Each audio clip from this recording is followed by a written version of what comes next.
And the 1931, my opinion, one of the most undervalued coins in the whole entire world. In a mint state 64, also red in color, almost $650. What a bargain that coin is. Now, I mentioned the 1877 Indian head cent. The mintage of that coin is very close to the 31S at 852,000. And there is one, my friends, in a mint state 64 that at auction brought $18,000. I'm holding in my hand one of the coins, and I'm so happy to be able to bring a key date and a really rare Lincoln penny. This coin was meant to circulate. And at a time, 1931, the Great Depression was going on. And believe it or not, a penny was not something you just put in a drawer. It was vital. Money went a long way back then. So a penny really bought something. So this 31S to remain in a mint state 64 red in color all that time, that was something big. And we're offering this coin right now for $449 while they last. And I mean while they last, because our stock is extremely low. $449. This is one of the key date in one of the most collected series of coins, the oldest continuously struck series in the United States of America, the oldest coin series, the Lincoln penny, first began in 1909. These are red. And if you own copper of any sort, you'll note how difficult to maintain that red color. Now, these are sealed up in the PCGS holder. They are red forever. $449. And I'll tell you, at auction, one brought $646. And I thought that was a great deal. If I would have been at that auction, I would have bought that coin. No doubt about it. $449. But I told you, I wanted to bring these two coins that I found in the vault, which are extremely rare. One is a mint state Lincoln penny, the one you just saw, the 31S, and the other is a proof, 1941, struck at Philadelphia. 1941, you know, just the next year, 42, was the last year of proof sets until 1950 because of World War II. 1941, struck at Philadelphia in a proof 66, and again, red in color. The way that the mint packaged proof sets in 1941, in a little 2x2 cardboard box with very brittle cellophane, which each coin was placed into a little tiny cellophane pouch and stapled together. And the pouch, the cellophane was so brittle that after about a week it fell apart. To be able to maintain the color of that coin is red is where all the rarity is. Because there are red Lincoln cents, there are red brown, and then there are brown. But the ultimate is red, the original. Look how red that is. Oh, that's blushing red, right? It's blushing. But look at the mirror, all mirror. These coins were struck with a mirror across the entire surface of the coin. Look at those. 1941, gem, proof 66, red in color. Wait, because it gets better. Look at the mintage, folks. This coin had a mintage of 21,100 coins. In proof 66 red, there's only 399 that have been graded by either grading service. Either. And look at the higher amounts. Barely anything. You are looking at one of the finest examples. And people know it. Here's one that was auctioned off in a proof 66 red in color for $1,116.25. Over $1,100. Folks, unique opportunities do not present themselves often. That's why they're called unique. These came straight from our vault. I was hunting around in there, and I found so many great things. What I found was 1941 proof 66 red Lincoln pennies, still in red color. Folks, this does not happen. Take a look at the populations. Take a look at the amount. There's nothing of these graded. Here's your opportunity to get one of these coins and auctioned off for over $1,100. An auction is where you call the shots, right? So anything can happen at an auction. A coin like this could, you know, $1,116. It could have gone for $3,500. Look at that. Proof 66. How about $895? $895. Unique opportunity. No? How about $795? Do you remember when we used to do that, Mark? Well, let me tell you, folks, if I was to count this down, we wouldn't have enough time. Okay? I am so happy to bring you the finest in 1941 Philadelphia struck proof Lincoln pennies in original red color for $499.95. So, and I hope you take advantage of this. I hope you get a 1931S for $449.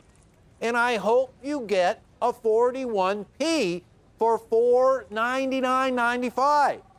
Because both of these coins are unique. Very small populations, small mintages, survivability in just statistically nothing. Certified, guaranteed, and eye-appealing, stunning, beautiful coins. Everything you could want in one of the most collected coins in all the world, the Lincoln penny, the longest continuously running coin series in U.S. history. You got to take a look. These are the original Lincoln cents, the original wheatback, the original 1931S. So one more time, folks, that coin you're looking at right there, the 1941 from Philadelphia, in a proof with a mintage of only 21,100 for $499.95.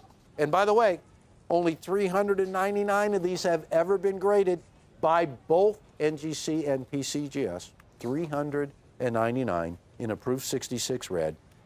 Too amazing. And the other coin, the 1931S, for $449, where everything about the 31S is so appealing. It is the second lowest Lincoln cent mintage of coins that were struck for circulation at only 866,000. It nearly has the same mintage as the 1877 Indian head cent, which is one of the rarest coins in any cent category. In fact, here's one in an MS-64 for $18,000, and that was a price realized. There's not a lot of these. So, ladies and gentlemen, two of the greatest Lincoln pennies. One a mint state, a 1931S, $449. One a proof, a 1941P, for $499.95. That is amazing. What you see right there is the extent of the inventory. These are unbelievable.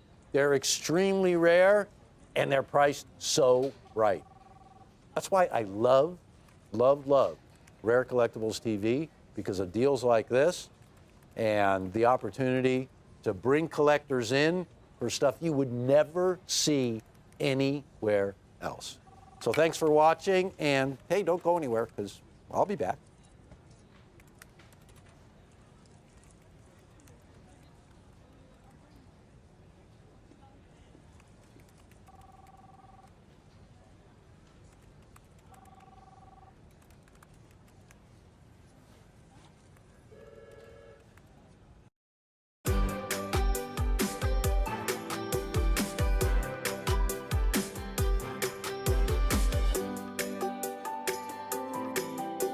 You're watching Rick's U.S. Coin Show on Rare Collectibles TV.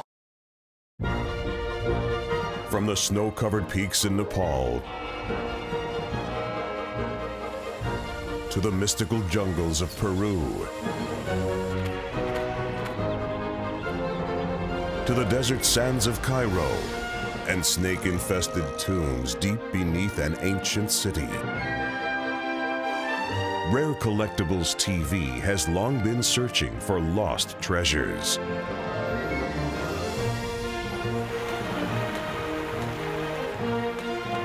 The things I do to find nice coins. Rare treasures that have been hidden away in sealed tombs for thousands of years. These riches have been long forgotten, only to resurface today.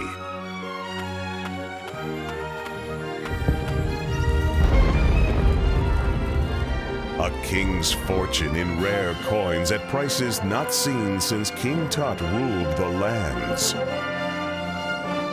An incredible deal that came to be known as Rick's Bundle Mania.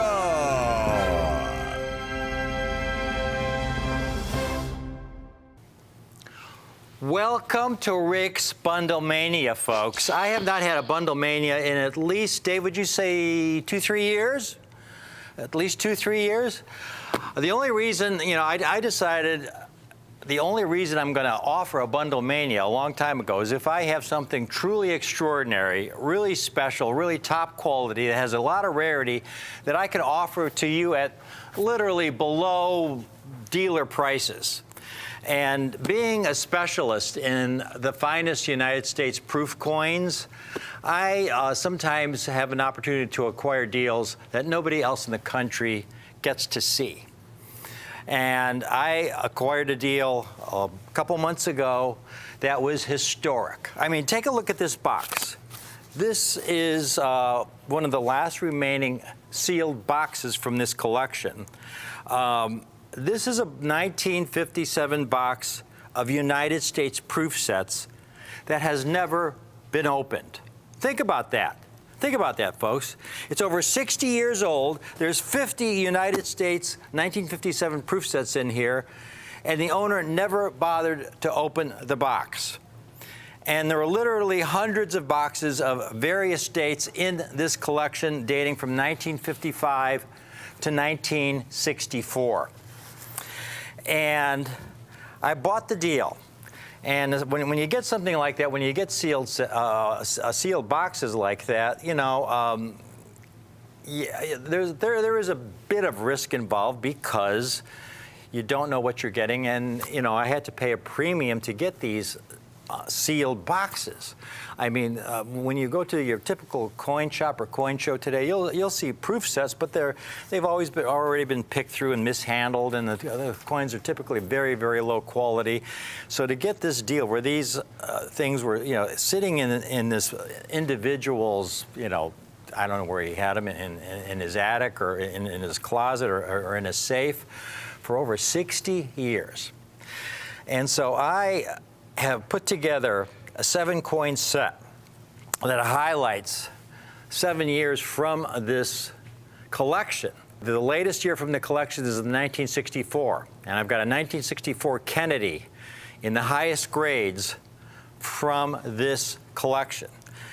The second date I have, I'm going to go in chronological order from the latest date, most recently struck date, to the earliest struck date. The next coin is a 1963 Jefferson nickel in the highest grades ever given by NGC. I have a 1960 large date Lincoln cents in the highest grades ever given by NGC. Now, by highest grades, folks, I'm talking about coins that are in proof 68 and proof 69.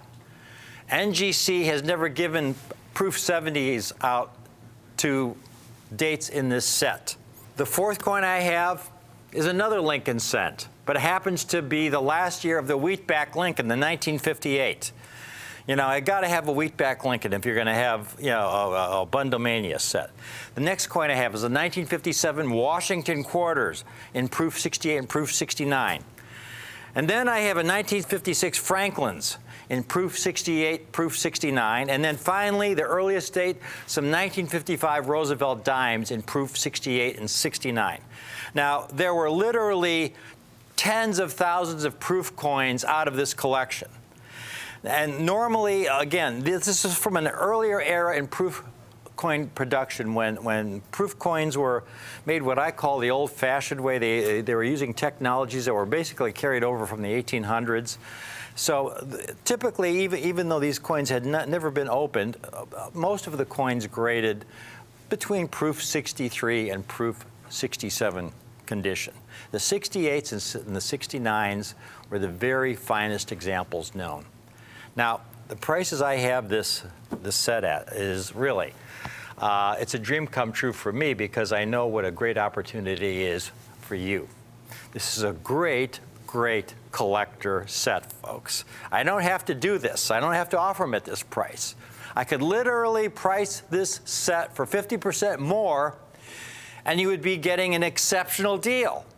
Just shop around and see for yourself if you have the time, because this is a limited time offer. I have been specializing in the finest proof coins for almost 40 years.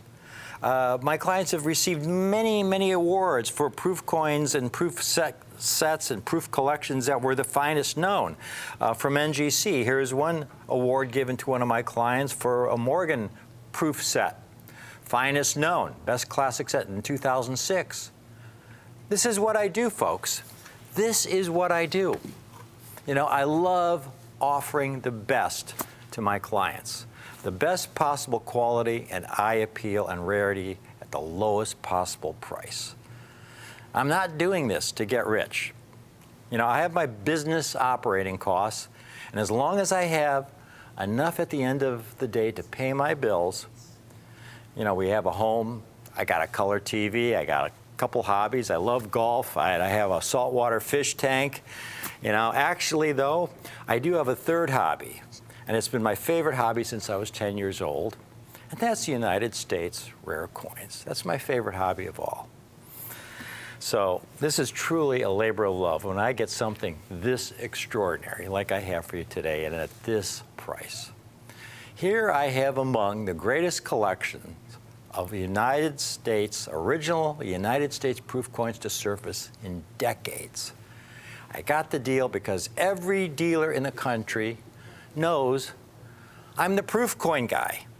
My clients know it, you know, and so I was presented with this opportunity.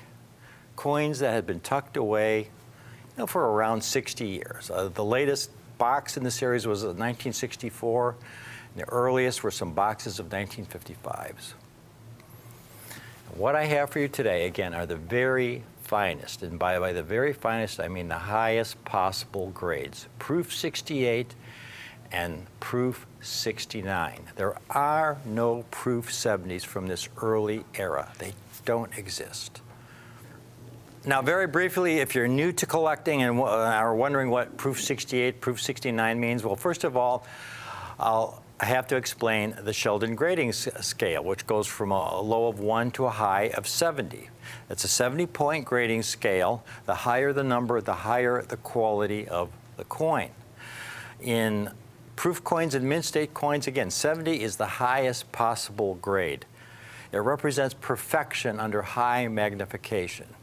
Nowadays, folks, when you buy a proof set, say over the last 30 years or so from the U.S. Mint, they come in some very nice packaging, and it's hard plastic packaging, and the plastic is inert.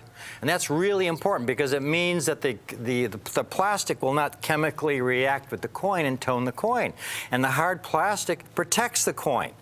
And you could see these coins, they look absolutely as perfect as the day they were issued by the Mint back in 1991. Now, these are proof coins, you know, and the beauty and the difficulty of the sets I have for you today is back in this early era when these coins were struck at the Philadelphia Mint. These later coins were struck at the San Francisco Mint with newer technology. These earlier coins were struck at the Philadelphia Mint. And they were struck, again, what I call the old-fashioned way, using technologies basically unchanged from the 1800s. And when you got the sets, they came in these envelopes like this. And in a few minutes, I'm going to cut one of these envelopes open that was still sealed from this collection. Still sealed, folks. It's hard to believe you could have a proof set over 60 years old that nobody has ever bothered to open. You rarely see this anymore. So that's going to be really exciting. But the next thing I have to explain is the difference between a mint state coin and a proof coin. Mint state coins are the coins that are struck for commerce, the kinds of coins we use in our daily purchasing. And for example, Franklin half dollars. Here I have a roll of some Franklin half dollars. They were never in circulation, but they were struck for commerce. And Sasha's going to show you an example of one of these.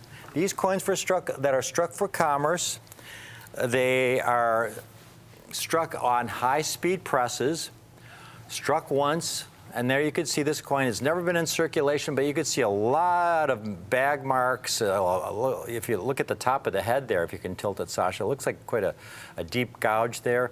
A lot of bag marks and abrasions, because once the coin is struck, it's ejected into a bin. One coin falls on top of another. They abrade with each other, and then they go through a coin counting machine, and then they're dumped into bags of 1,000 and then shipped to banks throughout the country. So by the time you get it at the teller, even though the coin has never been in circulation, it's going to be usually very, very heavily bag marked because, again, it's struck for commerce. They're meant to be spent. Proof coins, on the other hand, proof coins are meant to represent the state of the art, the finest possible quality the mint's able to produce given the technology of the day.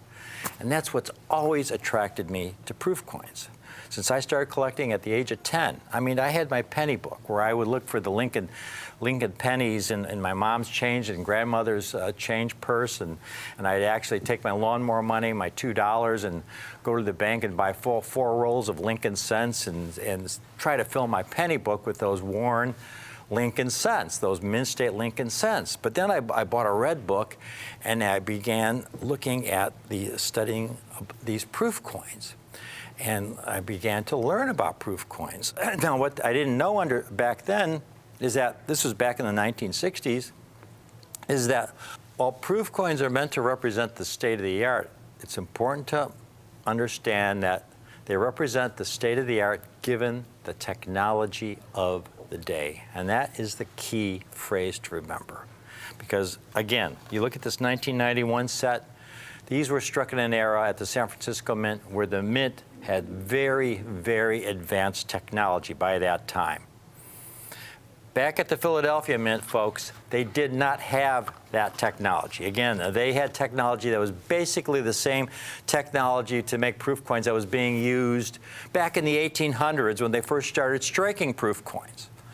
Proof coins, basically the process in making a proof coin is to take the finest dies and polish those dies and polish them until the fields of the die have an actual mirror-like appearance.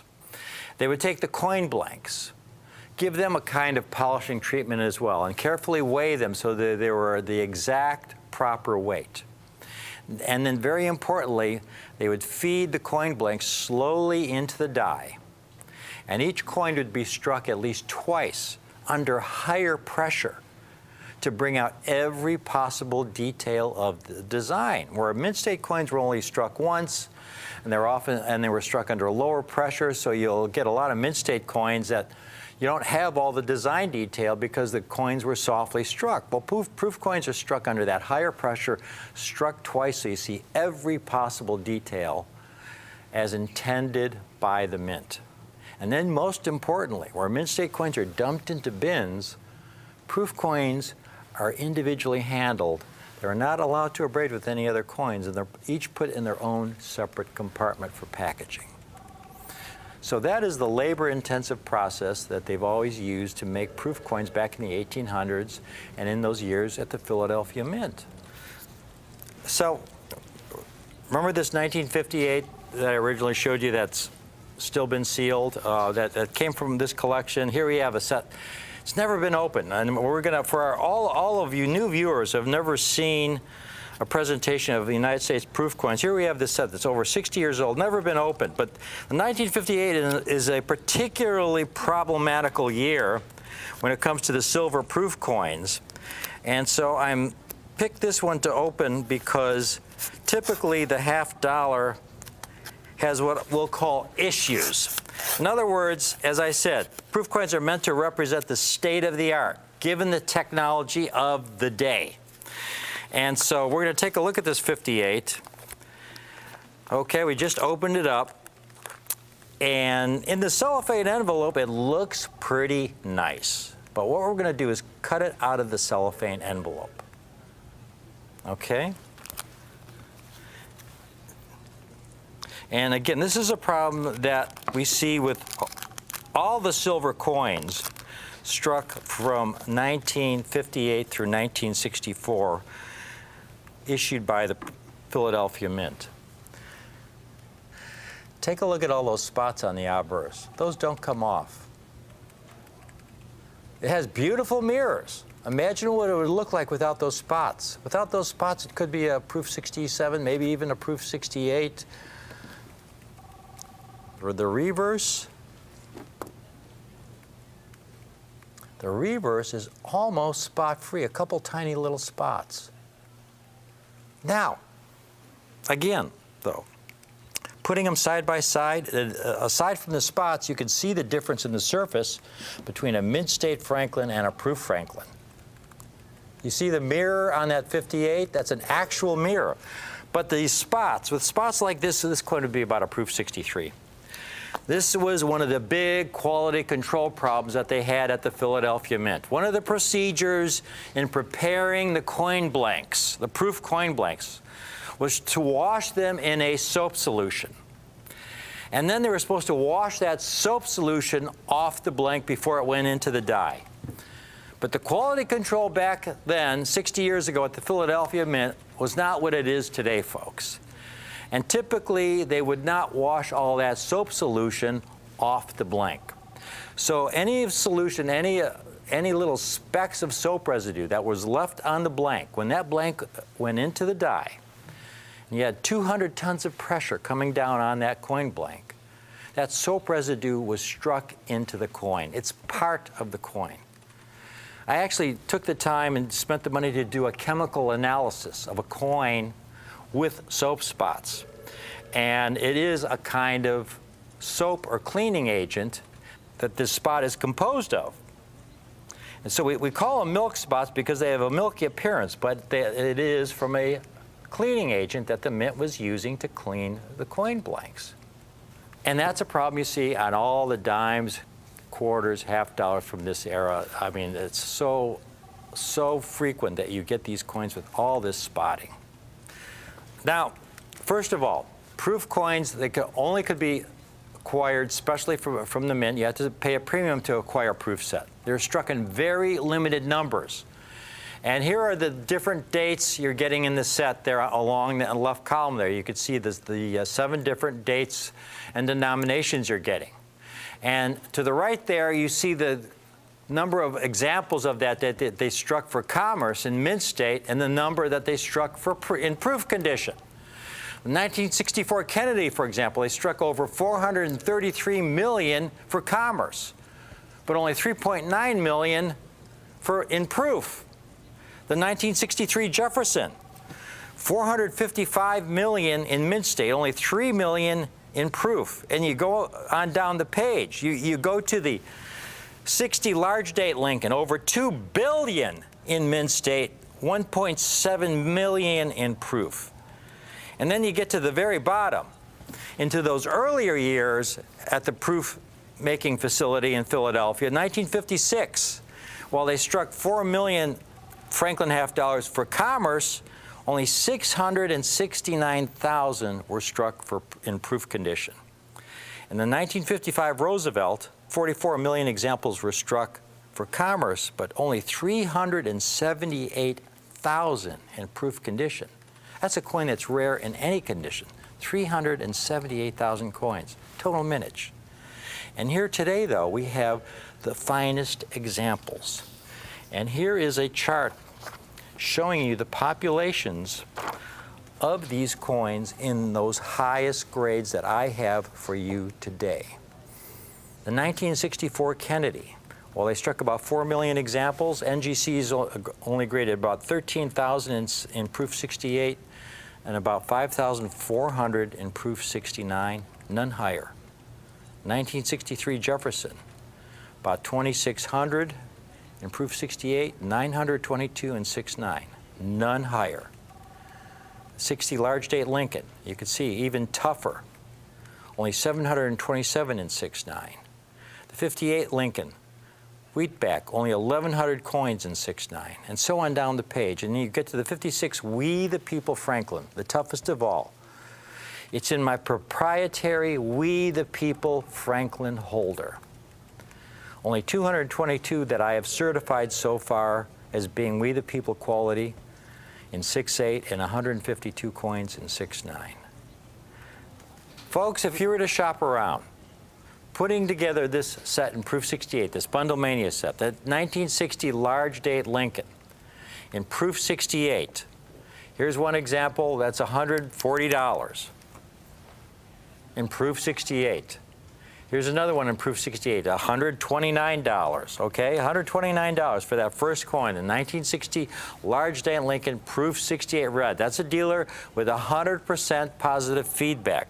The next coin, the Wheatback Lincoln, and we're going to show you the Wheatback Lincoln if you're new to numismatics in a minute, but here's a Wheatback Lincoln proof 68 red, almost $200, $195. So right there, we're over $300 just for those 2 Lincoln cents. We'll skip over the Jefferson nickel for now, but there's a 55 diamond. That's a proof 67, and it's $159. Do we have one in proof 68?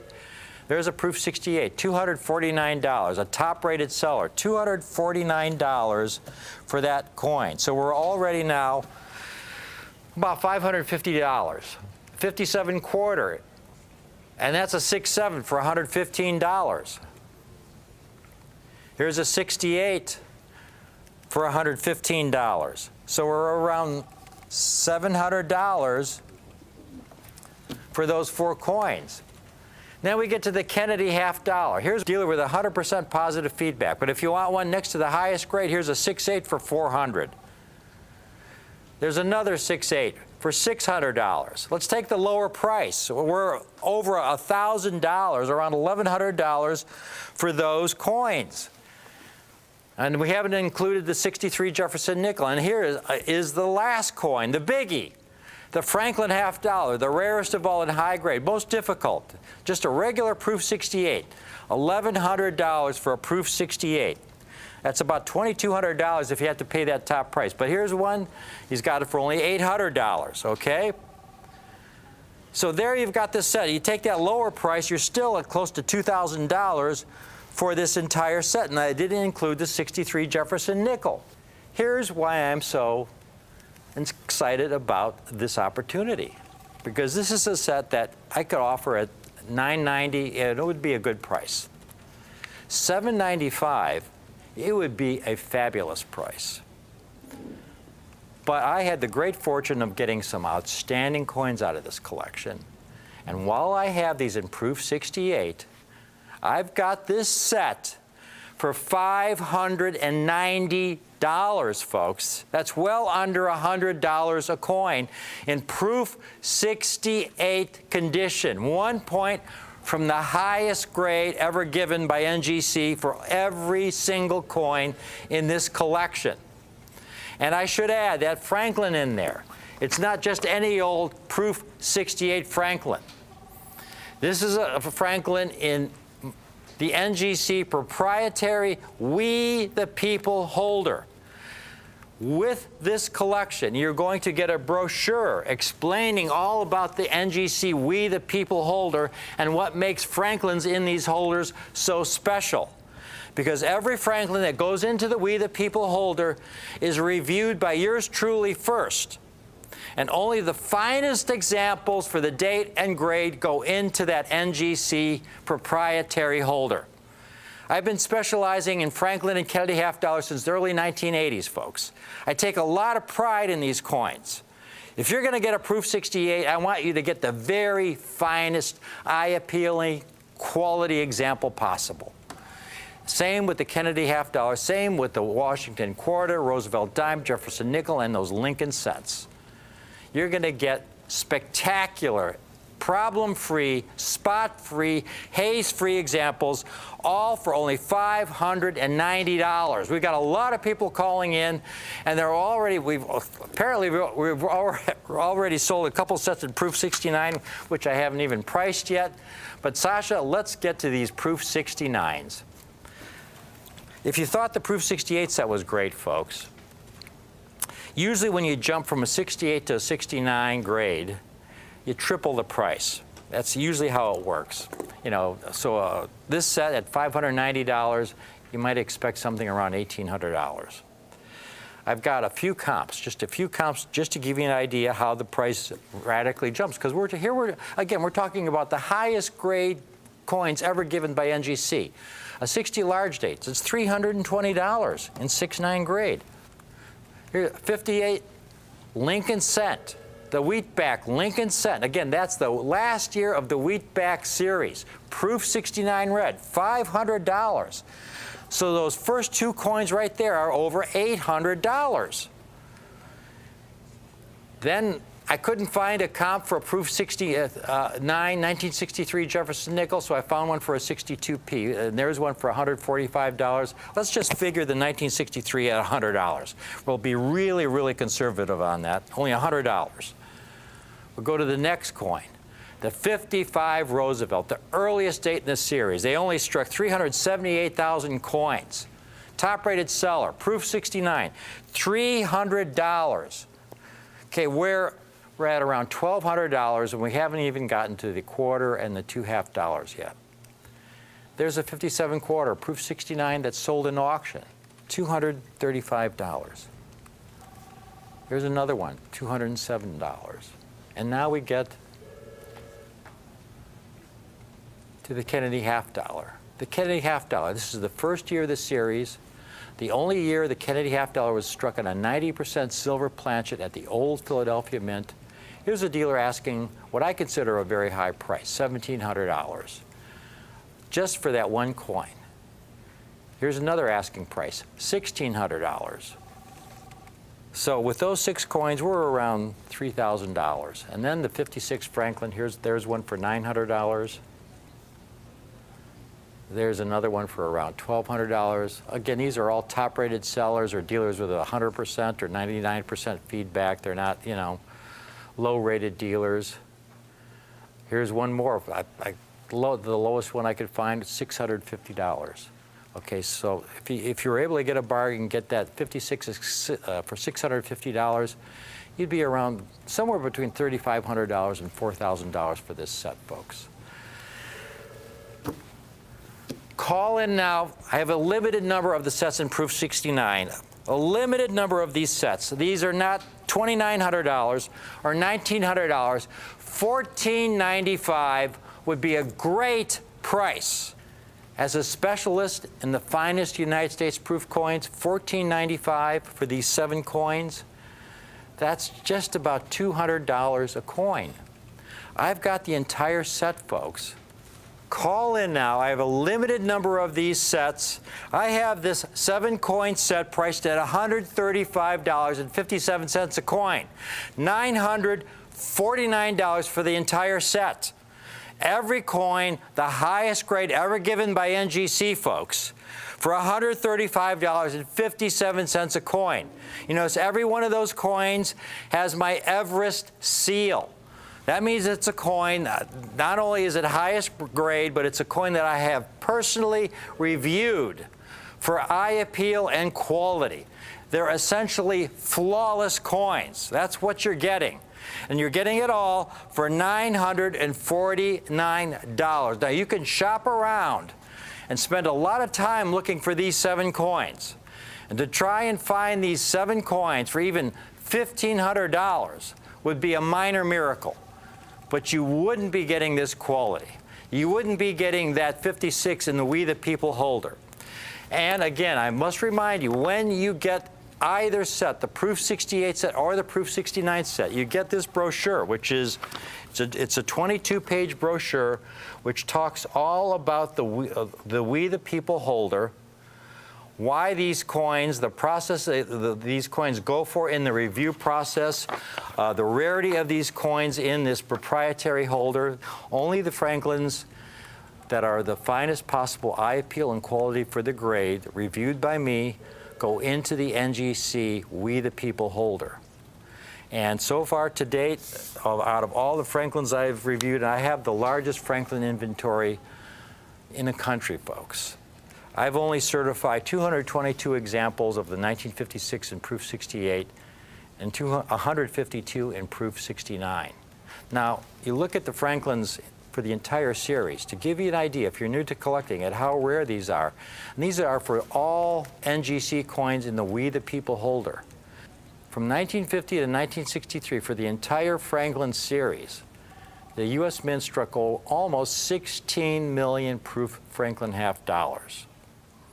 To date, in the We the People holder in proof 68, I've only certified 1,392 examples for the entire series. This is not for 1956. For the entire series in proof 68, and 370 in proof 69 for the entire series, which represents about 1 out of every 40,000 struck. Now, in the months and years ahead, as I get to review more and more Franklins, those numbers will, of course, increase. But what you will see is that the We the People Franklins are going to be extremely rare to the generic NGC Franklins that are on the market. They're of the highest possible eye appeal and quality, and you're getting it as part of this set.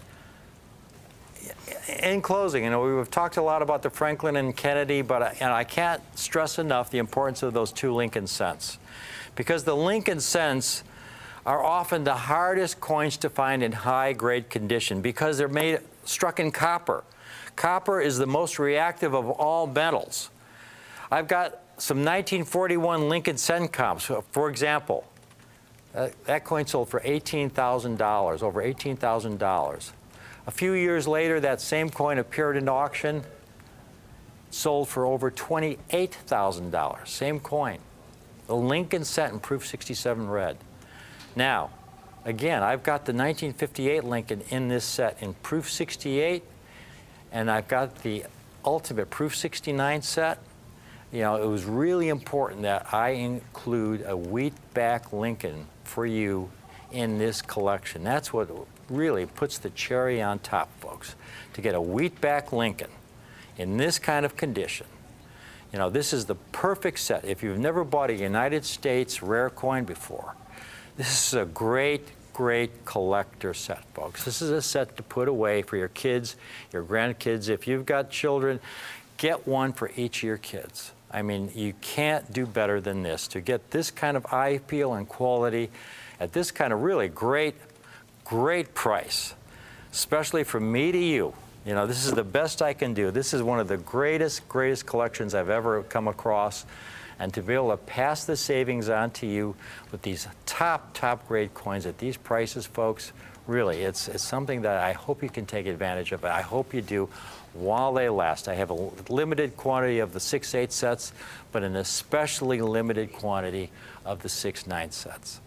Thank you for watching this Bundle Mania special. It has been a blast. I really, really love talking about coins that have this kind of eye appeal, quality, and rarity, especially when I can offer it at these kinds of prices.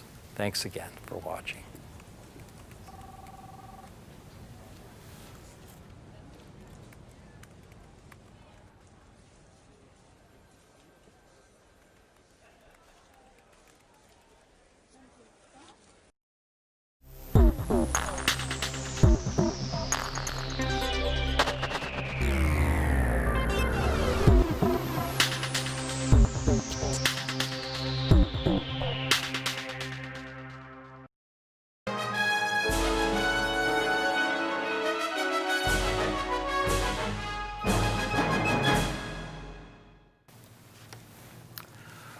Right now, I feel like I'm the luckiest guy in the world. First of all, I have a deep love and passion for collecting United States rare coins that's rooted in our great country and our revolutionary history. Our country was the great experiment, folks. It was the first true democracy of a major country. No king or queen or other monarch. With a constitution that declared it was that life, liberty, and the pursuit of happiness were God-given rights. They weren't rights handed down by the state or by some monarch. And that was a revolutionary concept back in 1776. It's hard to believe it was only about 250 years ago. Such a relatively short time compared to the histories of other countries, that many of which have been around for thousands of years before there was a United States of America. And I have a United States rare coin today of the highest quality ever offered in the history of Coin TV. Coin TV goes back over 30 years. And this is the highest quantity ever to appear in the quantity that I have these examples. We have over 50 of these classics. We have some of these on display here. If there is one coin I could most highly recommend that you ever acquire, if you never buy another United States rare coin, it would be the St. Gaudens No Motto, struck for only 2 years, 1907 and 1908. Now, I've been collecting United States rare coins since I was 10 years old. Again, there's many reasons why I love United States rare coins. It's their beauty, their history, the symbolism on every United States rare coin, the words liberty, e pluribus unum. But I think what I love most is that I have the privilege of being able to offer my clients, you folks watching today, the kind of rare coins I really believe in. I discovered early on, when I was in my 20s, I learned something very important about myself. I learned that I was a terrible salesman, that if I did not have something to offer my client that I really believed in, that I believed was good for my client, that I did not have the heart to try to persuade them to buy it. I couldn't pretend. I didn't want to pretend. It's really simple. So I have this coin for you today, folks, that, again, if there's one coin I would ask you to acquire as part of your collection, or just one coin to put away for your kids, your grandkids, if you've never bought a rare coin before, that once you get this coin in your hands, you will love owning this coin, and this coin will be so good to you. It's a coin that you want to keep in your family to pass on to your kids, your grandkids, in the extraordinary, well-preserved condition I have them in for you today. It's the 1908 No Motto. And these coins are mint state 66 condition. The St. Gaudens Double Eagle we're looking at, folks, is the largest gold coin ever struck for commerce by the U.S. Mint. Now, in my right hand, I have a Morgan dollar, largest silver coin struck by the U.S. Mint over the last 200 plus years. You know, it's an extremely popular coin because, again, it's such a large, heavy coin. It's struck, you know, this one was struck over 100 years ago. Very big, heavy coins, very popular among collectors. You can feel the heft of this coin, folks. I mean, they're large, heavy coins. And then in my left hand, I have a St. Gaudens Double Eagle. You put the two side by side. St. Gaudens Double Eagle is a little smaller in diameter than the Morgan dollar, about 10% smaller in diameter. But the St. Gaudens Double Eagle, folks, is about 25% heavier. You could feel the difference. It's a real heavy coin with just about an ounce of gold. Now, gold right now is around $1,900 to $2,000 an ounce. So just in gold alone, this particular St. Gaudens I have, it's really beat up, is worth around $1,900 just for the gold value alone. And the St. Gaudens Double Eagle is arguably the crown jewel, the greatest numismatic creation of the 20th century in U.S. numismatics. The St. Gaudens Double Eagle was struck for a very brief time, from 1907 to 1933. The coins I have today, folks, really should not exist but for Executive Order 6102, signed by then President Franklin Roosevelt. You see, in the late 1920s, our country fell into a deep depression.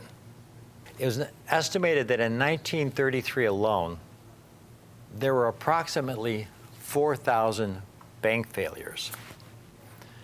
Now, can you imagine? There was no federal deposit insurance back then. You could have your life savings in the bank, 20, 30 years that you'd ended up saving, your life savings, your nest egg for your retirement. And you go to the bank the next day and you're wiped out. The economic devastation was something our country had never experienced before. So there was understandable panic among all United States citizens who had their savings in banks who were still solvent, wondering if their bank would be next. You had a lot of people pulling their money out of the banks and buying gold coins with their money because they reasoned, and if I had been in their position, I would have done the same thing. And they reasoned, the American economy could go under, that paper money could be worthless tomorrow.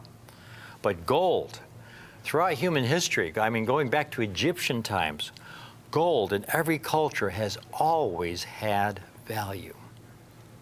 And so you had all these Americans who were taking their money and buying gold coins. Well, this created further stress on the banking system. And so early in 1933, Franklin Roosevelt passed Executive Order 6102. He issued it on April 5th of 1933. And it stated that no citizen could own over $100 worth of gold coin, gold bullion, or gold certificates. You had to turn it in on or before May 1st, 1933. And if you did not, if you were caught with over $100 worth of gold bullion or gold coins or gold certificates, now gold back then was around $20 an ounce, so $100 worth of gold coins would have been 5 St. Gaudens double eagles. If you were caught with over 5 St. Gaudens double eagles, you faced a $10,000 fine or 10 years imprisonment or both. And so you had citizens who had to turn in all their gold coins back to the U.S. Treasury in exchange for paper money. And the Treasury then proceeded to take all those gold coins and melt them back down into gold bars. Fully 39% of all the gold double eagles ever struck were melted back down into gold bars between 1933 and 1940. Tens of millions of gold double eagles. However, there were a small group of citizens and some institutions in the U.S. who reasoned, okay, I'm kind of stuck between a rock and a hard place. If I keep my money in the bank could go under and I could be wiped out. But I can't buy gold coins and hold on to them. I could be arrested and go to jail. But there's a third option. And they proceeded, while it was still legal, to buy gold coins and have them shipped to banks in Europe. It may not be able to own gold coins in this country, but it wasn't illegal to own gold coins in another country. And they proceeded to ship these gold coins in bags to these European banks where they've been in the vaults since the 1930s. And it wasn't until the mid-70s, when Gerald Ford was president, that gold was once again legal to own in the United States.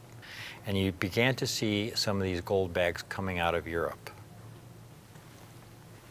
And I actually have one of those bags, original bags that came out of one of those European banks.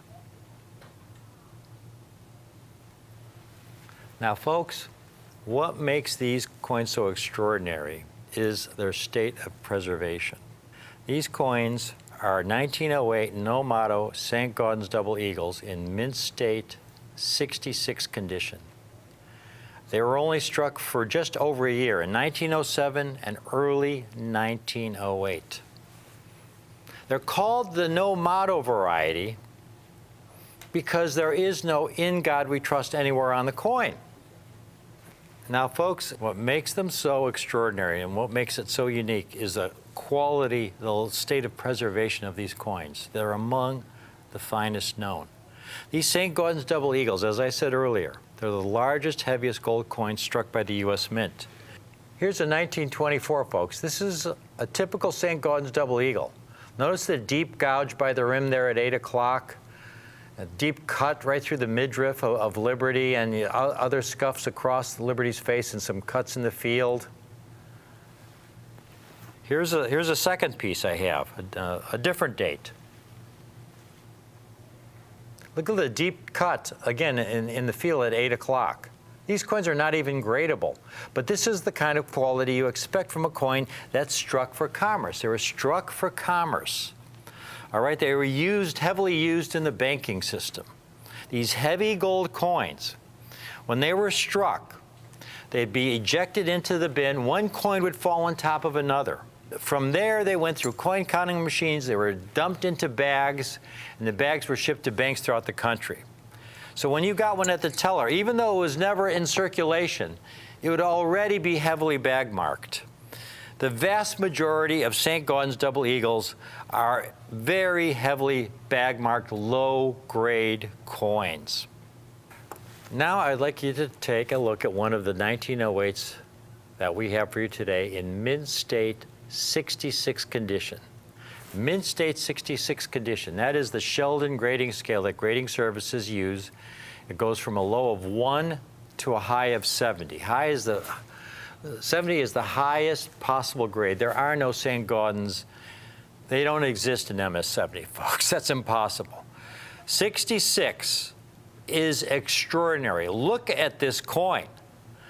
Sasha's rotating it around. The coin looks like a specimen, like it was struck yesterday, and it never fell into a bin. You caught it on a velvet pillow, and you've preserved it for over 100 years in pristine condition. Look at this. It is absolutely spectacular. Normally, you'll see cuts in the field. You'll see rub along the high point of Liberty's breast or on her left knee there, where those are the high points of the coin.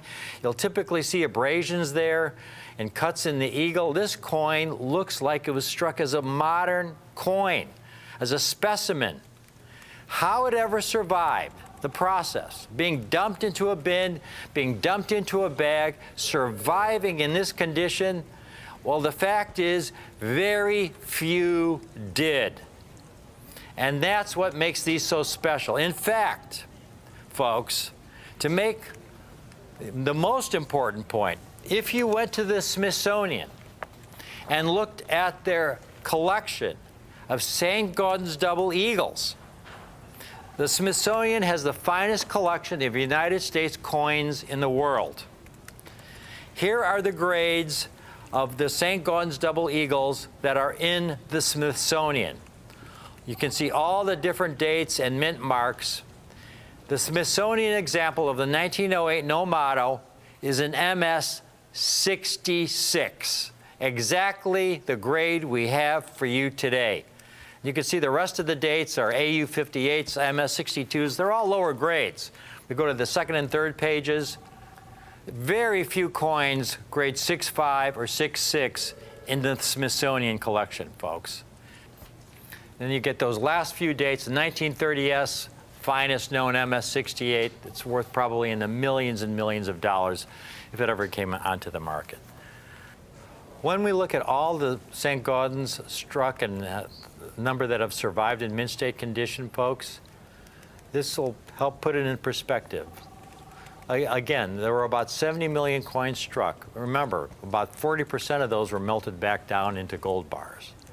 To date, in all grades in uncirculated condition, mint state 60 and higher, about 1.8 million have been certified in mint state 60 or higher condition. That's only about 2.6% of all the examples struck. But most of those are much lower grades. When you look at the numbers certified in the highest MS-66 grade, folks, there you can see the total mintage of the no mottos versus the mottos. Total certified in MS-66, only 16,118 coins in the no motto variety. That's about 0.1% surviving in MS66 in the entire series. Now, ladies and gentlemen, superb St. Gaudens Double Eagles can sell for huge, huge premiums because of their beauty, their rarity, their desirability. One of the most well-known is the 1927D. Here's an example that sold in auction some years back for about, it was in MS63 condition, okay? MS63 condition, it sold for about 1.3 million. There are many, many dates like this in the series that sell for hundreds of thousands of dollars. And here I've got this extremely desirable 1908 No Motto in MS66, Smithsonian quality. Here's the best way I can explain it. I've got this value chart here for double eagles. On the low end, you've got a $2,000 coin, which is your basic double eagle that's used for jewelry that's been polished and cleaned and is all bag marked. I mean, gold value alone, it has almost $2,000 worth of gold in it. And then at the high end, those most desirable St. Gaudens Double Eagles, you have coins that go for over $1 million. Okay? Here we've got this incredibly desirable coin, and it's almost at this, common date kind of price. We've got it priced at this end of the spectrum, folks. And in terms of desirability, it should be, at this end of the spectrum, because here, again, these are among the finest known. You look at this coin once more, and it's just, again, like it just came off the die, and you caught it on a velvet pillow, and you just stored it for this past, over 110 years, and it looks like it's a specimen, a museum piece. Indeed, the Smithsonian. 1908 No Motto is MS66 condition, like you see here. It's magnificent. And the best part is the price, folks. The best part is the price. There was an article that came out not too long ago. It talked about, is it time for a new perspective on generic gold? Now, when they're talking about generic gold, they're talking about the most common gold in lower quality condition, the easiest to find gold. And what they said in this article, and this is something I've been telling my clients for the last several years, and it's almost like they paraphrased what I've been saying on my shows about United States rare gold coins. And to quote from the article, there has not been a time in recent memory when pre-1933 gold coins were obtainable for so little over spot. And what they mean by that, to give you a personal example, I remember it was about 20 years ago, I had a common date double eagle, a common date.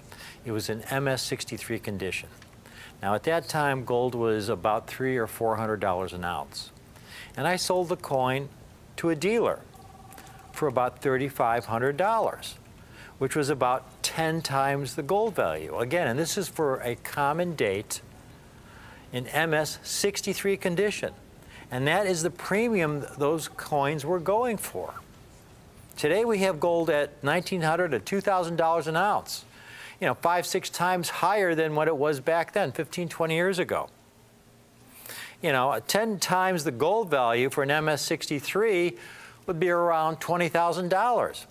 And this is an MS66, 1908 No Motto. MS66, folks. We have a limited quantity of these. Please, get yourself at least one. I've got these coins today while we have them in this limited time for $3,995 a coin. $3,995 a coin. That's just about 2 times the gold value for a Smithsonian quality St. Gaudens Double Eagle. If you can't swing the entire $39.95 today, we have a 2-payment option where all you have to do is put half down today of $1,997.50, and we'll hold one of these coins for you with your name on it and put it in our vault and pay the balance in 30 days. This is the kind of coin when you have some friends over who you feel comfortable sharing it with, or any kind of close relatives, your local coin show. Take it to your local coin shop, and you show them this double eagle, this St. Gaudens in this MS66 condition. You can't help but just be in awe of this coin when you see it this close to perfection. It is a masterpiece, and it's worth, in the years ahead, this potential for this coin is so extraordinary. This is a coin to put away for the long term for your kids, your grandkids, your great-grandkids. Now, we call it the St. Gaudens Double Eagle because the artist's name was Augustus St. Gaudens, one of the greatest sculptors of that era. His inspiration was this statue you see behind me here, this replica called the Winged Victory of Samothrace, or the Nike of Samothrace. This is considered one of the greatest sculptors of the Greco-Roman era, one of the greatest all-time classics. The actual Nike statue sits in the Louvre, folks. When you enter the Louvre, up a long flight of stairs, at the top of those stairs is the statue of the Nike. The entire statue is about 18 feet high. It is magnificent, and it wasn't discovered until the year 1863 on the island of Samothrace. And this was St. Gaudens' inspiration. This is that portrait you see on the front of the coin. And the eagle on the reverse, folks, is as inspirational as the Nike is on the obverse. You look at the eagle on the reverse of this coin, its wings outstretched on an upward trajectory in full flight with the rays of the sun behind. And it's the no motto variety. Now, what is the no motto variety? When the first coins were struck, they had no "In God We Trust" anywhere on the coin. And this was because Theodore Roosevelt, who was president at the time, felt that putting "In God We Trust" was sacrilege, because he felt that money was often used for less than noble purposes. And in a very eloquent article printed in the New York Times, he explained his reasoning. In the central body of the article, he writes, "My own feeling in the matter is due to my very firm conviction that to put such a motto on coins or to use it in any kindred manner not only does no good, but does positive harm and is in effect irreverence, which comes dangerously close to sacrilege. A beautiful and solemn sentence, such as the one in question, should be treated and uttered only with that fine reverence which necessarily implies a certain exaltation of spirit." And so that's why he had it left off the St. Gaudens Double Eagle. However, the public felt differently. They understood that money was often used for less than noble purposes, but they felt all our coins should have "In God We Trust" somewhere on our coin as a daily reminder, folks. That's what that's what's so great about our United States coins. Daily reminders of who we strive to be as a people. And they felt "In God We Trust" needed to be on the coin. And so late in 1908, Roosevelt relented, and they added "In God We Trust" to the St. Gaudens Double Eagle. And from late 1908 until the end of the series, all the St. Gaudens Double Eagles were struck with "In God We Trust." It's the very first variety that we have for you today of the St. Gaudens Double Eagle, struck in 1907 and partway through 1908. And these are among the finest surviving specimens. $3,995 a coin. We've got a lot of people calling in on this. Again, this is a very, very limited time offer. The St. Gaudens Double Eagle, no motto variety. I've often given presentations on this coin in lower grades. We've had them in MS63 grade many, many times. We've had them in MS64 grade. Occasionally, we've had them in MS65. And on a rare occasion, I had some examples in MS66, but I only had a handful of those. This is the greatest group we've ever offered and we ever will offer in this extraordinary MS66 condition, among the finest known. To be able to offer it for only $3,995 a coin, folks, I can't think of a better gift to give yourself, your kids, your grandkids, whoever you want to. It's just a dream come true. Just take a look at every one of these coins, folks. These large gold coins, the largest gold coin ever struck for commerce, nearly an ounce of gold. We have very, very limited numbers of these in MS66 condition. This is a coin where you don't want to call back in a week or 2 weeks to order your coin. We often get customers who will record our program and then they'll call back a week later and try and order one of the coins. This is a kind of coin in this condition where if you call back a week from now, it's quite likely we will not have any examples left. Do yourself this favor. If you can swing more than one, please get one more than one of these. Get 3 if you can. This is just a spectacular, spectacular coin.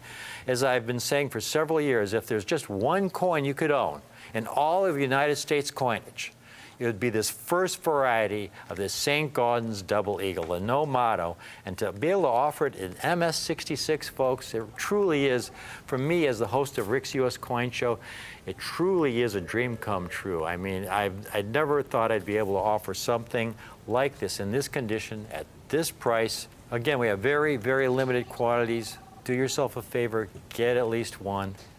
Thank you for watching.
Hello, we're back. Hello, coin collectors. We are back. How you doing, Rick? I am doing great, especially when we have something this exciting for another installment from the great American silver dollar hoard. Over 50 bags of brilliant, uncirculated silver dollars. But before I get into what we have for our clients today, Jack, we've got here a picture of a coin that you handled. Yeah, I get to see this coin. Folks, before Jack talks about it, this is the very first silver dollar ever struck, right here. Yeah, this coin is this is a wonder coin that shouldn't exist. I had the opportunity at a coin show a while back to hold this coin in my hand and inspect it under a magnifying glass. It is amazing. And it is a coin that shouldn't exist.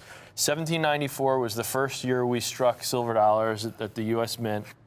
We're looking at it close up, just the hair detail. You don't see this on a, The hair detail is insane.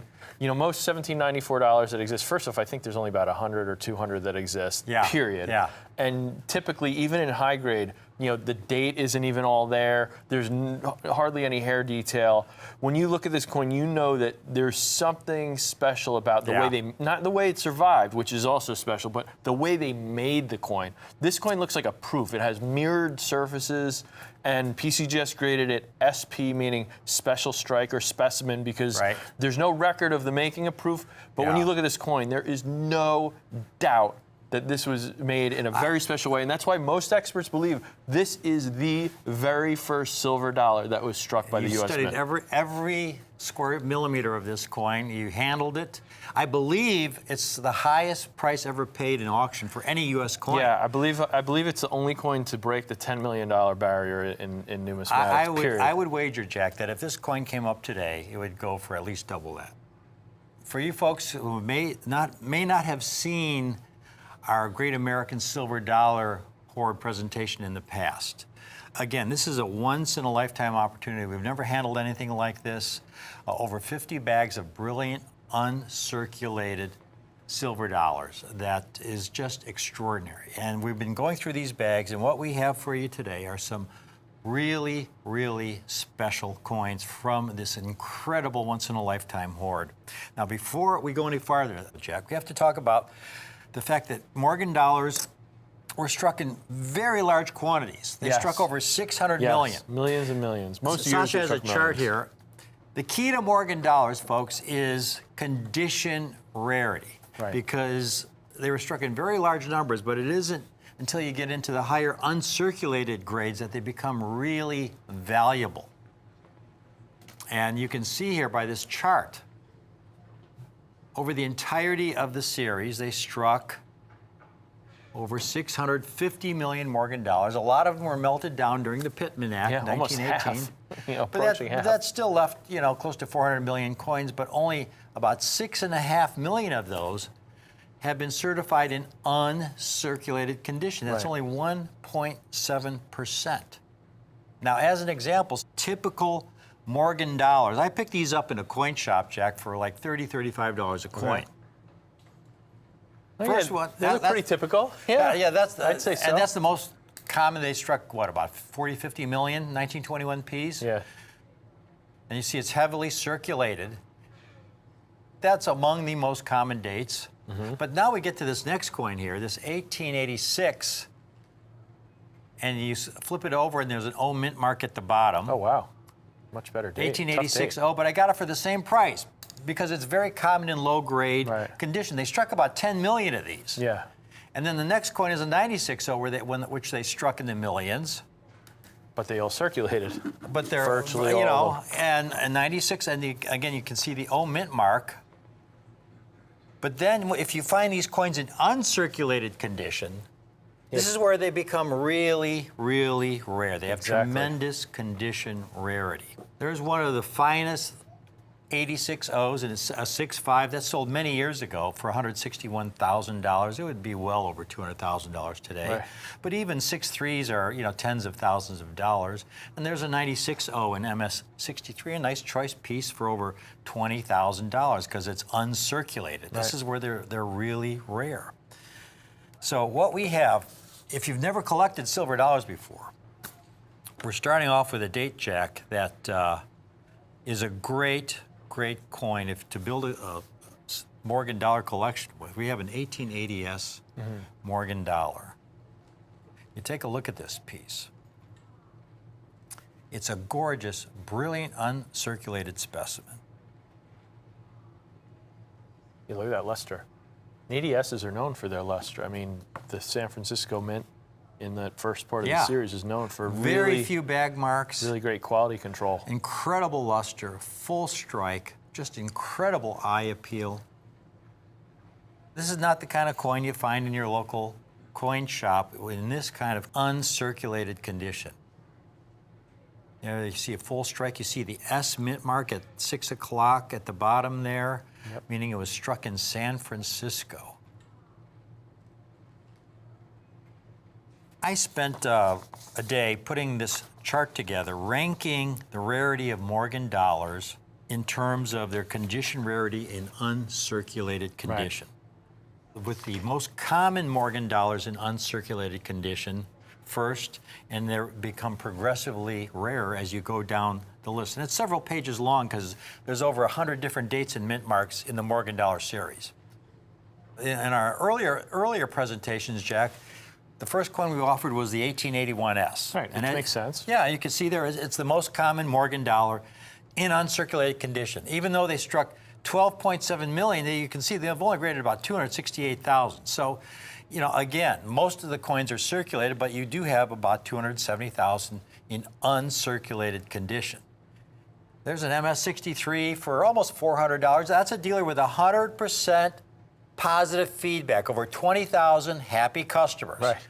Okay, there's an MS62, another dealer with 100% positive feedback, over $400. Right. So these are not fly-by-night dealers. These are people who are established dealers, right. established with 100% positive feedback.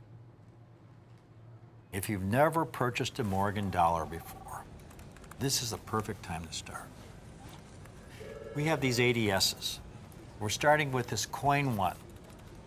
It's a gorgeous, brilliant, uncirculated specimen. We've got these coins, Jack. You want to give them the price? You do it. Yeah, this is yeah. Sure, I'll give them the price. They're probably expecting it's going to be a little more than what I'm going to say. I'm sure they are. They're probably guessing if they can get this below $150, I'm going to pick up my phone. I would say, yeah. But right now, again, I would say, I'm thinking right now, okay, he's going to say $99. That's what I'm thinking. Well, 99 would be great, but as you said, we've been very fortunate with this deal, and right now it's only $59. $59, folks. You heard correctly. We got such a great deal, and we're passing our good fortune on to you. But that's just the first coin, because we have 9 coins here. Right. And each coin, folks, in this set is progressively rare than the preceding coin. The ADS is the most common coin in this group. The next 2 coins we have are the 1886p, and you can see it's rarer than the ADS, only 146,000 graded. Right. And then the last coin in this initial set we have offered is the 1898-0. Right. And that's about twice as rare. Exactly. Yeah. And over twice as rare. That's a New Orleans mint coin. Historic mint. Historic. These are great coins, folks. This 1886p, again, Jack, these coins were meant for commerce. They're large, heavy coins. Right. Folks, these were struck from the die press. They're ejected into bins. One coin falls on top of another. They go through coin counting machines. They're sorted, they're put in bags. Dumped into bags, thrown onto a train where they go cross country. And How it survives like and this. thrown onto a train is a key statement there, because Yes. when you're moving hundreds of bags of coins that weigh about 55, 60 pounds each, these They're guys heavy. these guys They're are not heavy. just tenderly stacking these. They are tossing these bags of coins, and the coins bang against each other. Yeah. They get Look at this abrasions. 98-0. And there again, you see the O mint mark, meaning this coin was struck in New Orleans at 6 o'clock at the bottom there. It was struck in New Orleans. And I love New Orleans mint coins. We actually tried to break in there. We right? tried. We tried. We were chasing each other around the basement there. But I love it because there's the history of, this is the only mint that struck coins for 3 different governments. Struck for the Union, it struck for That's the a state good of point. Louisiana, and Yeah. it struck for the Confederacy. There's a lot of history there. And then, of course, by now, in the 1880s, 1890s, it's back in Union hands at I this think point, striking these Morgan they dollars. closed down, what was it, 1907 or 08, something around there in 09. Early 1900s, the New Orleans Mint closed down. So a New Orleans Mint is always one of the most valuable, value. There's such a story there. And as coin denominations, collectors, we love Yeah. those stories, the history. I mean, that's a big reason why I collect coins. Here's the best part, folks. Here's the best part. We've got a couple comps on the 1898-0. Again, Jack found top-rated sellers. Here's an established seller, almost 1,500 happy customers, 100% positive feedback. 1898-0. You take a look at this piece here. I'm assuming it's a brilliant uncirculated specimen, $475, okay? Here's another one, 1898-0, $625. Some toning that doesn't look very attractive to me. Very established seller. Right? Looks like a real BU. Yeah. Very established. Again, 100% positive feedback, over 400 happy customers. We've got this entire 3-coin set, Jack. Yeah. All 3 examples. Folks, you can start with just the ADS for $59. But then we have this 3-coin set. where you get the 86P that's even rarer than the ADS, and the 98O that's over twice as rare as the ADS. And all three for only $59 a coin. In other words, all three for only $177.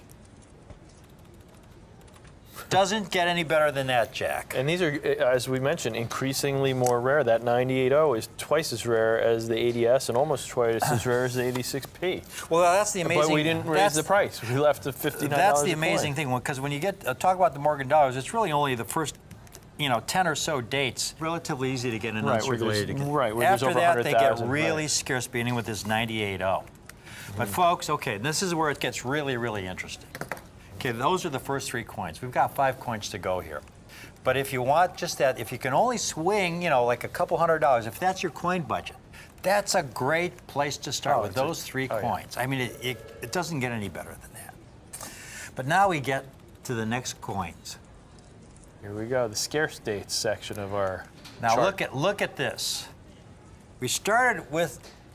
By the way, I love these charts you make, Rick. This is awesome. This is so informative. It takes me a day to put this together. Yeah, but I know it really puts it into perspective, because you don't realize how rare they are until all of a sudden you see the numbers. You say, "Holy cow! I knew it was a tough coin to get." Exactly. But this explains why it's That's so tough. exactly what I was thinking. Yeah. I go, some of these I know they're tougher than others, but then I look at the numbers and I go, wow. Yeah.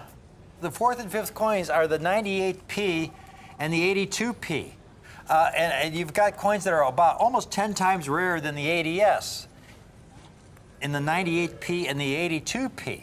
And interestingly enough, Jack, you've got coins like the 1878 CC in BU is what, about a $400 or $500 coin? Wholesale. I'd pay more than that for almost anything. Easy. I mean, and the 81, 85 CC, because they're low mintage, but still, some of them go for $1,000. Well, what I was going to say too is, looking at this chart, what stands out to me is just what you said. The 81 and 85 CC are very famous key dates, very low mintages, yeah. which to me, the 98 and the 82 that we're about to talk about here are real sleepers. Everyone knows about these Carson City coins. Yes. They know the mintages were tiny, but what they don't realize is the 98P and 82P, even though they had much higher mintages, they did not survive. They were melted, they were circulated, and they do not exist. Jack, so these are the sleeper coins. You made the most important point here. Here, take a look at this 98P. So difficult. Any of those 3CC dates we just mentioned in the same grade here, in the same grade we have here, would be over $500, like $500 to $800 In this condition, I'd say they'd be in the $1,000 price range or more. This is a spectacular piece. And then the next coin, the 82P. Over 11 million struck, yet only 21,700 certified in uncirculated condition. And here's a beautiful, fully struck example. There's no mint mark at the bottom, meaning it was struck in Philadelphia. Right. If there's no mint mark at the bottom, there's no O or no S or no CC or no D. It's just plain. It means it was struck in Philadelphia. Because that's the headquarters of the mint. Originally, Philadelphia was the only mint, and then the other ones that they established, they call branch mints. We found one comp for you at 82P, $500. Uncertified. Looks like a BU, Uncertified. but it's hard to say from a picture. Yeah. It is a much rarer date, as we've been saying. And again, a top-rated seller. Here's a seller, over 3,300 happy customers, 100% positive feedback for a nice BU 82P. Here's what Jack and I are offering. Okay, we've got the 3-coin set for $177. But if you want to add the 98P and the 82P, those extremely rare dates, you could own all 5 of these coins, folks, for $355 for all 5 coins. Coins of similar rarity are selling for well over the double, triple the $355 for single coins.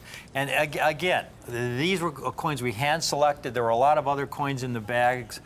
In these bags, but these are coins we said, boy, as far as future potential, like you said, Jack, as far as being underrated, that they're just super sleepers.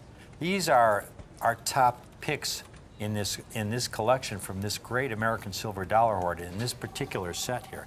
So we've got this 5-coin set. If you want to get the 5-coin set, it's only $355. And then finally, we have, Yeah, this is. what would you call this? The grand finale. Yeah, grand finale is good. This is the word for grand it. finale. This is good.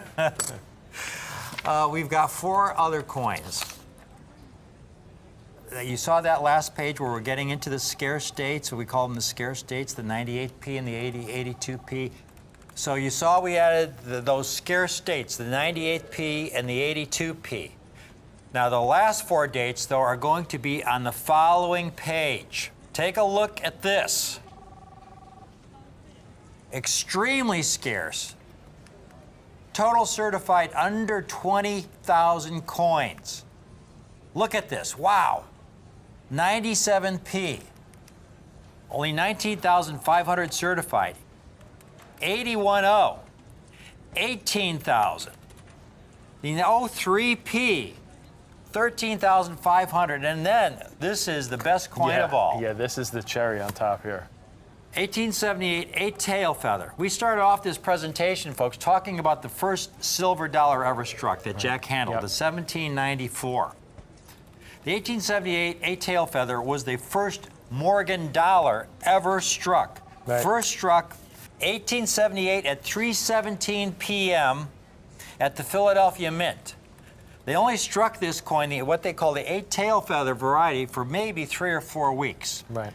They short discontinued period. the coin. This is a fascinating story. Right. The eagle shouldn't have 8 tail feathers, should have only 7 Right, it should tail have an feathers. odd amount of tail feathers, the longest feather in the middle. Who even is studying it and noticing that? I mean, I don't think there are as many serious numismatists in 1878 as there are today. Right. I know there aren't. So whoever noticed that in the first place is, hats off to them. Yeah. But they decided They completely changed, they changed the eagle to 7 tail feathers, and the majority of 1878s are the 7 tail variety. Right. At the Philadelphia Mint. The 8 tail feather is only around fewer than 750,000 coins struck. Again, they only struck it for about 3 to 4 weeks. Take a look at these folks. This is extraordinary. The best part of all, again, is the price we're able to offer these at. But we're Right. starting with that first coin, an 1897p.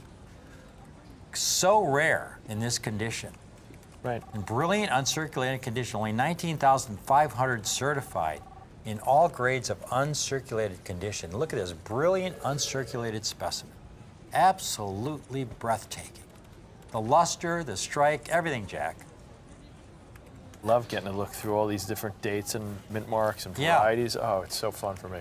The next date, the 1881 though. Talk about a sleeper, only 18,000 certified. Oh, that's a great date, 81.0. Those O mints are tough. This in high New grade. Orleans mint is so underrated. So underrated. It's so difficult to get. And there you see that O mint mark at the bottom. And this one is a full strike. So you got the 81.0 there, and then the 03p. Again, only 13,595 certified of the 03p. This is one of those coins where, again, they struck about 4.5 million. A lot of them were melted down. Very few survivors in uncirculated condition. But then the granddaddy of them all, and this is the coin I'm so proud of being able to offer. This first silver dollar design ever struck, first struck in March 11th, 1878 for perhaps a few weeks. They only struck 749,000 examples. Certainly a short period of time. Only 12,700 certified in uncirculated condition. We flip it over, you see the 8 tail feathers. 1, 2, 3, 4, 5, 6, 7, 8. This unique design, first Morgan dollar design ever struck by the U.S. Mint for Commerce. We're in this set today. I mean, this is one of those coins really that has kind of all of those factors we look for as coin collectors. You got this story. It's the first coin in the whole series. So right there, everybody loves the coin. Yeah. You've got the quality, obviously, we're showing you. These are beautiful, beautiful coins. I mean, if you don't buy a single Morgan dollar, Right. You get the 8 tail feather, the first one designed ever struck. But then, of course, like you're mentioning, again, I love these charts you make, Rick, because then you look at that, only less than 13,000 have been certified to date. I mean, it's obviously it's got the rarity as well. Yeah. You know, these are the kind of coins. 1878 8 tail feather is a coin I buy every one I see. When I go to coin shows, I do not pass an 1878 8 tail feather. And the thing is, we have a few comps. We couldn't find one for the 8 tail feather. You take a look at some of these comps. Here's an 1897. Again, an uncirculated specimen. It's actually a really good price. That's a good price, $300. This dealer doesn't have 100% positive. He's only 97.5, but that's still that was an very A good. plus when I went to school. You're right. And then we got another date here. 81.0, this really tough omint in uncirculated condition, $800. This is a dealer with 100% positive feedback. The last comp we have, here's the O3P for basically $500. O3P, $500, over 8,000 happy customers, 100% positive feedback. That's a pretty good track record. And then the rarest coin of all, we couldn't find a comp for, folks, but it is the most valuable coin of all. Folks, Jack, again, I'm going to give you the honors. We've got 9 coins here. 9 coins. 9 coins. A lot of them we've shown comps, $500 coins. And more. And more. And we have all 9 for way. I hear people's jaws drop. Can I say it? You can do it. You can do it. Folks, it's $995 for the 9 coin set. Yeah, this is a spectacular set. You can't do any better than this. We're going to have other sets from the Great American Silver Dollar Hoard, but the coins in this set, with the first silver dollar ever struck, the 8 tail feather, that 97p, 81.0, the O3p, and all these others for only $995. You will not find a better silver dollar deal anywhere else in the country than you're seeing right now from this Great American Silver Dollar Hoard. Jack and I were so fortunate, and we're passing it on to you today. The 9 coin set, we got a lot of people now calling in, getting the complete 9 coin set with these extraordinary rarities, all for only $995. Yeah, that's a lot of bang for your buck right there. It's incredible. And this is the key to it, because the easiest thing for Jack and I to do would be to just offer you 9 really common dates. Right. We're not doing that.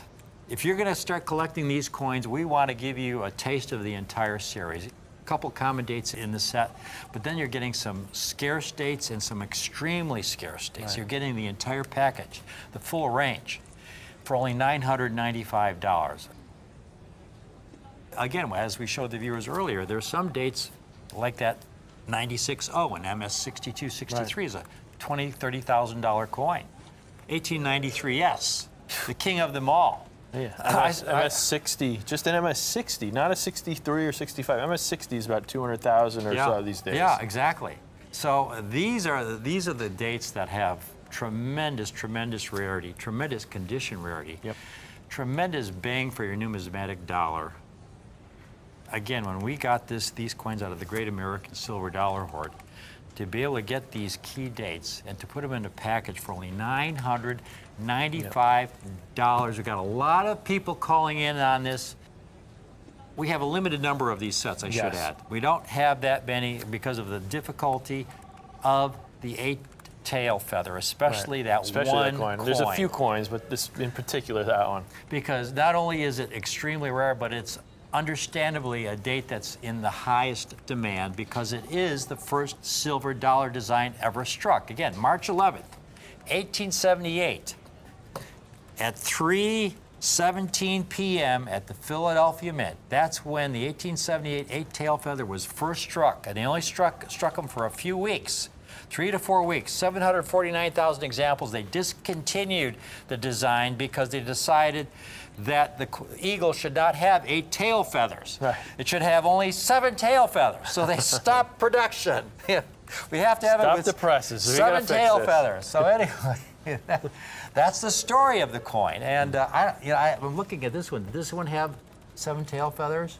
I a good suppose. question. I suppose so. That's why, you know, the keeping with tradition. I guess that's what it was all about. That's the story, and this is what makes collecting these coins so much fun.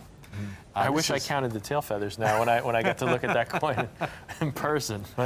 We've got a lot of folks calling in on this. We're going to have to close it out right here, Jack. Yeah. Because again, limited number of these sets. Exactly. I think we could talk Yeah. about these coins all night, but like you said, there's only so many coins, so we're going to have to cut it off at some point. This has been a lot of fun. It has been. Oh boy, Jack. We want to thank you folks for watching. Jack and I will have more surprises around the corner. Keep tuning in to Rick's U.S. Coin Show, the Coin Guys, because you never know what Jack and I will come up with next. Thanks for watching.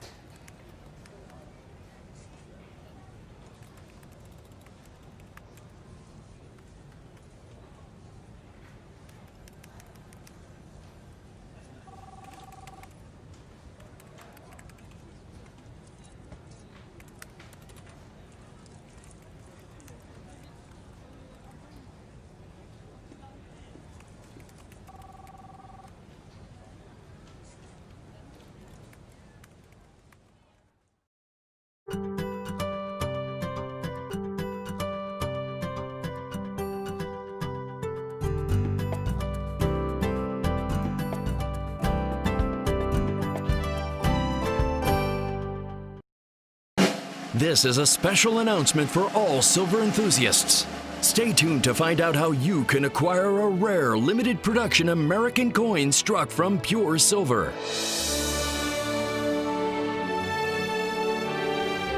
The American Silver Eagle, struck from 1 ounce of .999 fine pure silver, has long been America's favorite silver dollar. President Ronald Reagan signed the Liberty Coin Act of 1985, and the first ASE was struck on October 29, 1986. The obverse of the iconic American Silver Eagle depicts Lady Liberty wrapped in the stars and stripes of the American flag as she strides forward with an outstretched arm and an open palm, which beckon in the hopeful rising sun of a new day. This design of Lady Liberty comes from Adolph Weinman's stunning Walking Liberty half dollar, which was minted from 1916 to 1947. John Mercanti, the 12th chief engraver of the United States Mint, used modern mint technologies to strengthen many details of Weinman's legendary design. The reverse design showcases Mercanti's heroic rendition of a valiant heraldic eagle, inspired by the Great Seal of the United States. The eagle is clutching an olive branch in one talon and arrows in the other. 13 stars above the eagle represent the original 13 colonies of the United States. But Mint State ASEs do not bear the numismatic mint mark of where these coins were struck. The West Point Mint began striking American Silver Eagles in 2001. And in 2020, due to an emergency closure of the West Point Mint because of COVID-19, the production of American Silver Eagles briefly shifted to the Philadelphia Mint. But during this 2-week period, the Philadelphia Mint produced one of the lowest mintage American Silver Eagles ever, of only 240,000 coins. And NGC, the leading numismatic grading service in the country, has identified these coins with a special pedigree designation on their label that states Emergency Production American Silver Eagles, as well as the rare pedigree of first day of issue. Call 1-800-233-4145 right now to make sure you don't miss out. And listen to this, only 240,000 of these limited emergency production coins were struck, making this one of the rarest American Silver Eagles to ever be produced in the entire series. This limited number of coins being produced from Philadelphia is what coin enthusiasts call absolute rarity. And don't forget, these stunning coins are struck from .999 fine pure silver. That's right, pure silver. And each of these coins is graded Mint State 69. That's the grade of a nearly perfect coin. And also has the rare pedigree of first day of issue. Due to the incredible scarcity of 2020 emergency production American Silver Eagles in Mint State 70 condition, prices have skyrocketed, sometimes even costing between $700 and $800 for an MS-70. But listen to this. The difference between a Mint State 70 example and a Mint State 69 example is unable to be seen by the naked eye. This means that unless you are looking at your 2020 emergency production American Silver Eagle under 5 times magnification, there will be virtually no difference in quality between the Mint State 69 and Mint State 70 examples.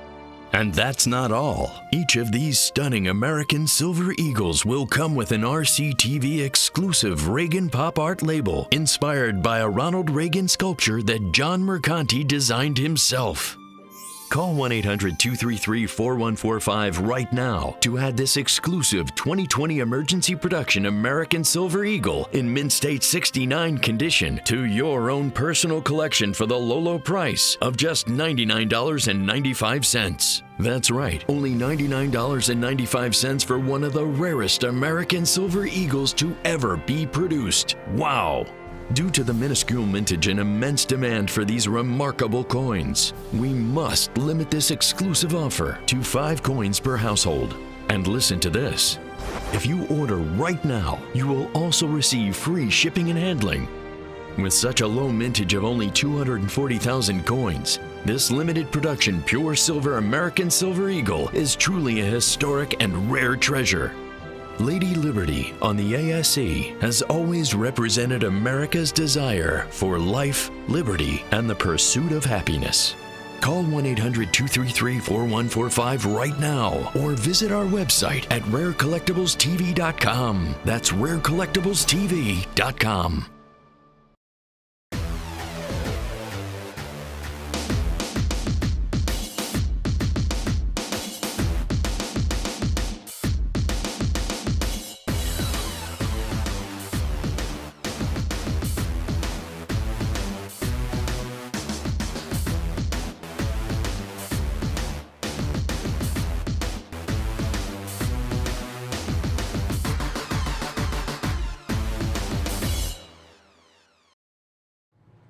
This is a series that began in 2017. Do you guys remember 2017 when the first palladium coin came out? I'm going to bring you back into time, but first I want to show you the latest and the greatest. First of all, folks, the U.S. Mint has struck a rare coin right out the gate, one of the rarest they have ever issued. This mintage is really small. I never thought I'd see the day when there would be a coin with a mintage smaller than the $20 gold high relief St. Gaudens. But it's happening. Or the 1995 W Silver Eagle. But it's happening. Wow, this is one of the rarest coins the Mint has ever issued. And how do we have this coin? Not why do we have it, how do we have it? Well, we have it in the first day of issue, in the highest grade you can attain, which is a perfect 70 grade. Look at that. Mint State 70, first day of issue, high relief, 2020. Burnished palladium eagle. Now, the United States of America, let's start with Ronald Reagan. What does Ronald Reagan have to do with a coin that was issued in 2020? I'll tell you, very few coins. You know when the authorization for this coin was signed into law? In 2010. It was actually an extension, an amendment, an addendum, if you will, to the Liberty Coin Act. 1985, Ronald Reagan signed into law the act that authorized the U.S. Mint to begin striking eagles. And at that time, there was just 2 in the series, gold and silver. Later on in 1997, the U.S. began, well, they added another precious metal to the series, platinum.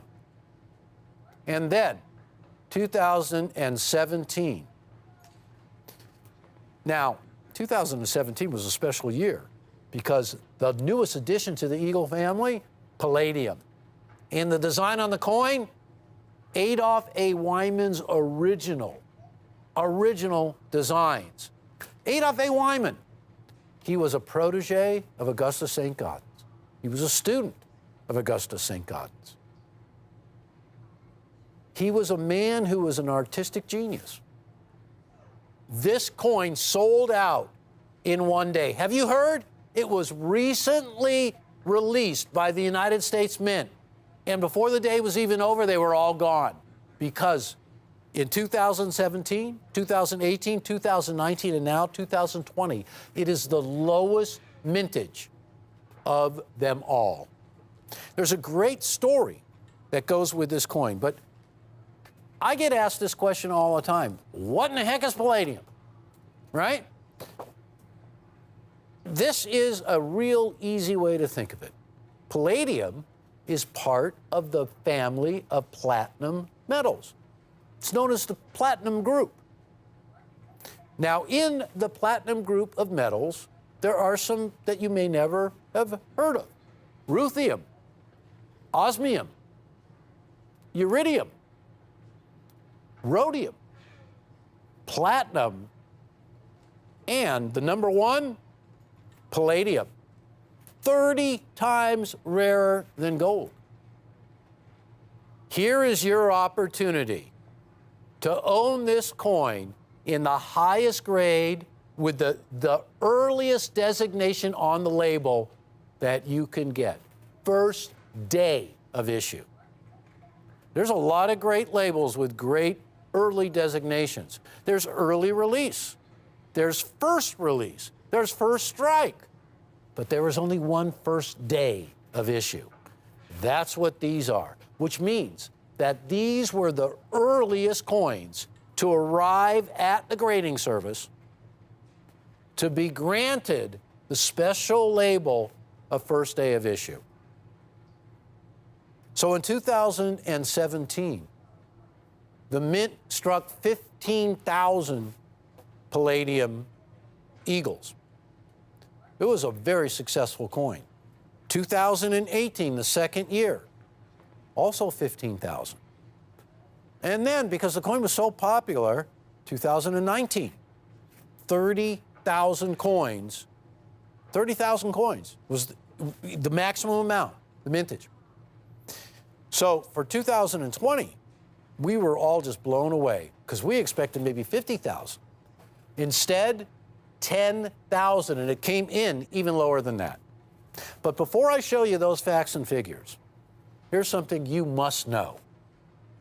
After scouring all archival information for mine production all over the world, this is what we came up with. Global precious metals, the amount that has been mined in metric tons.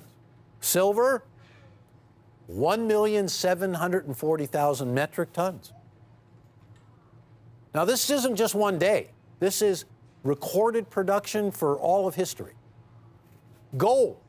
Gold's pretty scarce, very scarce. Look at that. Look at it next to silver. 190,000 tons of gold.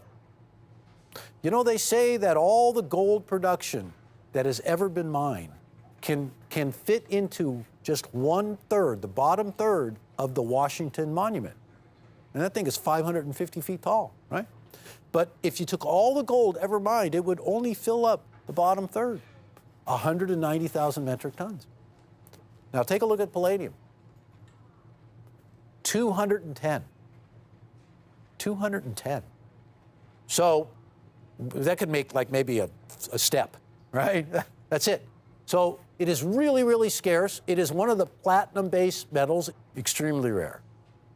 Collectors have recognized the rarity of these palladium additions to the Eagle program, and these are some of the most popular coins in the world in a short period of time. Just 2017, 2018, 2019, and now 2020. And it's become one of the most popular issues in the Eagle program.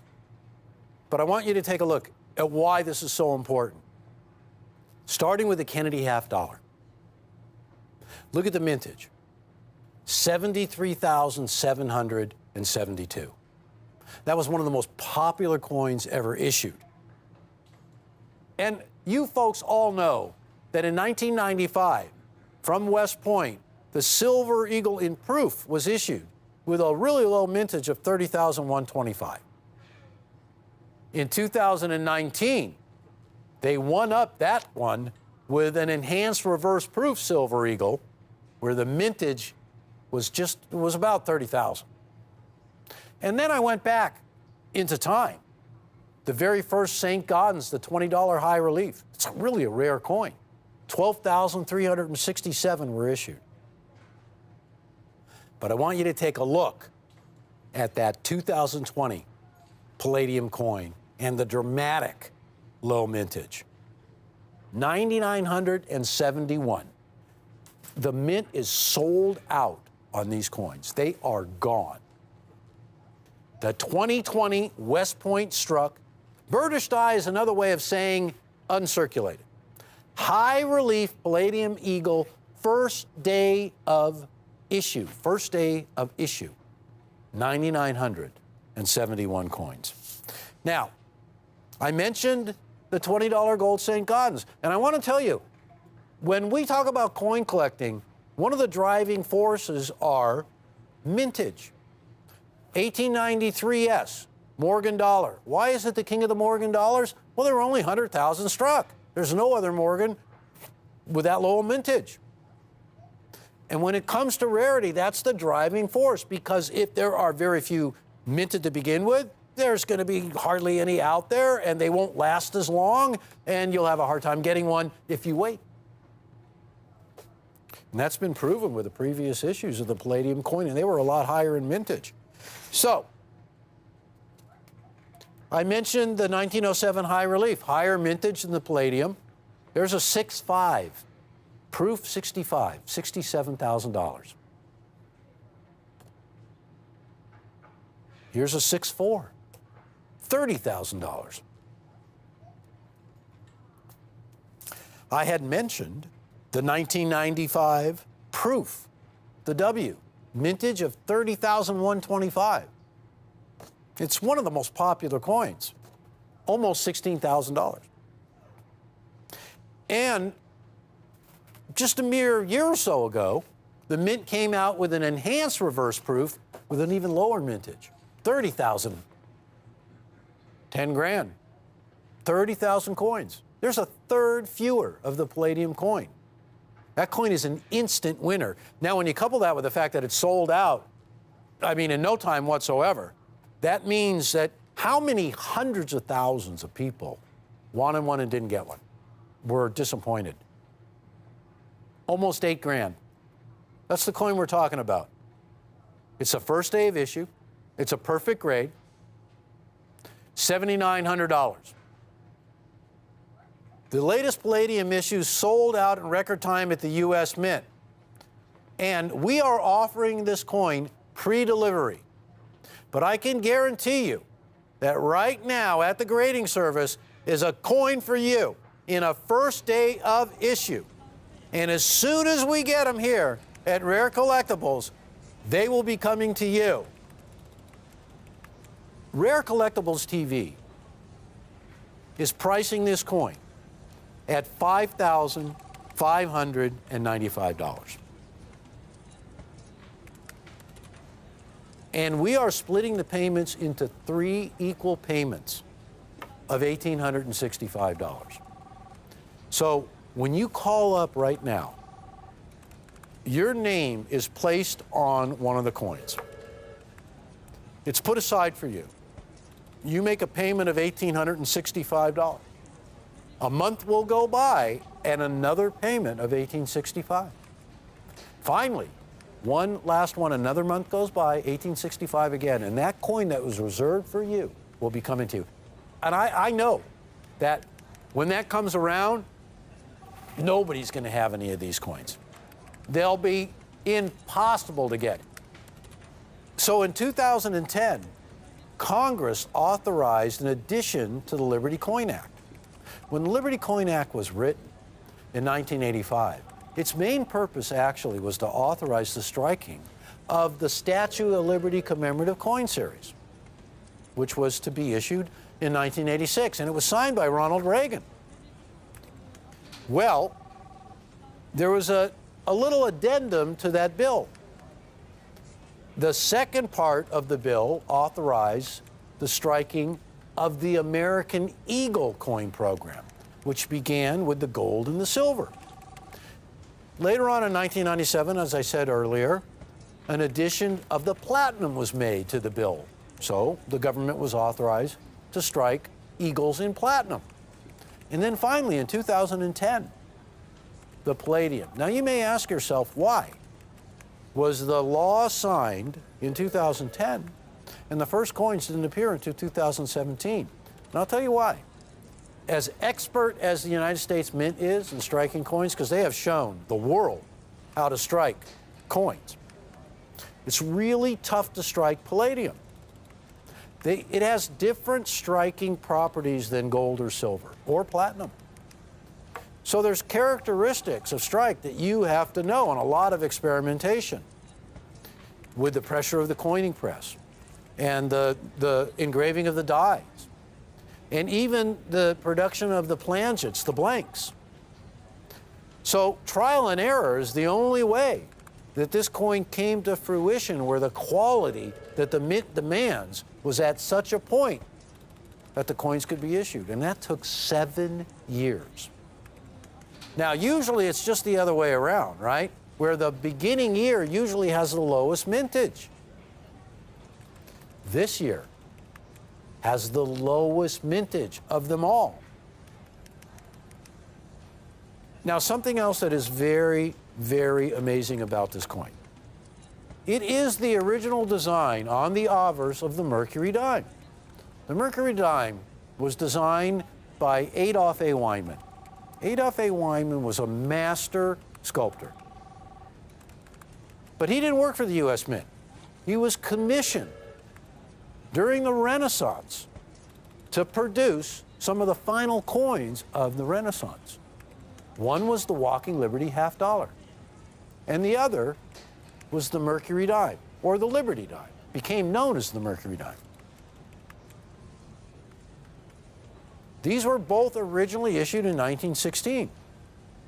But Adolph A. Weinman had created a couple of medals before that, which was how he got recognized for potentially being able to design a couple of United States coins. In 1907, Adolph A. Weinman issued a medal honoring the American Institute of Architecture. And this medal featured on its reverse an amazing representation of the American bald eagle. Actually, a version of it ended up on the reverse of the Walking Liberty half dollar. This coin is a unique interpretation of Adolph A. Weinman's design of the Mercury dime on its obverse, and on its reverse, that eagle that made its debut on the American Institute of Architects medal of 1907. So something very special happened here. The Mint and the American Institute of Architects got together in a joint venture, and they allowed artists from the Institute to come to the Mint, to the archives, and view the original model of the 1907 Weinman medal. And from this was created this amazing reverse for this palladium coin.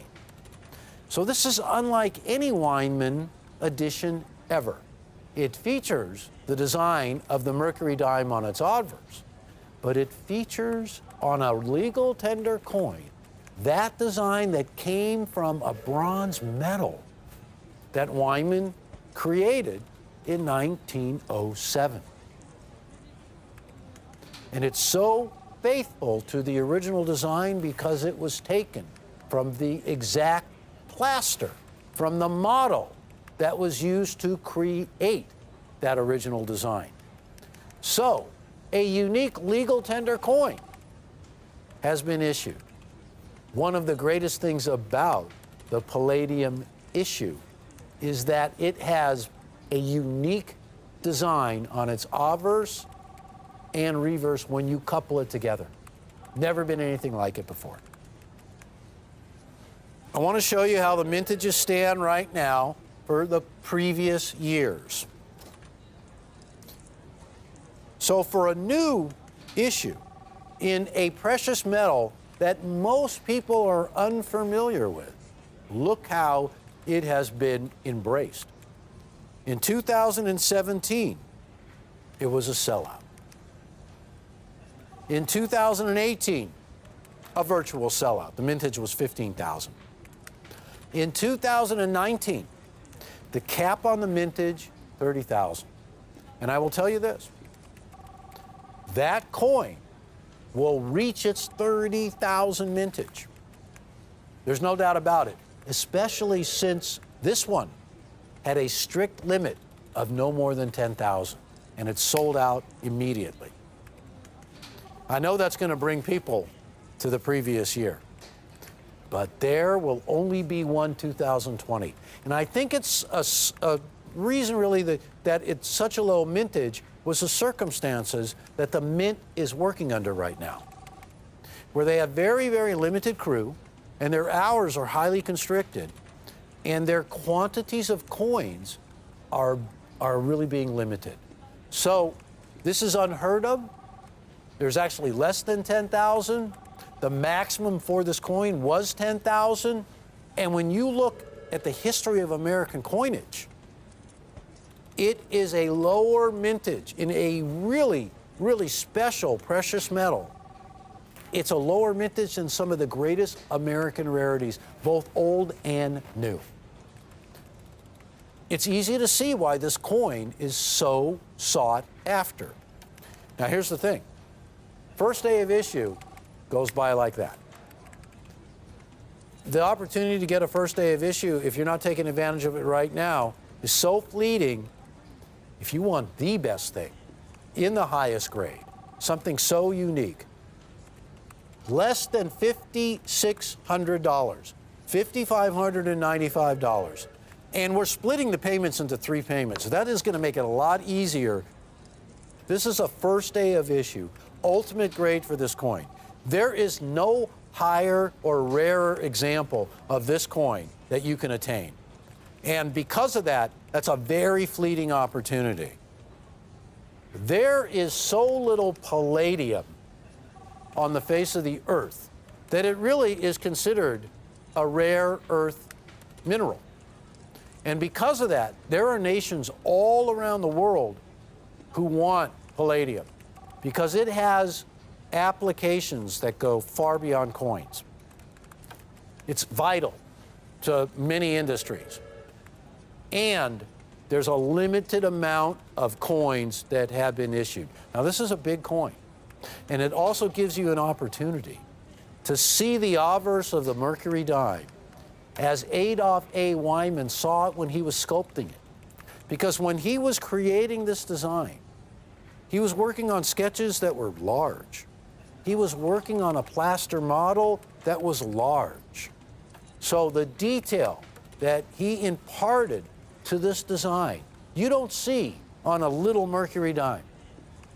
But when you see this coin, big as life on a full 1 ounce version, you see versions that you will never see on previous issues. High relief. Now, what does high relief mean?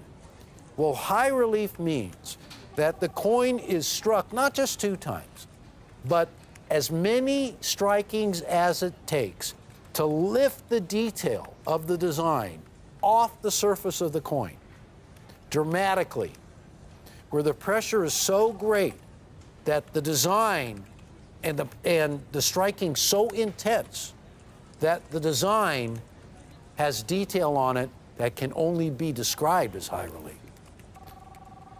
In the whole history of the United States of America, whenever a high relief coin is offered, think about it. In 2014, there were special releases, 4 of them, in silver, of Kennedy half dollars that were all high reliefs. Those coins are long gone and so sought after because you see the design like you have never seen it before. And here's an opportunity to see a design on an American coin as the artist saw it when he was sculpting it something that never happens until this coin, until this series. So that is the latest issue of one of the rarest metals. Have you ever imagined that you would own a coin that is so many times rarer than gold? You just won't believe it. So folks, remember this.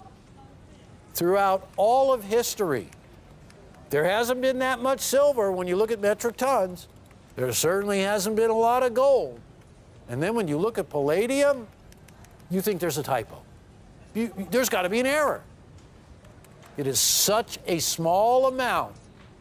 How we were able to get coins, wow, just amazing. The latest palladium issues sold out in record time at the U.S. Mint. And we are offering this coin pre-delivery. But I can guarantee you that right now at the grading service is a coin for you in a first day of issue. And as soon as we get them here at Rare Collectibles, they will be coming to you. But ladies and gentlemen, don't forget, very few issues sell out as quickly as this one did, and hardly any of the 10,000 coins are going to be designated as first day of issue. But I can guarantee you, yours will. So you're going to get the ultimate. And I think I need to wrap this presentation up, and I hope I covered all the bases. And if I haven't, let me just describe it with 3 last words. Rare, rarer, rarest. That's the way it is. So thank you so much for watching Rare Collectibles TV, and I invite you to stay tuned. We'll see you soon.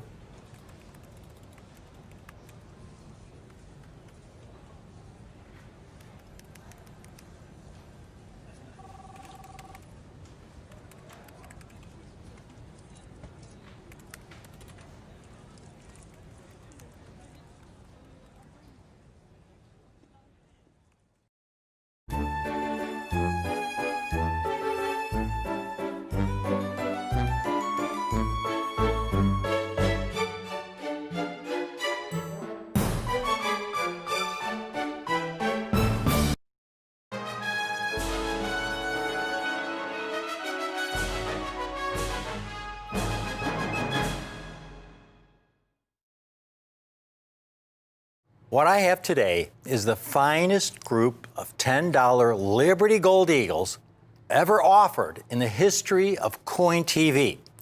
Coin TV dating back to the 1980s, folks.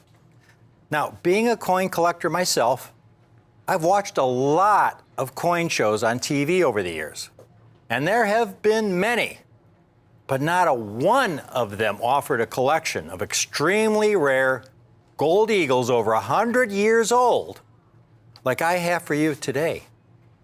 Not a one of them has been even close. There's no magic formula to it to get the kind of coins that I have for you today. It's through a lot of hard work. But it is a labor of love for me because I get tremendous satisfaction when I know through my efforts I can find coins like this that offer you so much potential. These are coins you want to put away for the long term, folks. These are historical keepsakes. Liberty Gold Eagles. They are called Gold Eagles because up until 1850, the largest gold coin struck for commerce was the $10 gold Liberty with approximately 1/2 ounce of gold. And here you see pictures of some of the gold coins struck up until 1850. You have a $1 gold piece, which was a very, very small coin. It was smaller than a dime. One of the smallest coins ever struck by the U.S. Mint. And then you have a $2.50 gold piece, which was about the size of a dime. And then you have a $3 gold piece, and then a $4 gold piece, which was called the Stella. It was only struck for a very short time. And then you have a $5 gold piece, which was the half eagle with about 1/4 ounce of gold. And then you had the $10 gold eagle with about a ½ ounce of gold. And that coin there, you see that Liberty design was struck up until 1907. That was the last year of the Liberty gold eagle. And then in 1907, a new design took over, what we referred to as the Indian gold eagle, and that was struck up until 1933. 1907 Liberty Eagles. The last year these $10 Liberty Eagles were struck by the United States Mint. Folks, the coins I have today are extremely rare.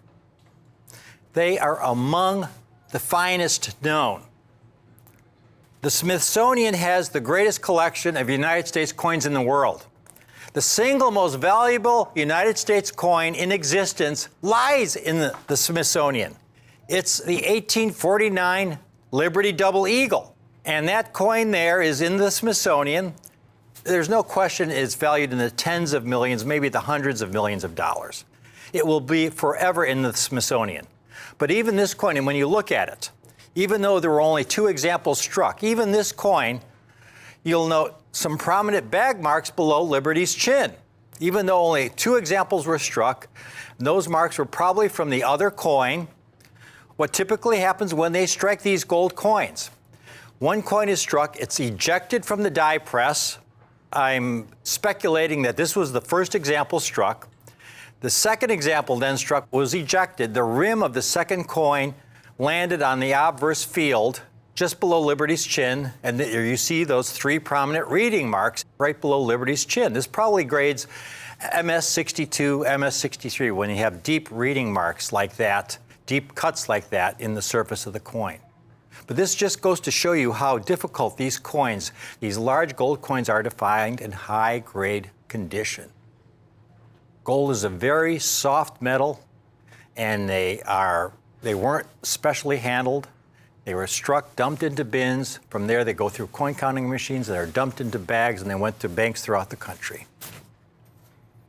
Now, the Smithsonian, with the greatest collection of United States coins in the world, the 1907 Liberty Eagle in the Smithsonian, folks.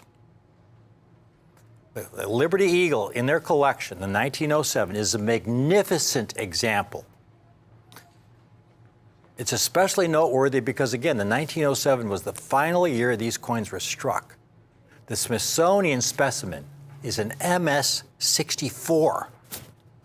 There are only a handful of examples graded higher than MS-64. Coins are graded on what we refer to as the Sheldon scale, and it goes from a low of 1 to a high of 70. 1 is the heaviest circulated, lowest grade coin you can get. The higher the number, the better the condition. Once you get up to the number 60, you're talking about a coin at 60 that has been uncirculated, but it has a lot of bag marks because of the process of minting a coin. Again, when I talk about the coins falling into the bin, being thrown into the bags, through all of that, coins accumulate bag marks. So the worst of those that are the most heavily bag marked, even though they've never gone into commerce, never been spent, the heaviest bag marked examples will grade MS-60. Now, a 70, there are no gold coins, gold Liberty Eagles graded 70 or even 69. The highest grade 1907, folks, is an MS-66. And there's only one of those, okay? I have what one can consider a Smithsonian quality collection of 1907 $10 Liberty Gold Eagles on display for you today, folks. These coins really should not exist. What I have today, this is, again, as I started out, no show in the history of Coin TV has ever offered anything remotely close to what I have for you today. We have over 400 examples in MS-64 condition. They came out of the great European bank hoard. And that's the only reason these coins exist in the condition we have them in today.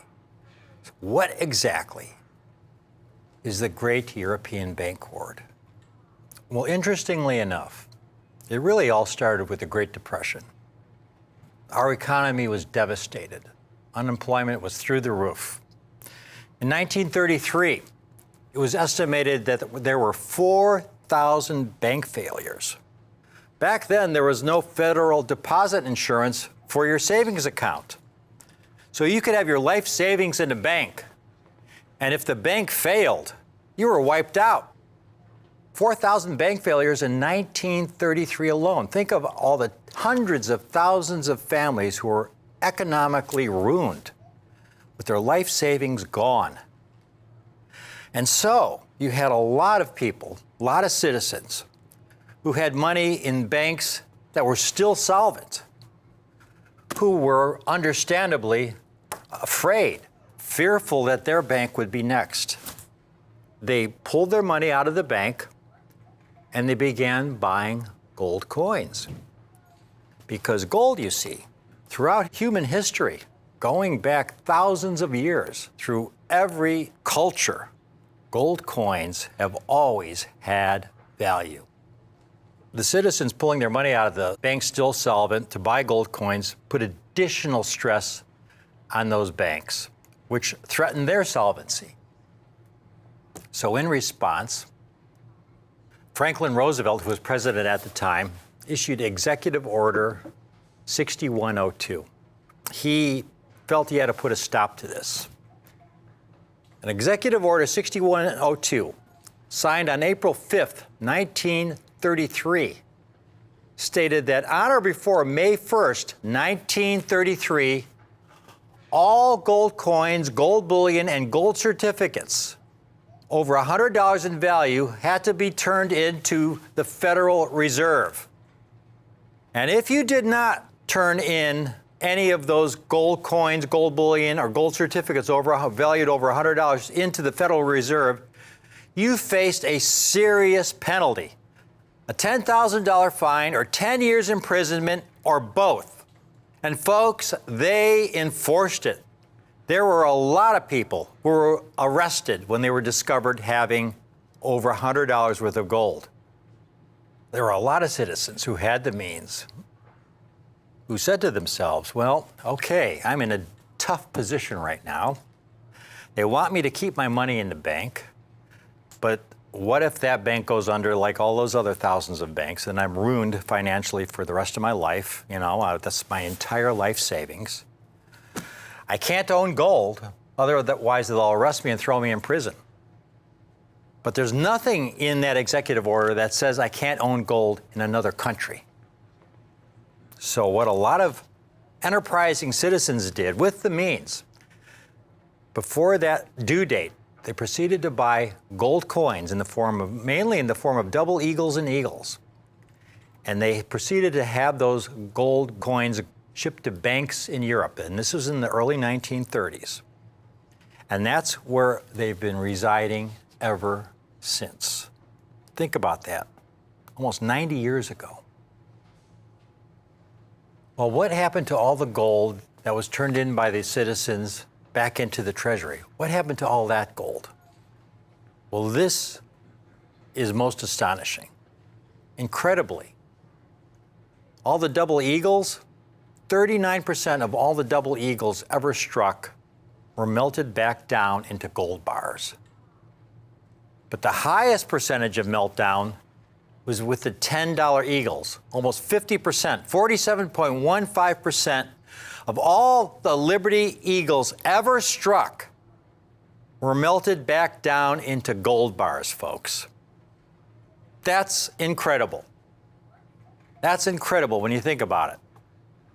So here we have this 1907 Liberty Eagle. They only struck about 1.2 million examples. Very few have survived in high-grade condition. As I mentioned, the highest grade example by PCGS is an MS-66, and there's only one of those. The Smithsonian specimen is magnificent, among the finest known. It's an MS-64. When we acquired these Liberty Eagles out of the European bank hoard, again, they originally come in bags, and the coins are graded, and we ended up getting some of the most extraordinary grades. Remember, again, that these coins were sitting in a vault in a European bank for almost 90 years. They weren't moved around. They weren't shuffled from bank to bank. They were just sitting on a shelf somewhere in the bank for 90 years, just stagnant. And that's the primary reason these coins have survived in MS-64 condition. This is the most extraordinary group of Liberty $10 Eagles anyone has ever offered in the history of Coin TV. The best part of all is the price, folks. You look at these, to give you an idea how rare these are. The mint struck about 1.2 million. Probably around half of that was melted down, leaving around 600,000 coins. PCGS has been grading coins since 1986. In all those years, they've only graded 2,700 examples in MS-64 and only 74 higher. 2,700 examples, folks, is about the top 1/4% of the entire mintage.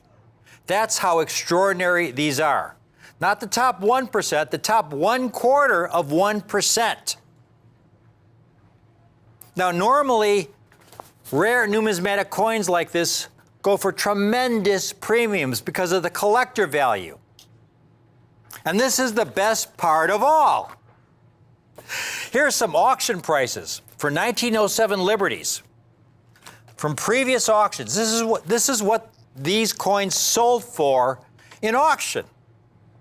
Here's a 1907 MS-64 graded by PCGS, sold for $3,220.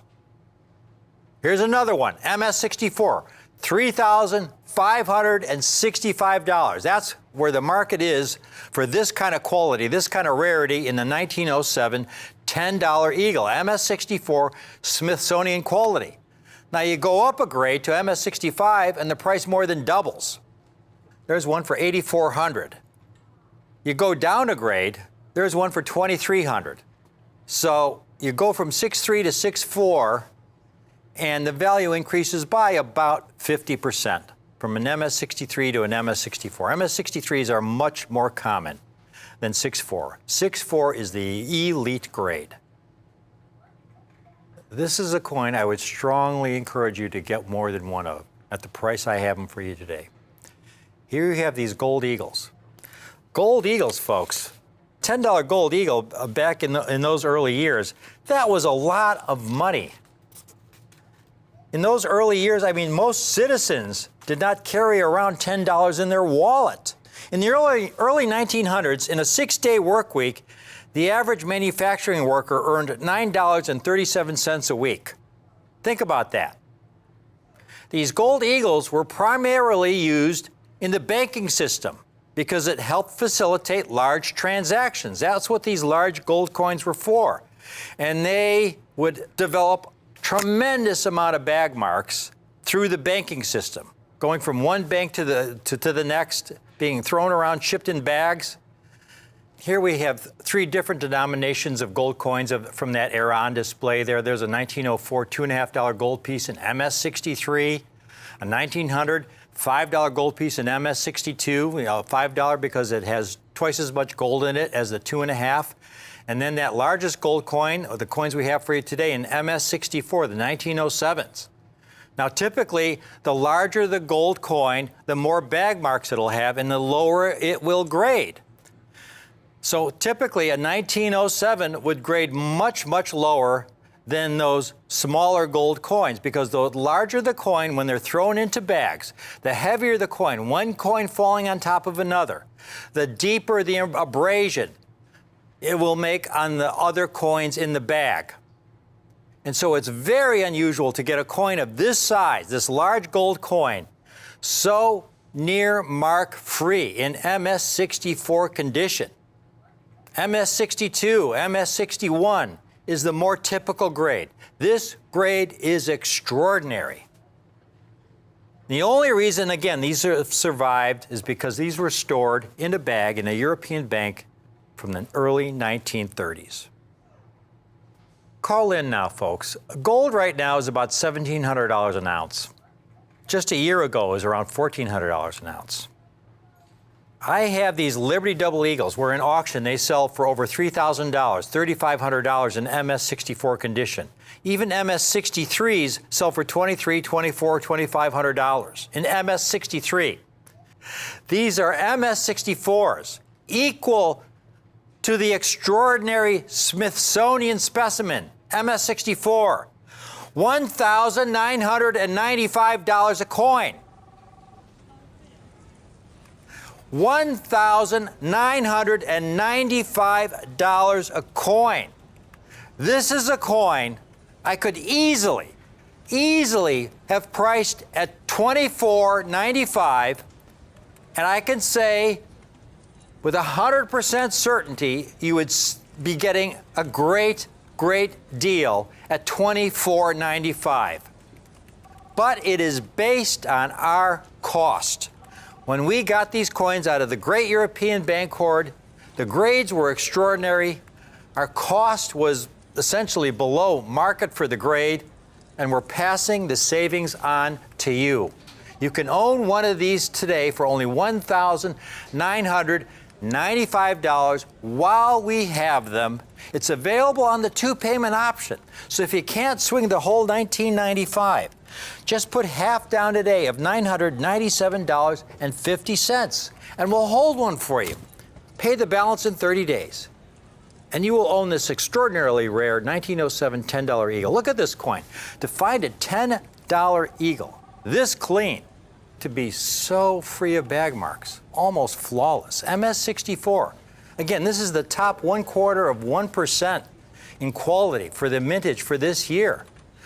There are only 2,700 examples in 6.4. We have almost 20% of the entire population, this extraordinary group that we're able to acquire out of the European bank hoard. These coins, again, should not exist. If they had been stored in that bank for almost 90 years and were kept in the banking system, they would have continued to develop bag marks and would not be in MS64 today. If they would either be melted down or they would be MS60 grade or AU grade or extra fine grade. The only reason these coins exist is because they were sitting in a bag in Europe for about 90 years. And the fact that we were able to buy that bag, quality was extraordinary, and get the bag at a great price. Our tried and true formula, when we get a great deal on these coins, when the coins come out in a higher grade than what we expect, we pass those savings, we pass our good fortune on to you. If you can get one of these, get one. But if you can swing 2 or 3 or 4 or 5 examples for under $10,000. I mean, just in gold value alone, that's about 2.5 ounces of gold. In gold value alone, folks, I mean, that's over $4,000 in gold, just in gold value alone, at current gold value, which is about $1,700 an ounce. But again, these are not just bullion coins. These are rare numismatic treasures, historical treasures. Actual gold coins struck for commerce by the U.S. Mint in 1907. The vast majority went into commerce.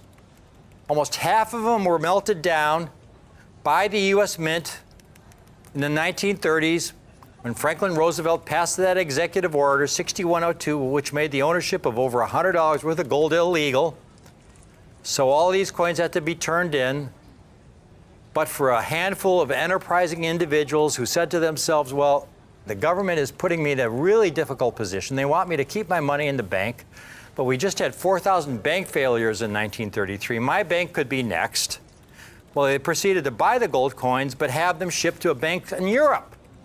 Folks, this is like that Halley's Comet. It's a small window of opportunity that will pass very quickly.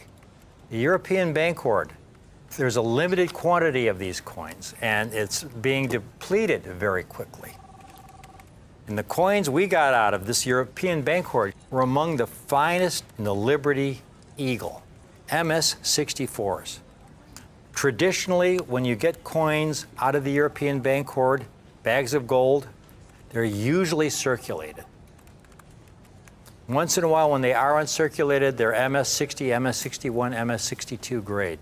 Sometimes, if there are later dates in the St. Gaudens series, like the 1924 P, you might even get an MS65. But these Liberty Eagles, you never see them in this grade. These Liberty Eagles in this condition are much rarer, for example, than St. Gaudens double eagles in MS64. So many of them were melted down. Few survivors. This is probably the greatest group of 1907 Liberty Eagles to ever surface in the history of U.S. numismatics. We have almost 500 examples in MS64 condition. About 20% of the entire certified population. The top 1/4% of the surviving 1907 Liberty Eagles. A coin equal in quality to the example in the spectacular Smithsonian collection, which has a 1907 Liberty Eagle also in MS64. That's an extraordinary coin. Here you can have that quality, Smithsonian quality, and it's not $29.95 or $24.95. Again, I could offer these at $24.95. You'd be getting a great deal, but it's based on our cost.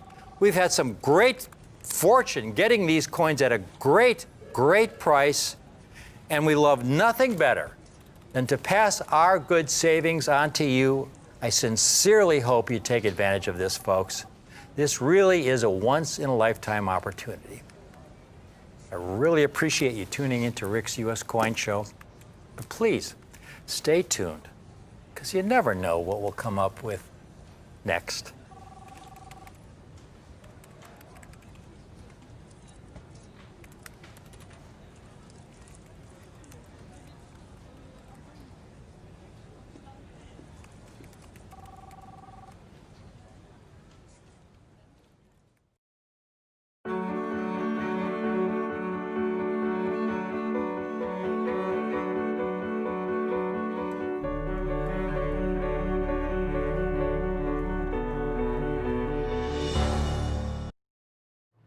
Hello, welcome to Rick's U.S. Coin Show. What I have for you now, these came from Harry the Hoarder's collection. Of course, that wasn't his real name. I used to joke about it. He always used to get a kick from that nickname I gave him, but he was a prolific collector. And he collected large quantities. He was a visionary. The guy was putting away proof sets from the late 60s, early 70s. And he had just incredible select proof sets from this era. The last year, these proof coins were struck at the Philadelphia Mint with this old flat pack design, these 1964 proof sets, the finest specimens that, again, this man was very selective. He had an incredible grading eye. I talked about how he had bags and bags of original 1955S Lincoln cents. Now that was the last year the wheatback Lincoln cent was struck at the San Francisco Mint. He had bags of these from mint-sealed bags of 5,000 coins. He went through them, submitted the finest examples to NGC.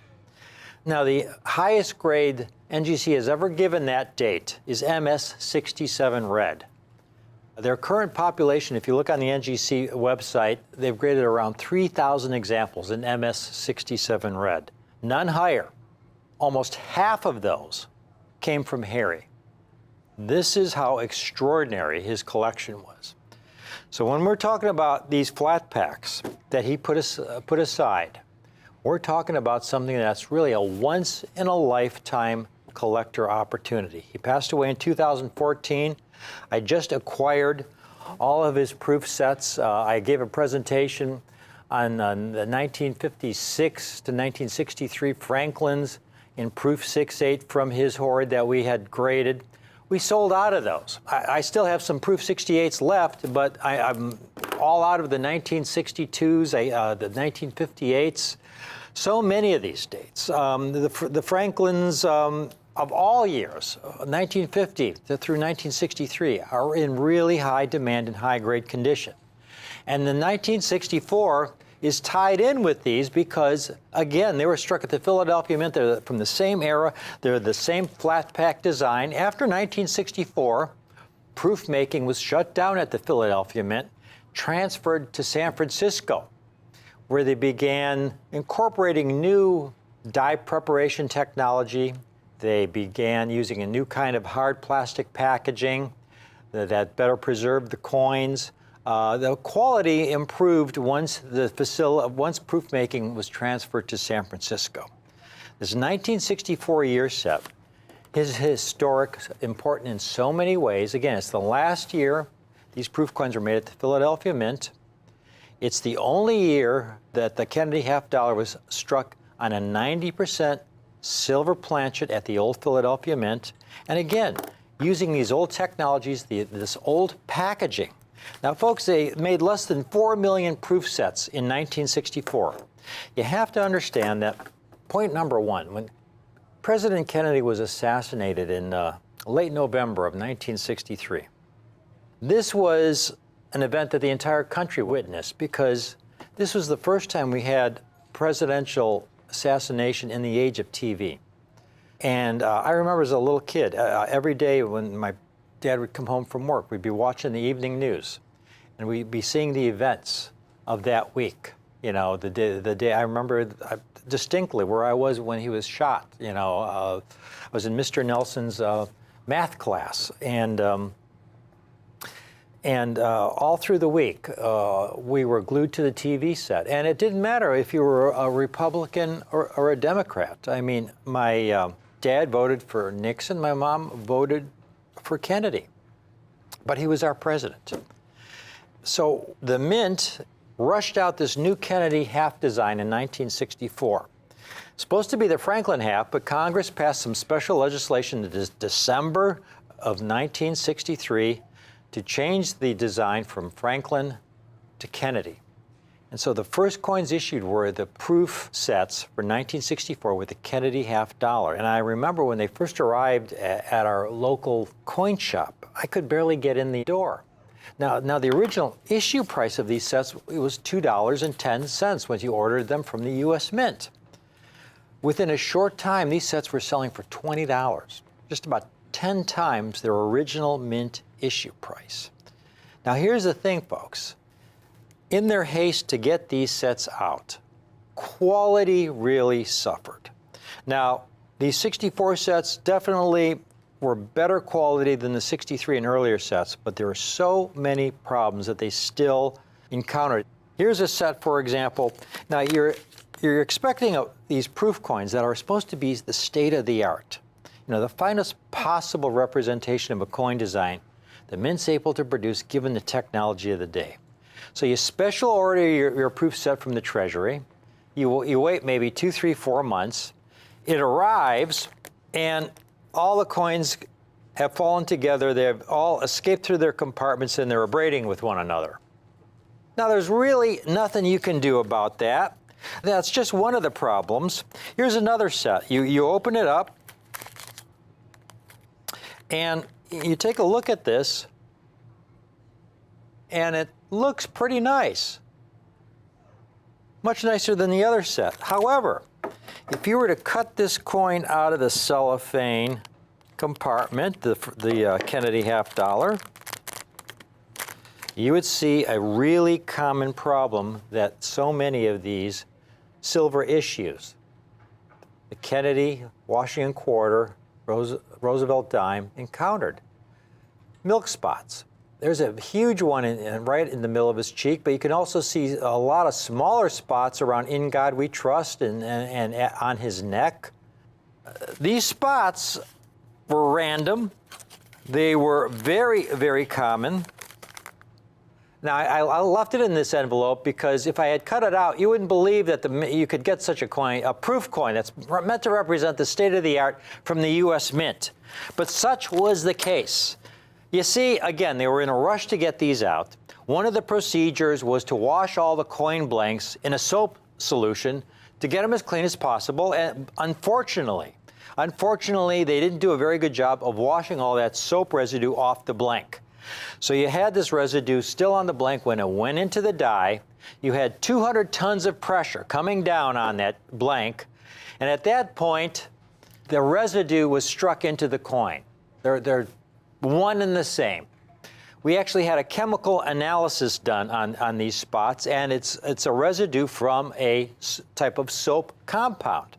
So while this silver coin is supposed to be 90% silver, once you include this soap residue, you've got a certain percent that's a copper, 90% is supposed to be silver, but then you have this other added material, which might be 0.01%. So actually, this coin is 89.99% silver, or something like that, if you want to be technical. But the point is, these coins were just very, very sub quality. Again, at this old Philadelphia Mint.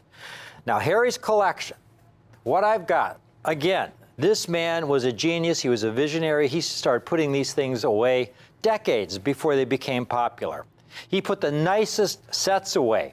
He didn't put these spotted sets. These were spotted sets I've accumulated from other collections. Every set I looked at of Harry's was magnificent. And so what I have for you today are the finest, most spectacular, complete year sets from 1964 that you will ever see. And I have them in proof 67, proof 68, and the ultimate, the highest matching grade you can get this set in an NGC holder, proof 69. You will love the price because you see, again, I bought the complete collection. And because Harry was so selective, I paid a premium for these sets. But I was well rewarded in the fact that many of these coins came out grading 6.7, 6.8, and even some 6.9s. Now, folks, I've seen the Kennedy just by itself in proof 67. Top-rated dealers selling that coin for $200 and $300 just for that Kennedy $50. The other denominations I've seen on average, the penny, the cent, the nickel, dime, quarter for $50, $60, $70 a coin. This set would normally, if you bought the coins individually, be $300 to $400 or more. These are extremely rare. Take a look at these numbers. Total number certified, you had almost 4 million originally struck. By the way, Mint State examples, the 1964 Kennedy struck for commercial use, they struck over 400 million. So that's a ratio of over 100 to 1. But of all these over almost 4 million sets, to this date, NGC has only graded a mere 12,000 in proof 67 for the $50, 2,700 for the quarter, 3,800 for the dime, 1,600 for the nickel, and about 2,000 of the Lincoln cents in proof 67. These are the elite from 1964, folks. I'm going to price this set out to you, folks. Again, if you were even to find a spectacular 1964 set, almost virtually all of these sets, as you saw in the previous presentation, have been picked through at this point, 50 times over, folks. The sets you find are spotted, the coins are toned, unattractive. These are jewels. If you, by some miracle, found a monster set, the cost of that set, the cost to get each of these coins graded would be about $25. That's about $125 just for the grading fee. To have them shipped back registered mail would be at least another $20. But you're in that for $150. It doesn't even include the cost of the coins. And that assumes you're going to get a proof 67. The fact is there are a lot of small hairlines on most of these proofs from this era, and they usually grade proof 65 or proof 66. This entire set, all 5 coins, are not $4.99 or $3.99 or $2.95. I saw one on eBay recently for $295. That's the best price I've seen for a complete 1964 year set in a long, long time. I've got this set, again, because I acquired them in this collection, because he was so selective, because I got a larger percentage of 67s and 68s than I normally would have. My cost is lower than it normally is, and I'm passing that savings on to you. This once-in-a-lifetime opportunity. This entire set, folks, is only $169. $169 for the entire 5-coin set. That's less than $35 a coin, $169, and that's for the Kennedy half dollar in there. And if you want to get 3 sets, it gets even better, because you can own 3 sets. While I have these, again, I have a good quantity of them, but they are limited. Just as I had with the original Proof 68 Franklin sets, I had a large quantity, and I still have some Proof 68 Franklins left, but I ran out of a couple dates. I can't offer those sets anymore. Can't offer them until I get some 1962s in, which are not supposed to be a rare date, but it's because these are all becoming very, very rare. 3 sets for only $489. That's $163 a set. And then if you want to get 5, folks, if you want to get 5, it drops down to $159. 5 sets for only $795. Now, if you want to take a step up, take a look at these Proof 68s. 1 point from the highest possible grade you can make any matching 1964 year set. They don't exist. It's not possible to complete a set in Proof 70, because a lot of these coins have never been graded in Proof 70.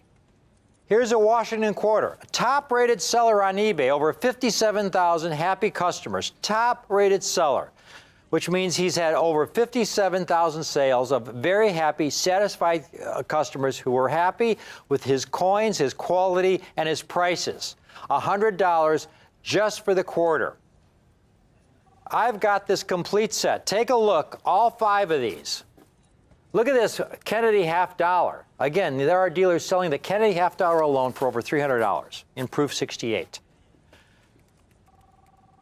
You won't believe this price, folks. You know, the other sets, the Proof 67s were only $169. That is a fabulous once-in-a-lifetime price. Normally, when you go from 67 to 68, you double the price, at least. You'd expect these sets to be around $395. I've got these sets. Order now if you want to get these phenomenal sets, limited quantities.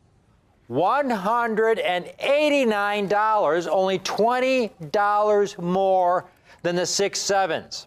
And it's only because this man had such a good grading eye that I got a few more 68s than would ever have been possible if it had been any other collection.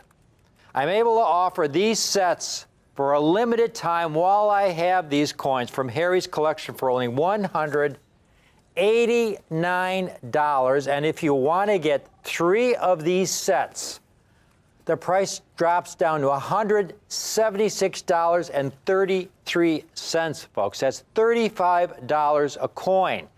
$529 for 3 sets. And finally, if you want to get 5 sets, it drops down to less than $35 a coin, $169.80. All 5 sets for only $849. $849 for this last year of the Proof coin struck at the Philadelphia Mint. The last year these coins were struck in Proof on a 90% silver planchet for the Kennedy half dollar, for the Washington quarter, and for the Roosevelt dime. 1965, the Roosevelt dime had no silver content. It was struck in clad. The 1965 Kennedy was struck in 40% silver. These are the last of the 90% silver proofs, and they were the last of the Philadelphia issue proofs, and they're in Proof 68 at a record once in a lifetime. Get one now, the opportunity of a lifetime price, 5 sets for only $849. Now, I've been told we've actually already sold 2 sets in Proof 69, and I haven't even offered the 6.9s yet. Sasha, we better get to the 69s. We've got a lot of people calling in here. This is it. This is the top of the line. The top of the line. The highest grade matching set it's possible to complete. The highest grade Kennedy half dollar, Proof 69. Proof 69. This is the ultimate, folks. This is the ultimate. Finding these in Proof 69. Oh, folks, this is perfection. Perfection. I asked Rick Montgomery, one of the head graders at NGC, will they ever grade a Proof 70 from this early era? He said, no, we won't, because they didn't have the technology. You look at this is perfection. They've only graded 3,500 Kennedy half dollars in Proof 69, only 2,500 Washington quarters, 2,700 Roosevelt dimes. The Jefferson nickels, only 2,187 coins.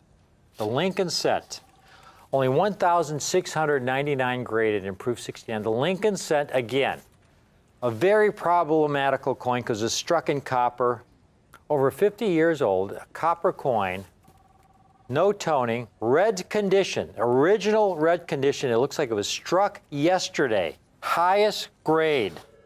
Here's one on eBay. A Proof 69, $187. Just the Lincoln cent. Here's a Washington quarter. That's 100% positive feedback. I mean, these are among the top dealers. There's one for over $600. So you're over $800 for just those two coins. Here's one of the top dealers on eBay. $500 for the 64 Kennedy. You're over $1,300 for this set, for just those three coins. I didn't give you a nickel or dime comp yet. Just those three coins were over $1,300. This is the best ever, I never thought possible price. When these coins are in more demand than ever, I've been working on the third edition of the Complete Guide to Franklin and Kennedy half dollars. Whitman and I had signed another contract. They called me, Rick, can you do a third edition? I said, all right, I'll do a third edition. It's a lot of work, folks, but boy, the market, the collectors out there love these coins from this era. This set, folks, this set, get ready, $359. $359, and this hoard was so magnificent. If you want to own 3 of these sets in Proof 69, it drops down to under $350 a set. 3 sets for only $1,049. And then finally, 5 sets for $339 a set. 5 sets for $1,695. Think about that, $339 a set, far less than what a lot of dealers are asking for the Kennedy half dollar alone. The entire set for only $339 when you get 5. We are getting a lot of folks calling in on this. This is the most exciting Kennedy year set in Proof 69 that I'll ever be able to offer. You get into the later years when they were struck at the San Francisco Mint, the quality improved, it becomes easier to get Proof 69 coins. There are exceptions. I mean, there were those some years at the San Francisco Mint when, for example, the Lincoln cent suffered from a lot of problems with nicks and scratches in the field. And so the Lincoln cent can be surprisingly difficult to get in some of those years at the San Francisco Mint. Notorious in 1971, 1972, notorious for marks. But the Kennedy half dollars from this, the San Francisco Mint era, just phenomenal quality, much higher quality overall than the 1964 Philadelphia Mint Kennedy half dollar, which is the key date in the set. It's the key date in the set. It's the biggie. It's the only year the 1964 Kennedy was struck on a 90% silver planchet. The only year it was issued from the Philadelphia Mint in proof condition. And we've got them here for $1,695 when you can get 5, but this is a limited time offer. Again, folks, this came from an estate, a collection, the likes of which I will never see again. It was so large. I mean, this is a man who collected. He was at every coin show every weekend. He was always on the teletype. He worked 12 hours a day, 7 days a week, except when he took a day off to go golfing. He was kind of hyperactive. He chain smoked cigarettes, and he drank coffee all day long. And whenever I talked to him, I would get 2 or 3 words in for every 50 he got in. I mean, he was working at, I'm talking think I'm talking fast now, just increase that speed by, double that speed, and you'll have an idea of what it was like talking to Harry. But I loved the guy. He was really honest, and I always knew that when he said he had a nice coin, that with his eye, that I could count on him having something nice for me.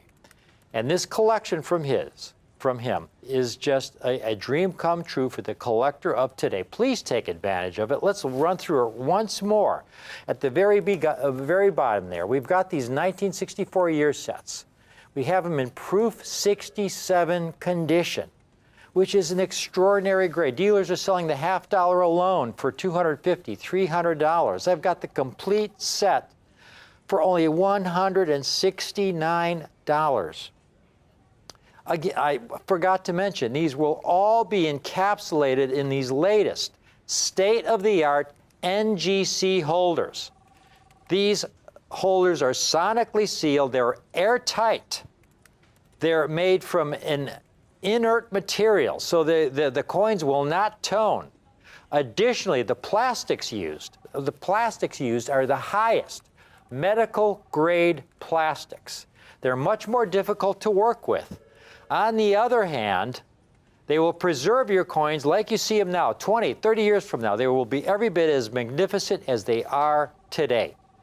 The 6-7 sets, only $169 for one, $489 for three, $795 for five.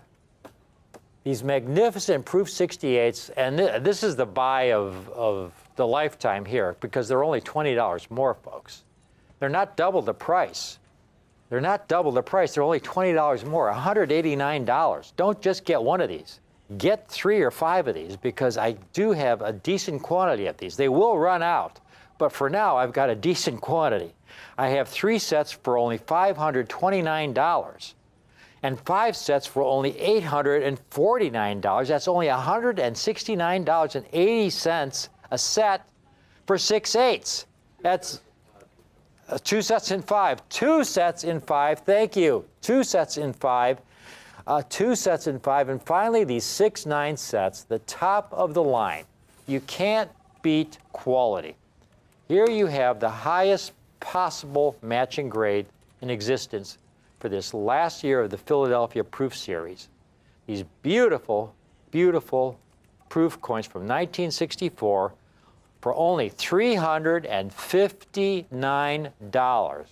We have dealers selling just the Lincoln cent alone for $150 to $200.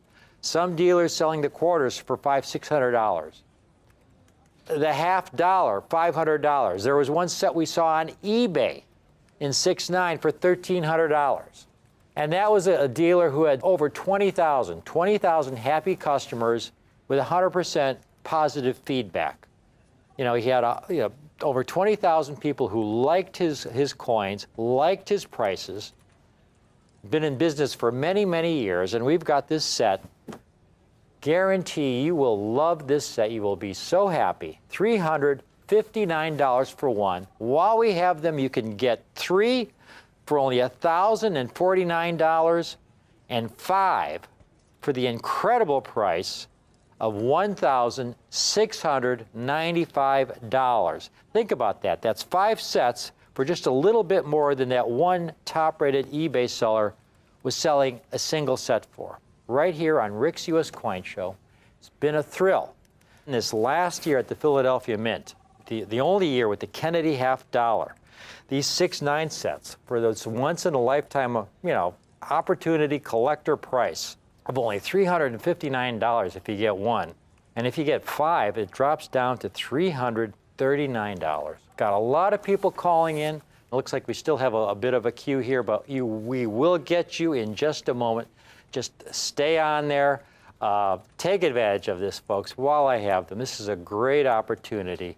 This is a window of opportunity for the collector of today to get some truly, truly beautiful, top quality, and truly rare coins at such a great, great price that gives you so much future potential.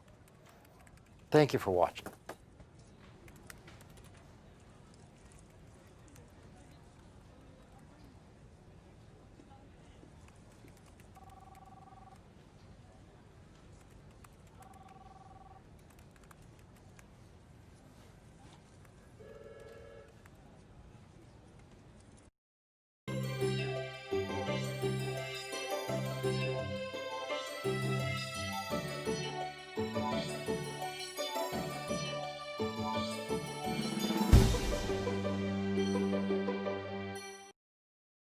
Miles, do you know what I was so thrilled about back in 1992?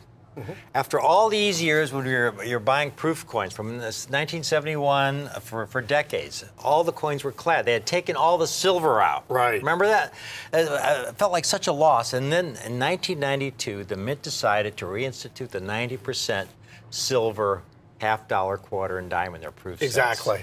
And superb quality. At the very first sets, it was such an obvious difference because that snow white cameo and that silver was so different and beautiful compared to the clad, which Well, was it kind just of shows up Yeah. snowy white compared to more of a darker gray satiny look, and Yes. not as precise and not as stark. No, definitely not. And the coins were struck in limited quantity, folks. Take a look here. What we have today are the silver-proof Kennedys from the statehood quarter era. In other words, the silver-proof Kennedy struck from 1999, which was the first year of the statehood quarter series, to 2008, which was the last year of the statehood quarter series. So you have 10 years of silver state proof sets. That's right. Then you have the silver Kennedys, and these are each individual coin that came from each individual year of the state quarter program from 1999 to 2008.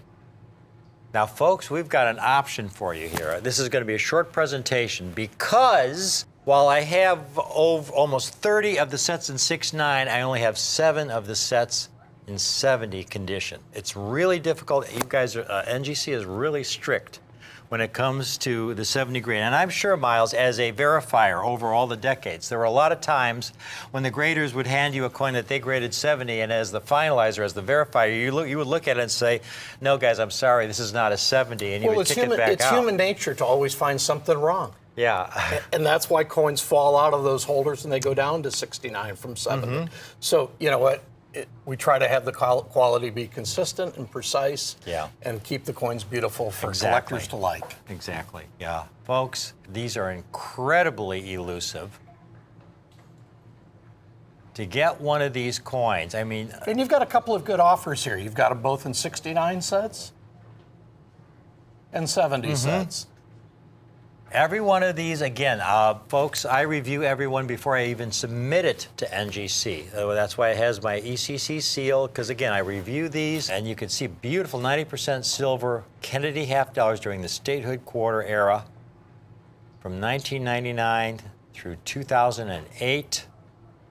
The grading fees alone, again, if you're going to try to do this set yourself, you'd find that the grading fee is $20. There's a handling fee of $10. They're going to ship the coin back to you registered mail, which is $24.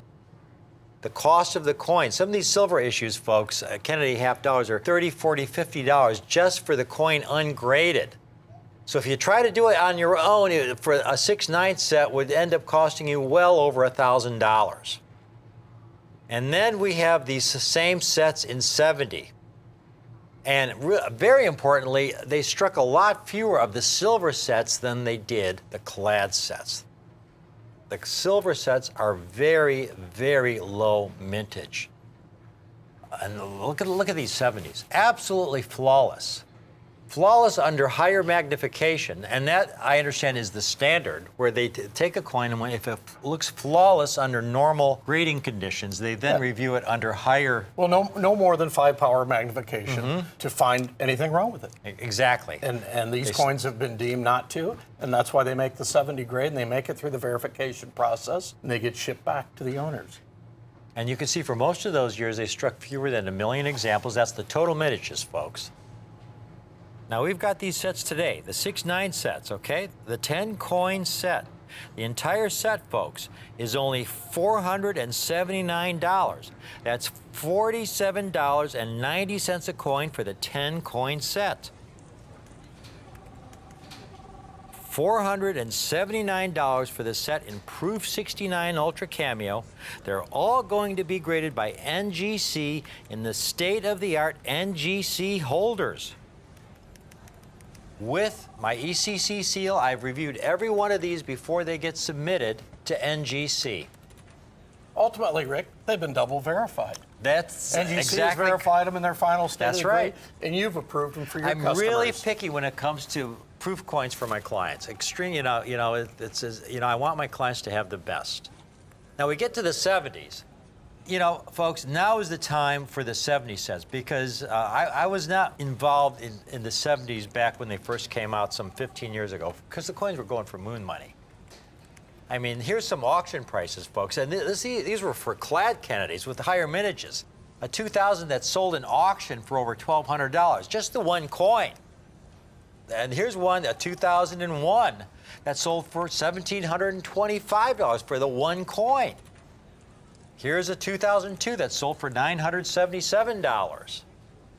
A 2003 clad that sold for over $2,500. This is a price realized. You know, I was not involved in the 70s at that point in time. I just thought the prices were too high for what you were getting. Well, the prices, you know what, the prices make it very collectible. You've set it so that you know somebody can get a nice 10-coin set in '69 or a 10-coin set in '70. Yes. Get a wonderful package of coins in the mail of a great Kennedys, and you know there's so many. You know, you have so many collectors of Kennedys around the world, and on your television show, Rare Collectibles Television, that want to collect Kennedys. These are all the silvers from 1999 to 2008. Exactly, and this is the great time, folks. You know, at $300 a coin, this set would be $3,000, which would be a much, much better price than you would have had to pay, say, 10 years ago. Exactly. $29.95 would be a great price. $19.95 would be an even better price. But you've got a fantastic price. I've got here today. a fantastic price. We only have 7 of these sets, but we have the entire set, folks, for $1,095. $109.50 a coin. Folks, now is the time to build an incredible ultimate proof Kennedy collection. Because now I have a limited number of these sets. Limited number of these sets in NGC Proof 70 Ultra Cameo, the finest possible condition and grade, for $109.50 a coin. In other words, the entire 10-coin Statehood Series set for $1,095. I only have 7 of these sets assembled at this point in time. It's really difficult putting this set together, especially the 1999. You know, I have a hard time getting that coin. You know, in the history of the U.S. Mint, there's only going to be one state quarter program.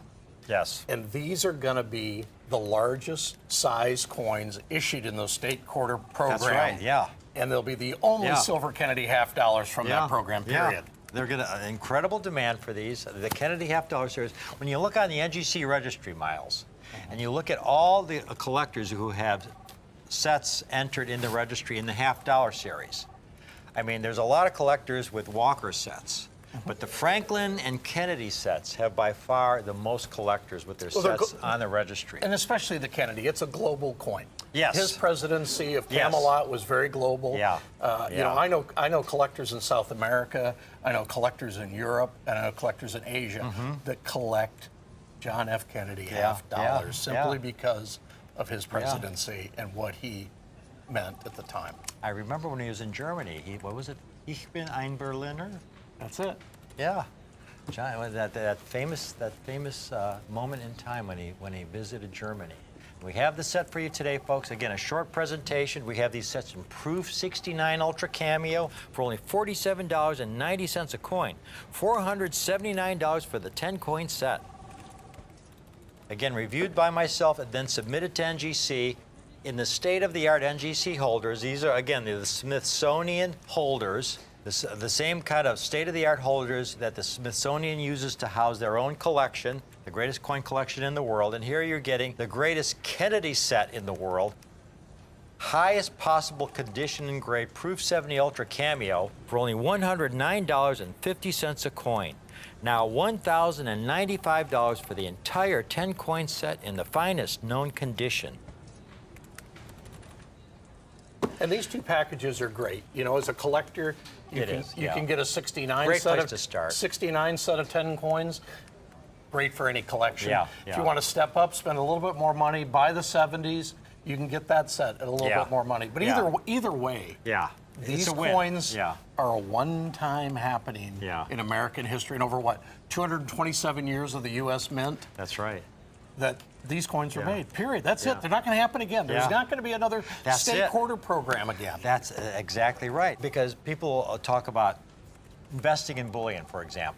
Right. And the point I always try to make is that, you know, gold and silver, there's always gold and silver reserves out there.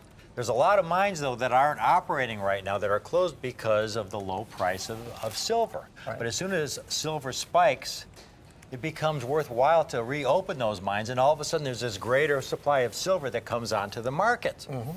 That doesn't happen with these.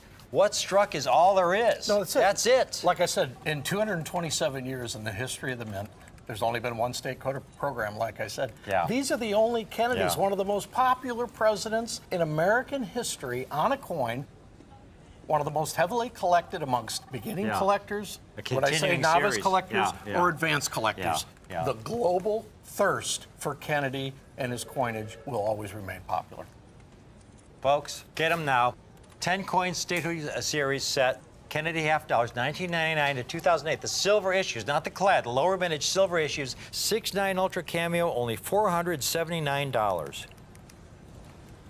But then the ultimate set, the same years for only $1,095. We've got a lot of people calling in. Got to cut it right here because, again, I only had a limited number of these sets in 70 from Miles and I. Miles, thank you so much. This has been a thrill to be able to do this presentation with you.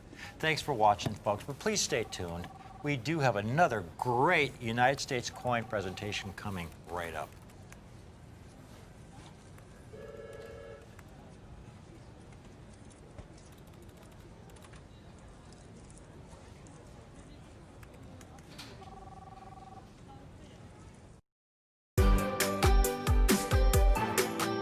For the best in rare coin collecting, watch me, Rick Tamaska, on Rick's U.S. Coin Show right here on Rare Collectibles TV.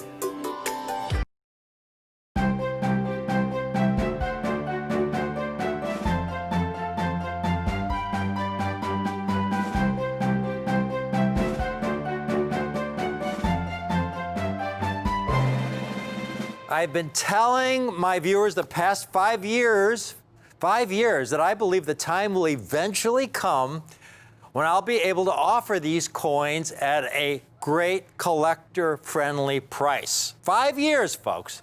I have kept saying, just be patient. Be patient. Well, folks, that time has finally arrived. Please take a look at these beautiful, beautiful proof gold commemorative Kennedy half dollars. They're proof coins, folks. There's two kinds of coins struck by the U.S. Mint. There's mint state coins and proof coins. Mint state coins are coins that were meant for commerce. They are struck once. They don't receive any special treatment. They're struck, dumped into bins. Proof coins are meant to represent the state of the art, the finest possible quality the Mint's able to produce given the technology of the day. They're struck from highly polished dies. The coin blanks are slowly fed into the dies. They're struck at least twice under higher pressure to bring out every possible detail of the design as the artist intended. And then once struck, they're individually handled so as not to abrade with any other coins. The state of the art. Now, most proof coins are not flawless. These are flawless, folks. The examples I have acquired for you here are the highest possible grade, perfection, proof 70. There is no 71.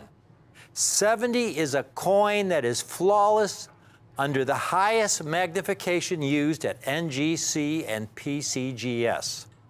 Please feast your eyes. They're absolutely stunning.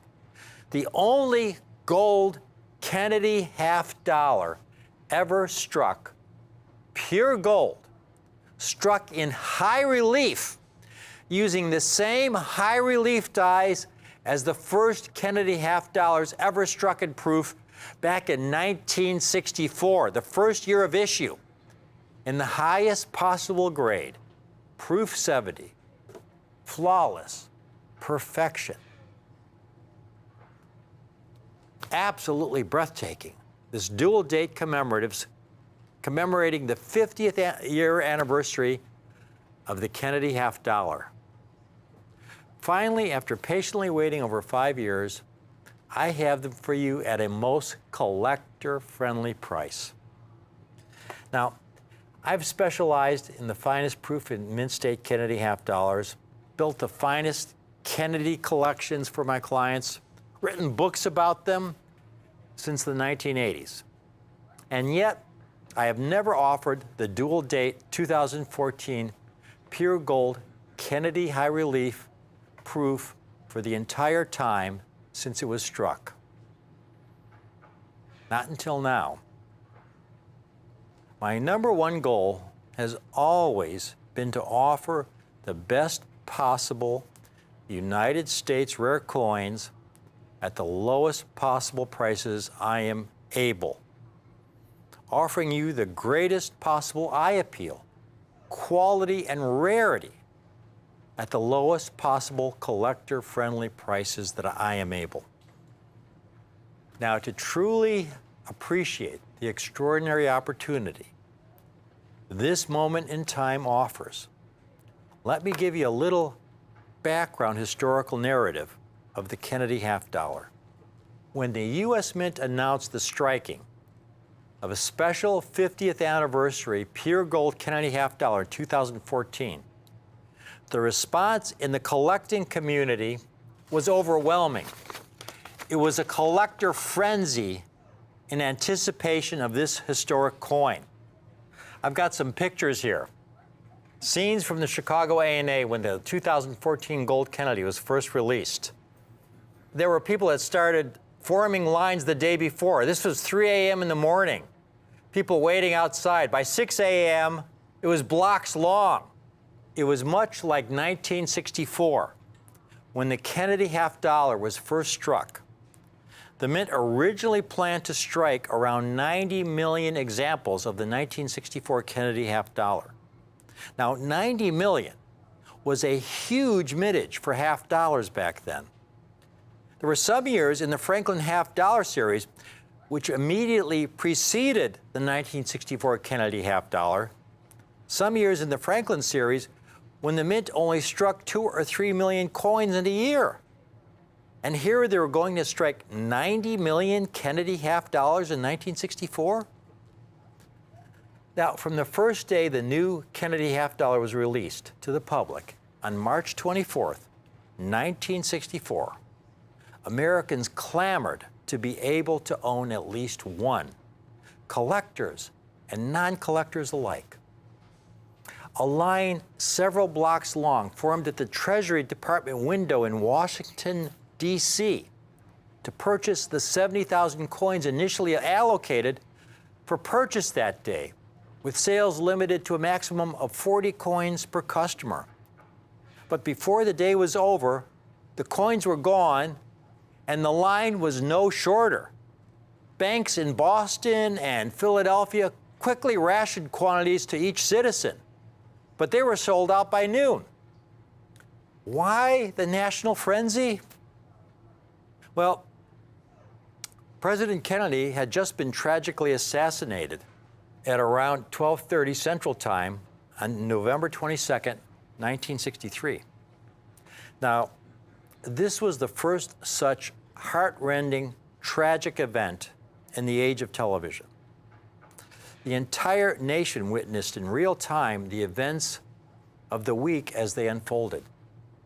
The funeral procession, his little son John, whose father had been assassinated just 3 days before his 3rd birthday, saluting as the horse-drawn casket slowly passed by. The church memorial, his burial with leaders from around the globe all attending. Every night that week, my parents, just like adults around the country, watched the evening news as these events have unfolded. Now, my father had voted for Nixon. My mom had voted for Kennedy. But they were both equally saddened and heartbroken because he was our president. And I still remember a few months later, after that date, as if it were yesterday, going to the movies and getting a half dollar in change, and it was a Kennedy half dollar. I was so excited. I put it in a special place in a drawer in my bedroom. It was a keepsake, a memento. And it seemed every American was doing much the same.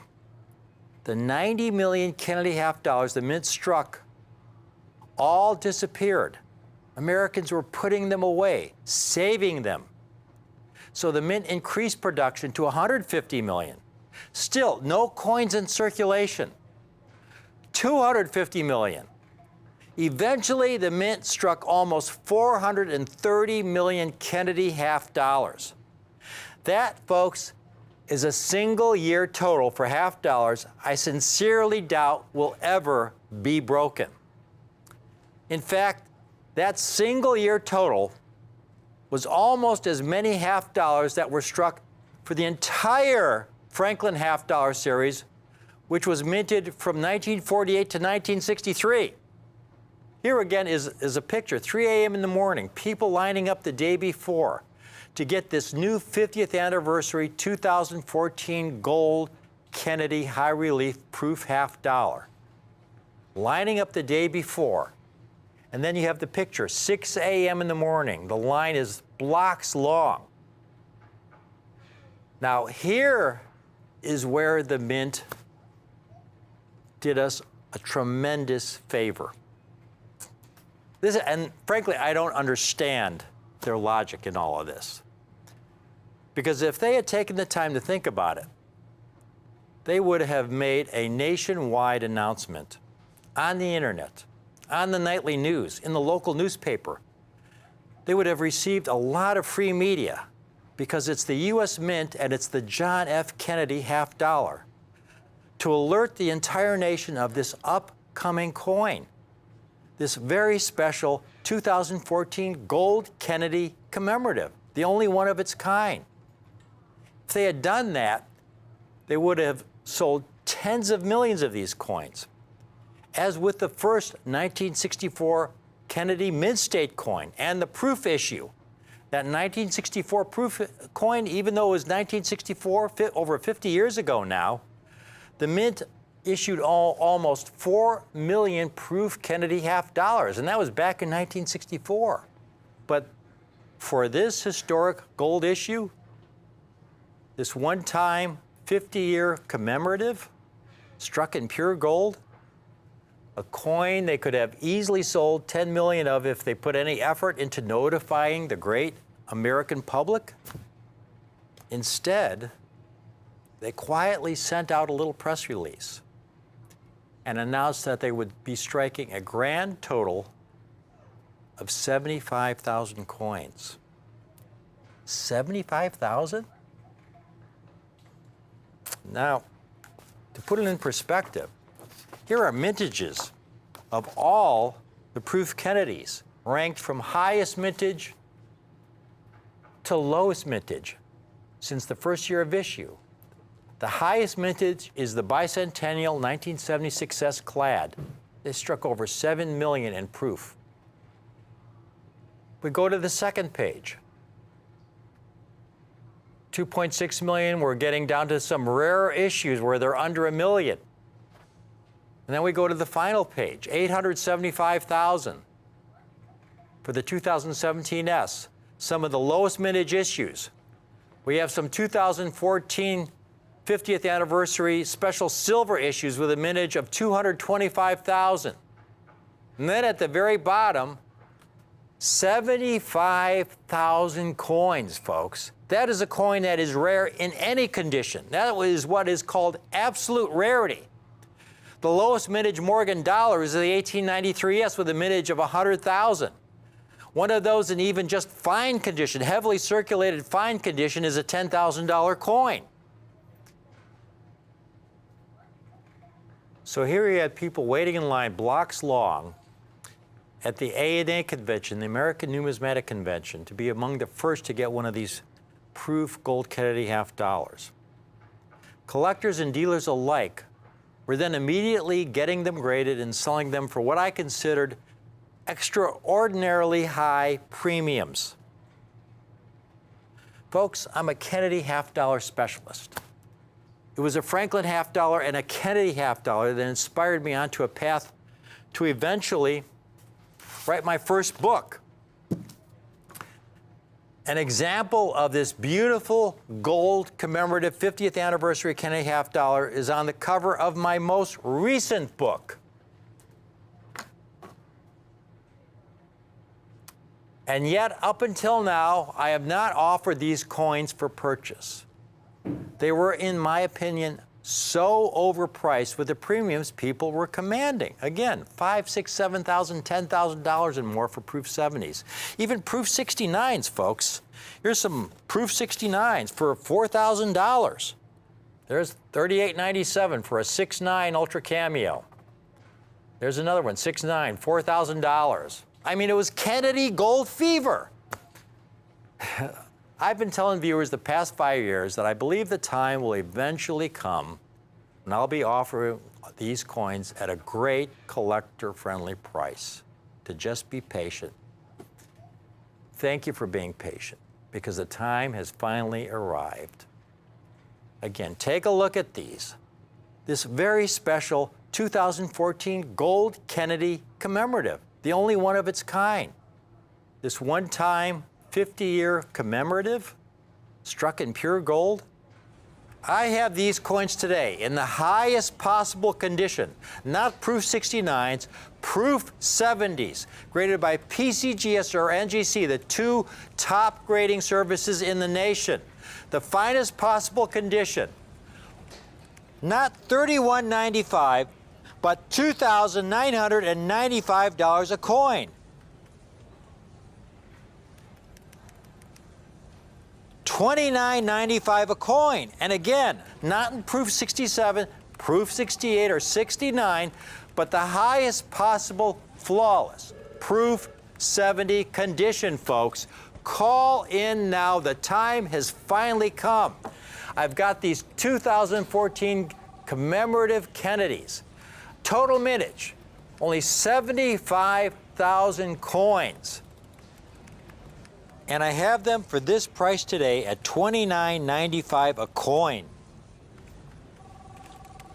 Most importantly, as great a price as that is, if you can't swing the whole amount today, call in now.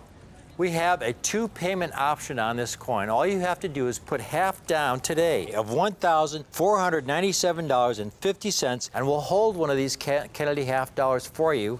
Pay the balance in 30 days, and the coin is yours. Again, if you've just tuned in, what I've finally been able to offer, again, I'm a specialist in Kennedy half dollars, Franklin half dollars. I've written many books on Franklin and Kennedy half dollars. My most recent book that I'm working on is going to be an encyclopedia on Franklin and Kennedy half dollars. I've been speaking with Whitman about this project. We were initially planning on making a 4th edition guidebook edition on this series, as you see here. But after talks with Whitman, we decided, you know, these coins, these Franklin and Kennedy half dollars are just too important. There's just too much interest, collector interest, and there's just too much information to put into a book this size. So the next volume, folks, is going to be in their encyclopedia series, as the gold book here, the Encyclopedia of U.S. Gold Coins. It's going to be this kind of format, this larger format. It's going to be about 400 pages long. It's going to be a huge undertaking. I'm well on my way to completing this book. And, you know, this is the future of these series. And here we have this incredible, incredible, one-time only gold Kennedy half dollar. It was just recently when a 1964 Kennedy half dollar sold in auction for over 6 figures, for $108,000. Most importantly, just a few years earlier, in the year 2016, a Kennedy half dollar, 1964 special mint set, the exact same grade, sold for $47,000 just a few years earlier, which was a record price back then, $47,000. And here we had this new record, over double the price of that old record of just a few years ago. These are Proof 70 Ultra Cameos, deep cameos. They represent the finest possible quality, the highest possible quality you can get from the U.S. Mint. This is the ultimate grade, folks. This is as good as it gets, and we have them for only $2,995. They will be graded again by either NGC or PCGS. There will be no other grading service. These are the only two grading services we use here on Rick's U.S. Coin Show. They are the top grading services in the nation. State-of-the-art holders using the highest medical grade plastics in airtight holders to preserve these coins as pristine and perfect 50 years from now as they are today as you see them. We've got a lot of folks calling in on this. It's taken me a long time. We finally put these together. I've accumulated this small group I have for you today, folks, in this ultimate grade that I'm able to offer today for $2,995. Again, when these first came out in 2014, it was a herd. It was a frenzy. People were paying $5,000, $6,000, $7,000 a coin for these in Proof 70 and even in Proof 69 condition. And more. There were people who were paying $10,000 and more for these pieces. So in closing, again, I've been a specialist in Franklin and Kennedy half dollars. I've assembled the finest Franklin and Kennedy half dollars for my clients over the years. And yet, the 2014 gold commemorative Kennedy half dollar is something I have not offered until now, folks. Over 5 years after it was originally issued. I haven't offered it because it was, again, frankly, way too overpriced when it initially came out. I just didn't think it was a good value at those much higher prices, $5,000, $6,000, $7,000 a coin, even $4,000 a coin. So I've been telling you folks, my viewers, the past 5 years, that I believe a time will eventually come when I'll be able to offer these coins at a great collector-friendly price. To just be patient, and it's finally arrived. I've got them today for you. They're only $2,995 a coin. And they're not 6.9s. They are Proof 70. That is the highest possible grade you can get for a coin. It represents perfection under high magnification, folks, at the grading service, NGC and PCGS. This is it. This is as good as it gets, folks. Thank you. Thank you for watching this presentation. Again, we got a lot of people calling in. If there is a queue, just hold on. We will get to you and we'll take care of you. But I'm closing it right here. This is not something that can oversell. It's taken me a long time putting these together. Once they're gone, they're going to be very difficult to replace. Again, the total mintage was only 75,000 coins, folks. That was the total mintage. And that was in all grades. And we have them today in the finest possible condition of Proof 70, these pure gold Kennedy half dollars. Thanks for watching.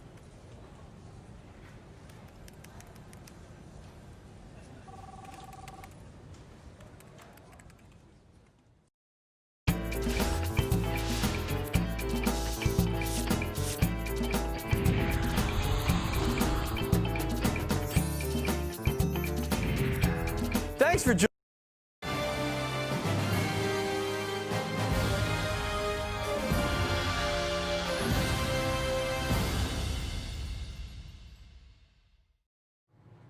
Welcome to Rick's U.S. Coin Show. Welcome, welcome, welcome. I'm Rick Tomasca, your host, and I have got an incredibly exciting gold opportunity for you today.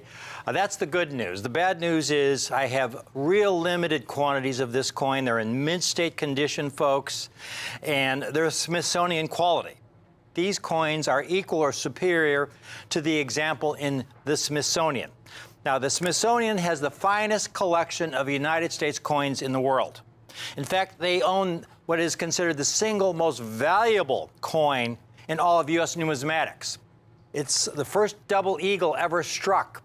This is the only surviving example. It's in the Smithsonian. It's in 1849. This is the first time they ever struck a double eagle.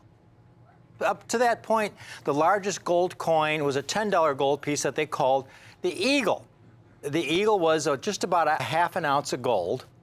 It was then that they discovered gold in California in 1848. So now our country had this abundance of gold, and they were able to strike an even larger gold coin, which was of incredible help to the banking system because it allowed the banks to make those larger transactions that much easier if they had double eagles to work with instead of eagles. So the Mint began striking the double eagle, and they had a couple of these that they struck in 1849. It was called the double eagle because it was twice the size of the eagle with about an ounce of gold. They're large, heavy coins. A double eagle, folks, I have a couple right here. Well, they're a little bit smaller in diameter than a Morgan dollar. A Morgan dollar is a very large silver coin. They're a little bit smaller in diameter than a Morgan dollar. They're about 25 to 30% heavier than a Morgan dollar. Because again, this is about a full ounce, close to a full ounce of gold in a double eagle. The examples I have today, folks, are from the 19th century, and I have them in MS-62 and MS-63 condition. We have a limited quantity of these. I've got, I think, 15 of each on display right now. The total we have is around 70 coins. The Smithsonian example is an MS-62. Take a look at these, MS-62 and an MS-63. For comparison, I also have an MS-60 that we can show the viewers so they can see the difference. Now, when we're talking about MS-60, 62, 63, if you're new to United States coin collecting, those numbers are meaningless. So let me explain in about 30 seconds what that all means. Coins are graded on a 70-point grading system. It's called the Sheldon grading system. From a low of 1, which is a heavily worn coin where you can barely read the date, to a high of 70, which represents perfection. There are no gold double eagles in MS-70 or MS-69 or even MS-68. MS-60 is the lowest mint state grade. It represents a coin that has never been in circulation. Anything below an MS-60 is a coin that's been in circulation. MS-60 is a coin that's never been in circulation, but it has an abundance of bag marks and abrasions because of the process of minting the coins. These coins were struck for commerce, folks. You have to understand that they were struck, ejected from the coin press into a bin where they abraded with other coins. Again, these are really heavy coins. Gold is a very soft metal. And from there, they would go through coin counting machines. They would be dumped into bags and then shipped to banks throughout the country. During that process, they're abrading them with one another. Even though it was never in circulation, you could see a lot of abrasions over the surface of the coin. Now, that is a superior grade, though, for a Liberty double eagle, because typically, again, because of the weight of these coins, they're usually gouged and dinged to a degree where they're not even gradable. Here, for example, is a 1903 that I have in my hand. And we're going to rotate it around, and you could see, look at the deep gouge in Liberty's jaw there. If you sent this to a grading service, they'd call it damaged. Here's another example that I have, a 1907. This is the last year of the Liberty Double Eagle series, 1907. Because in 1907, they changed the design to the St. Gaudens. 1907 is the last year they struck the Liberty Double Eagle, and you can see another deep gouge there in the upper cheekbone of Liberty. Not even gradable. This is your typical Liberty double eagle that has survived to this day. Now, when you're looking at an MS-62 grade in 63, let's take a look at a couple examples that we have here, folks. You'll notice a noticeable difference. MS-62 is an exceptional grade. Again, the example in the Smithsonian is MS-62. So the 62s you see here are Smithsonian quality. This is a rare date. You look at this coin, folks. This is an incredible quality for an 1899 Liberty Double Eagle. I mean, only the lightest abrasions on the surface of this coin. And the reverse is, I mean, really fully gem. It's spectacular. And then we have the MS-63, 1 grade point higher, superior to the Smithsonian specimen. These are graded by either NGC or PCGS, the two leading grading services in the country. Look at this coin, folks. To find a coin with so few marks is amazing. And again, when you compare it to an MS-60, you can see the difference. This is a Mint-State coin, but it's what you typically expect to find in a gradable Liberty Double Eagle. Again, for a Liberty Double Eagle, MS-60 is an exceptional grade. There are so few that have survived in Mint-State condition. To give you an idea of how rare these coins are, I made a little chart of some of the Double Eagles that we have offered over the last 6-7 years. And I have them ranked from some of the most common issues to some of the rarest issues that we've been able to offer. In the St. Gaudens series, the most common issue is the 1924P. They've certified around 300,000 examples at PCGS. These are PCGS population totals, of which almost 50,000 are MS-65 gem quality. And you go down the chart there. Now, one of the dates I really love is that 1907P, first year of issue of the St. Gaudens series. Only around 17,500 certified in all grades and about 2,500 in MS-65. And then you get to the Liberty series. Now, there is one date that is the most common in the series, the 1904P. That's the one date when you find a Liberty Double Eagle. There's a good chance, if you see them at coin shows or if you go into a coin shop, if they have a Liberty Double Eagle, there's a really good chance that it's going to be a 1904P. And you could see there, the total certified, right, just by PCGS alone, almost 200,000 coins, of which 5,600 are MS-65s, which is a very, very high grade for a Liberty Double Eagle. And then you have the second most common date, the 1900P. It's almost 4 times rare. But then look at the 1899Ps. Only 19,000 coins. This is a key date, folks. It is so exciting. These coins that you're looking at, they really should not exist. Let me repeat that. These 1899Ps in MS-62 and MS-63 really should not exist. The only reason we have them is because they've been stored in a bank in Europe since the early 1930s. Now you might ask, well, what the heck were they doing in a bank in Europe since the early 1930s?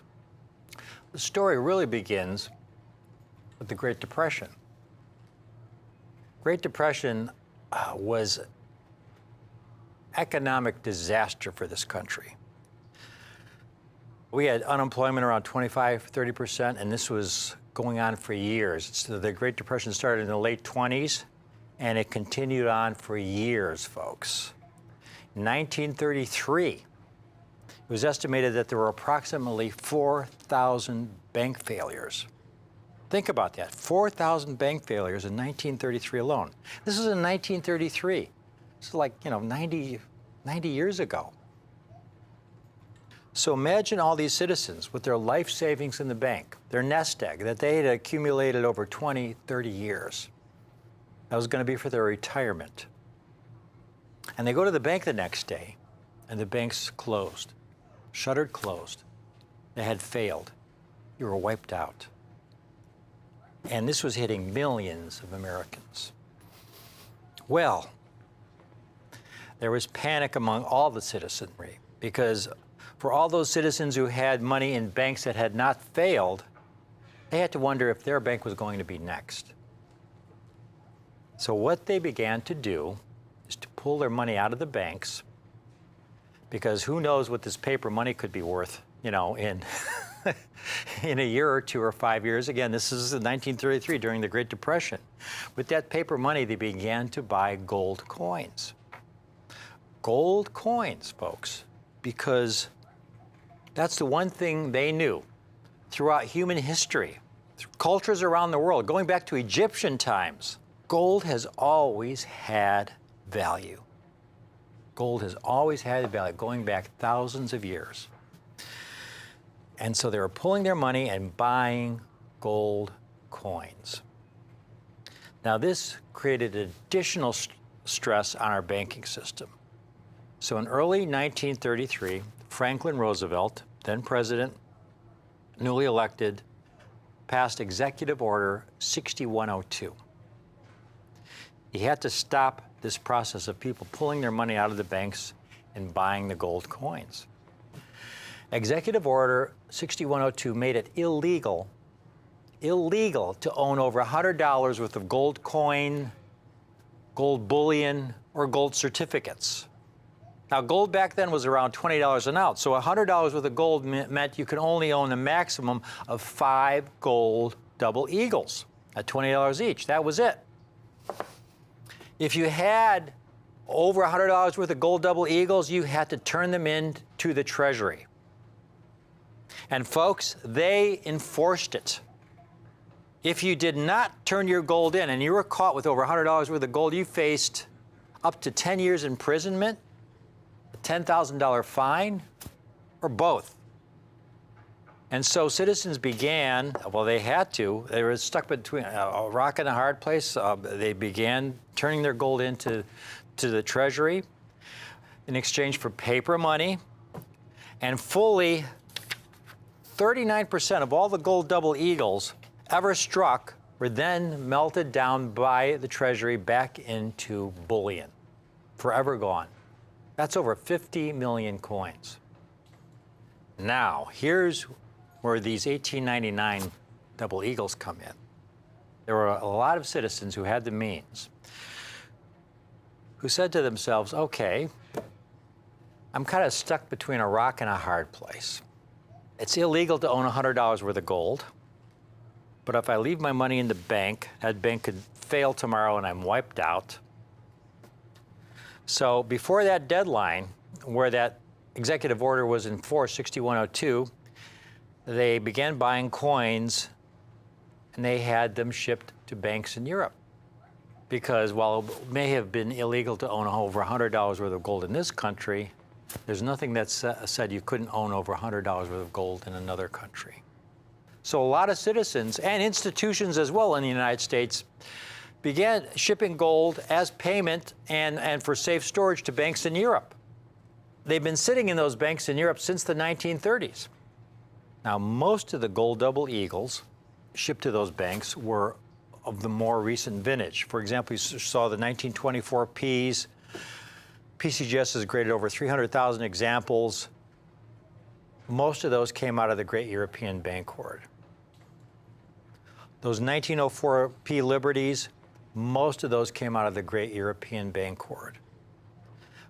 But you saw very few bags of earlier dates, like the 1899 P. Understandably, as you go back in time, there are fewer of those coins around that were still uncirculated. There were very few bags, folks, of the 1899 P. This is an actual bag from the Great European Bank Hoard. These are the kind of canvas burlap bags they came in. There are very few bags of the 1899 P. I found some 1904 Ps, which is the most common date. It's hard to find records for 1899 Ps. Just to give you a reference point, folks. Again, this is the most common date, and here's one that's asking prices over $4,500 for an MS-62. And again, the 1904 P, the 1899 Ps that we have are over 10 times rarer in this condition than the 1904 P. Here's another 1904 P, $4,200 for an MS-62. This was sold in auction in, I believe, 2016 when gold was bouncing around between $1,200 and $1,400 an ounce. It sold for around $3,900 in MS-62. Now, right now, gold is around $1,900 an ounce. So it's over $500 more an ounce than it was back in 2016, folks. So just bear that in mind when you look at this. Gold is a lot higher now than it was back then. We'll show you one more. This is really high. Very high asking price, $7,000 for an MS-62. Again, a no 4P. When we have the good fortune to come upon a really exceptional deal at a great price, we pass our good fortune on to you. we got these 1899Ps. Here we have gold. Again, it's been bouncing around $1,900 an ounce. We have these at such a great price for you folks. This is historic. These 1899Ps that you're looking at, again, we have a limited quantity. Call in now. This is a small window of opportunity. One thing I have to really impress upon you, these are not bullion coins, these are rare numismatic coins. There was an article that came out, and I'm going to quote you a sentence from that article because it's what I've been telling our clients here, you folks, our viewers here, for the last several years. Here's the quote. This is really important. There has not been a time in recent memory when pre-1933 gold coins were obtainable for so little over spot. And first of all, by generic coins, they're talking about the most common coins of a given series. For example, the 1924P is the most common St. Gaudens. That would be the generic coin. In the Liberty Double Eagle series, the 1904P is the most common. That would be a generic coin. An 1899P is a much rarer coin. Now, today we have gold at close to $2,000 an ounce. 10 times the gold value is about $20,000, folks. This is a small window of opportunity to get a rare date like this. Call in now. We have a limited quantity of these 1899Ps. Call in now, folks. MS62 and MS63 condition. This is a coin that I could price at $49.95 in MS62, and you'd be getting a very, very good deal.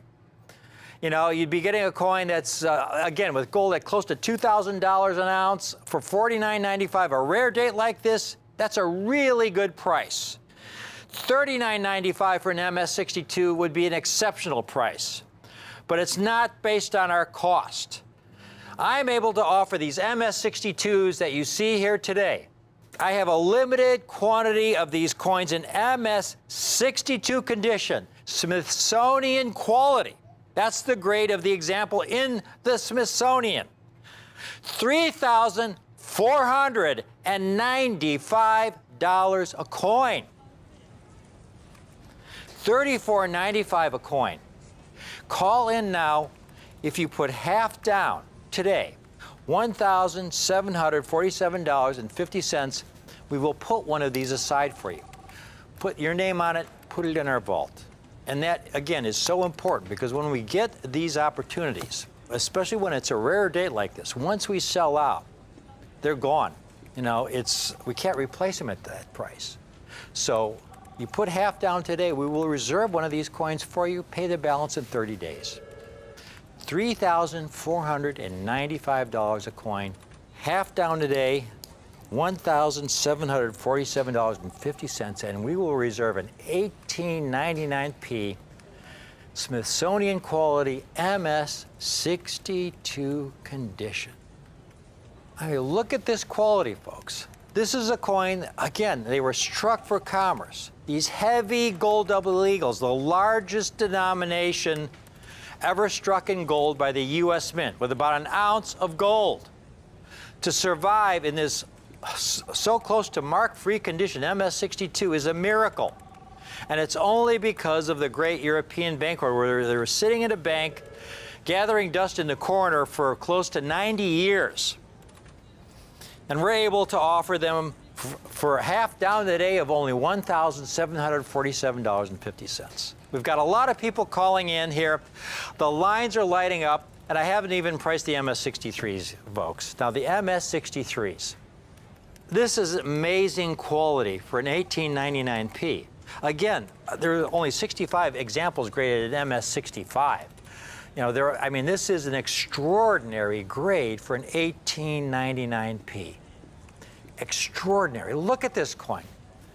I mean, it looks like it could have been struck yesterday. Again, remember, they're struck for commerce, ejected from the press, where they'd fall into a bin. One coin would fall on top of another. They would have deep gouges. deep cuts, deep scrapes. To survive an MS63 is miraculous. Even more miraculous is the price. They're not $59.95, folks. $49.95, $44.95.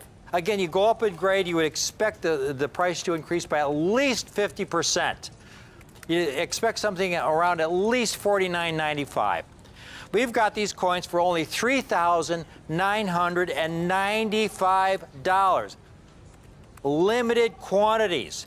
Half down today. If you can't afford to swing the entire $39.95, $1,997.50 down today, will reserve one of these 1899Ps for you in MS63 condition. This is extraordinary. To give you an idea, again, if you're new to numismatics, how extraordinary this is, I opened the presentation talking about the first double eagles ever struck. This is in 1849, the single most valuable coin in all of U.S. numismatics. It's valued in the tens of millions, maybe the hundreds of millions of dollars. First struck in 1849. They only struck 2 examples, folks. They only struck 2 examples. You take a look at this coin, the Avars, and this is most educational. My guess is this particular piece was the very first example struck. It was ejected from the die press, fell into the bin with the obverse facing up. The second example that was struck, the rim of that coin hit right below Liberty's cheek there at 8 o'clock in the field. Those are called reading marks. Again, they're really heavy coins. They're 25 to 30% heavier than Morgan dollars. Gold is a very soft metal, and those are typical bag marks you see on gold double eagles. Even though they only struck 2 examples, they didn't have to rattle around in bags or anything. They only struck 2 examples with reading marks that deep in the surface of the coin. At best, it's an MS63. And here, by really, truly, a miraculous circumstances, we've got this amazing small group. Got a lot of people calling in. The 1899P Liberty Double Eagle, if you've just tuned in, we rarely get something from the 19th century like this in mint-state condition. When we get Liberty Double Eagles in uncirculated mint-state condition, they're usually the later dates, like the 1904P, the 1900P. It's been many years since we've been able to offer an 1899P. They came out of a couple bags from the Great European Bancord. Extremely rare. It's truly a once-in-a-lifetime opportunity at these kinds of prices. When we have gold at, it's just been skyrocketing in value. But again, these are not bullion coins. The best part is the premium that we have on these coins is so small when you consider the rarity. There's so much upside potential in these extraordinary 1899P Liberty Double Eagles. MS62s, again, half down today for an MS62. The Smithsonian specimen is an MS62. You're getting a Smithsonian quality, half down today of only $1,747.50, and we'll reserve one of these coins for you, your name on it, we'll put it in our vault, pay the balance in 30 days. Imagine pulling this coin out and showing it to your friends. Imagine that. And then we have the MS63s.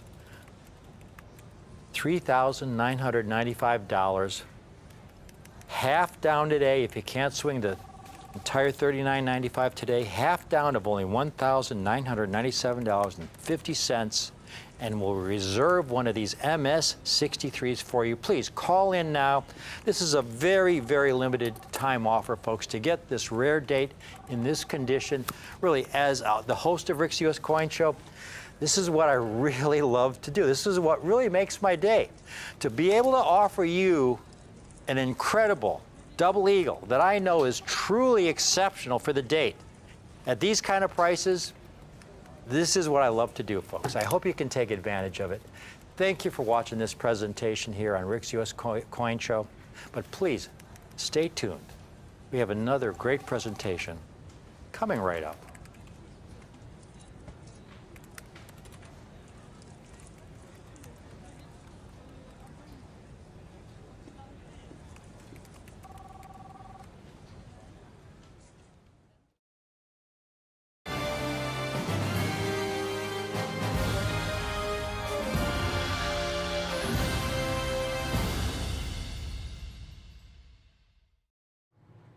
Welcome to Rick's U.S. Coin Show. Welcome, welcome, welcome. I'm Rick Tamaska, your host, and I have got an incredibly exciting gold opportunity for you today. That's the good news. The bad news is I have real limited quantities of this coin. They're in mint state condition, folks, and they're Smithsonian quality. These coins are equal or superior to the example in the Smithsonian. Now, the Smithsonian has the finest collection of United States coins in the world. In fact, they own what is considered the single most valuable coin in all of U.S. numismatics. It's the first double eagle ever struck. This is the only surviving example. It's in the Smithsonian. It's 1849. This is the first time they ever struck a double eagle. Up to that point, the largest gold coin was a $10 gold piece that they called the Eagle. The Eagle was just about a half an ounce of gold. It was then that they discovered gold in California in 1848. So now our country had this abundance of gold, and they were able to strike an even larger gold coin, which was of incredible help to the banking system because it allowed the banks to make those larger transactions that much easier if they had double eagles to work with instead of eagles. So the Mint began striking the double eagle, and they had a couple of these that they struck in 1849. It was called the double eagle because it was twice the size of the eagle with about an ounce of gold. They're large, heavy coins. A double eagle, folks, I have a couple right here. Well, they're a little bit smaller in diameter than a Morgan dollar. A Morgan dollar is a very large silver coin. They're a little bit smaller in diameter than a Morgan dollar. They're about 25 to 30% heavier than a Morgan dollar. Because again, this is about a full ounce, close to a full ounce of gold in a double eagle. The examples I have today, folks, are from the 19th century, and I have them in MS62 and MS63 condition. We have a limited quantity of these. I've got, I think, 15 of each on display right now. The total we have is around 70 coins. The Smithsonian example is an MS62. Take a look at these, MS62 and an MS63. For comparison, I also have an MS60 that we can show the viewers so they can see the difference. Now, when we're talking about MS60, 62, 63, if you're new to United States coin collecting, those numbers are meaningless. So let me explain in about 30 seconds what that all means. Coins are graded on a 70-point grading system. It's called the Sheldon grading system. From a low of 1, which is a heavily worn coin where you can barely read the date, to a high of 70, which represents perfection. There are no gold double eagles in MS70 or MS69 or even MS68. MS60 is the lowest mint state grade. It represents a coin that has never been in circulation. Anything below an MS60 is a coin that's been in circulation. MS60 is a coin that's never been in circulation, but it has an abundance of bag marks and abrasions because of the process of minting the coins. These coins were struck for commerce, folks. You have to understand that they were struck, ejected from the coin press into a bin where they abraded with other coins. Again, these are really heavy coins. Gold is a very soft metal. And from there, they would go through coin counting machines. They would be dumped into bags and then shipped to banks throughout the country. During that process, they're abrading them with one another. Even though it was never in circulation, you could see a lot of abrasions over the surface of the coin. Now, that is a superior grade, though, for a Liberty double eagle, because typically, again, because of the weight of these coins, they're usually gouged and dinged to a degree where they're not even gradable. Here, for example, is a 1903 that I have in my hand. And we're going to rotate it around. And you could see, look at the deep gouge in Liberty's jaw there. If you sent this to a grading service, they'd call it damaged. Here's another example that I have, a 1907. This is the last year of the Liberty Double Eagle series, 1907. Because in 1907, they changed the design to the St. Gaudens. 1907 is the last year they struck the Liberty Double Eagle, and you can see another deep gouge there in the upper cheekbone of Liberty. Not even gradable. This is your typical Liberty double eagle that has survived to this day. Now, when you're looking at an MS62 grade in 63, let's take a look at a couple examples that we have here, folks. You'll notice a noticeable difference. MS62 is an exceptional grade. Again, the example in the Smithsonian is MS62. So the 62s you see here are Smithsonian quality. This is a rare date. You look at this coin, folks. This is an incredible quality for an 1899 Liberty Double Eagle. I mean, only the lightest abrasions on the surface of this coin. And the reverse is, I mean, really fully gem. It's spectacular. And then we have the MS63, 1 grade point higher, superior to the Smithsonian specimen. These are graded by either NGC or PCGS, the 2 leading grading services in the country. Look at this coin, folks. To find a coin with so few marks is amazing. And again, when you compare it to an MS60, you can see the difference. This is a mint state coin, but it's what you would typically expect to find in a gradable Liberty Double Eagle. Again, for a Liberty Double Eagle, MS60 is an exceptional grade. There are so few that have survived in mint state condition. To give you an idea of how rare these coins are, I made a little chart of some of the Double Eagles that we have offered over the last 6-7 years. And I have them ranked from some of the most common issues to some of the rarest issues that we've been able to offer. In the St. Gaudens series, the most common issue is the 1924P. They've certified around 300,000 examples at PCGS. These are PCGS population totals, of which almost 50,000 are MS65 gem quality. And you go down the chart there. Now, one of the dates I really love is that 1907P, first year of issue of the St. Gaudens series. Only around 17,500 certified in all grades and about 2,500 in MS65. And then you get to the Liberty series. Now, there is one date that is the most common in the series, the 1904P. That's the one date when you find a Liberty Double Eagle. There's a good chance, if you see them at coin shows or if you go into a coin shop, if they have a Liberty Double Eagle, there's a really good chance that it's going to be a 1904P. And you could see there, the total certified, right, just by PCGS alone, almost 200,000 coins, of which 5,600 are MS65s, which is a very, very high grade for a Liberty Double Eagle. And then you have the second most common date, the 1900P. It's almost 4 times rare. But then look at the 1899Ps. Only 19,000 coins. This is a key date, folks. It is so exciting. These coins that you're looking at, they really should not exist. Let me repeat that. These 1899Ps in MS62 and MS63 really should not exist. The only reason we have them is because they've been stored in a bank in Europe since the early 1930s. Now you might ask, well, what the heck were they doing in a bank in Europe since the early 1930s? The story really begins with the Great Depression.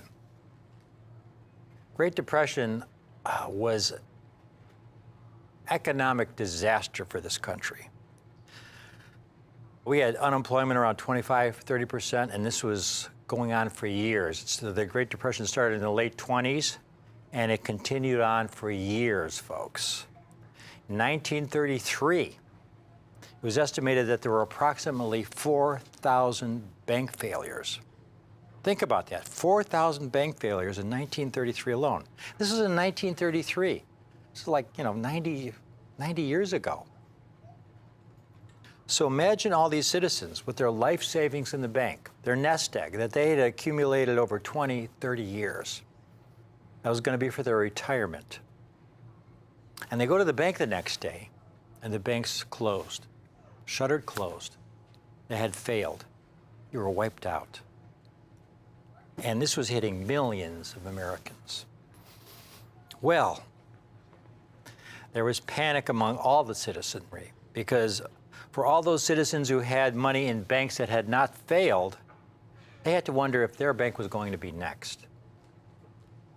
So what they began to do is to pull their money out of the banks, because who knows what this paper money could be worth, you know, in in a year or 2 or 5 years. Again, this is in 1933 during the Great Depression.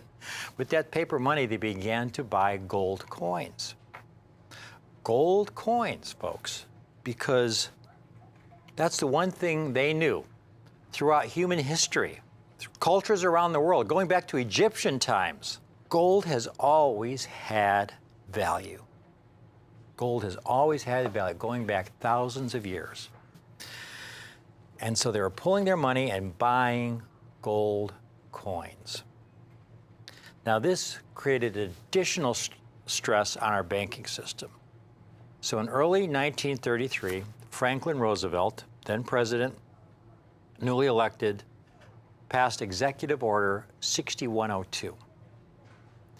He had to stop this process of people pulling their money out of the banks and buying the gold coins.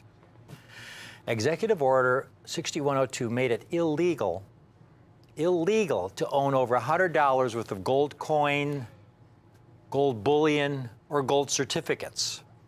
Now, gold back then was around $20 an ounce, so $100 worth of gold meant you could only own a maximum of 5 gold double eagles at $20 each. That was it.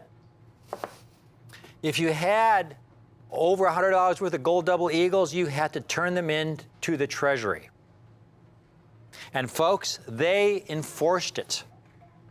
If you did not turn your gold in and you were caught with over $100 worth of gold, you faced up to 10 years imprisonment, a $10,000 fine, or both.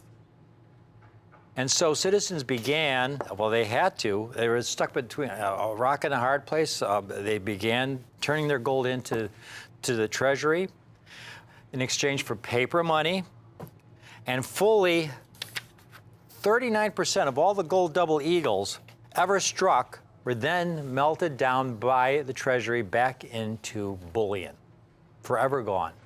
That's over 50 million coins. Now, here's where these 1899 double eagles come in. There were a lot of citizens who had the means who said to themselves, okay, I'm kind of stuck between a rock and a hard place. It's illegal to own $100 worth of gold, but if I leave my money in the bank, that bank could fail tomorrow and I'm wiped out.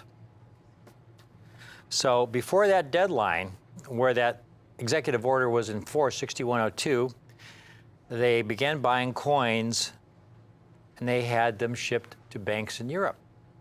Because while it may have been illegal to own over $100 worth of gold in this country, there's nothing that said you couldn't own over $100 worth of gold in another country. So a lot of citizens and institutions as well in the United States began shipping gold as payment and for safe storage to banks in Europe. They've been sitting in those banks in Europe since the 1930s.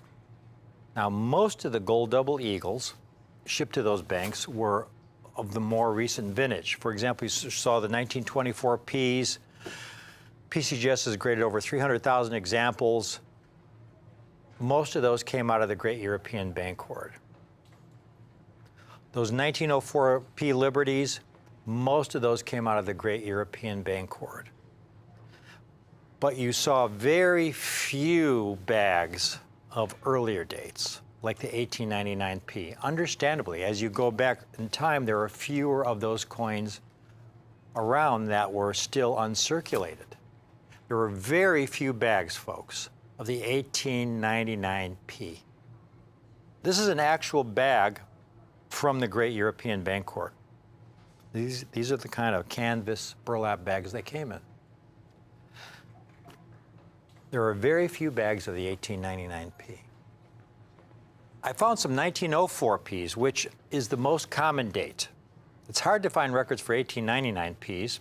Just to give you a reference point, folks, Again, this is the most common date, and here's one that's asking prices over $4,500 for an MS62. And again, the 1904P, the 1899 Ps that we have are over 10 times rare in this condition than the 1904P. Here's another 1904P, $4,200 for an MS62. This was sold in auction in, I believe, 2016 when gold was bouncing around between $1,200 and $1,400 an ounce. It sold for around $3,900 in MS62. Now, right now, gold is around $1,900 an ounce. So it's over $500 more an ounce than it was back in 2016, folks. So just bear that in mind when you look at this. Gold is a lot higher now than it was back then. We'll show you one more. This is really high. Very high asking price, $7,000 for an MS62. Again, a no 4P. When we have the good fortune to come upon a really exceptional deal at a great price, we pass our good fortune on to you. We got these 1899 Ps. Well, here we have gold. Again, it's been bouncing around $1,900 an ounce. We have these at such a great price for you folks. This is historic. These 1899 Ps that you're looking at, again, we have a limited quantity. Call in now. This is a small window of opportunity. One thing I have to really impress upon you, these are not bullion coins. These are rare numismatic coins.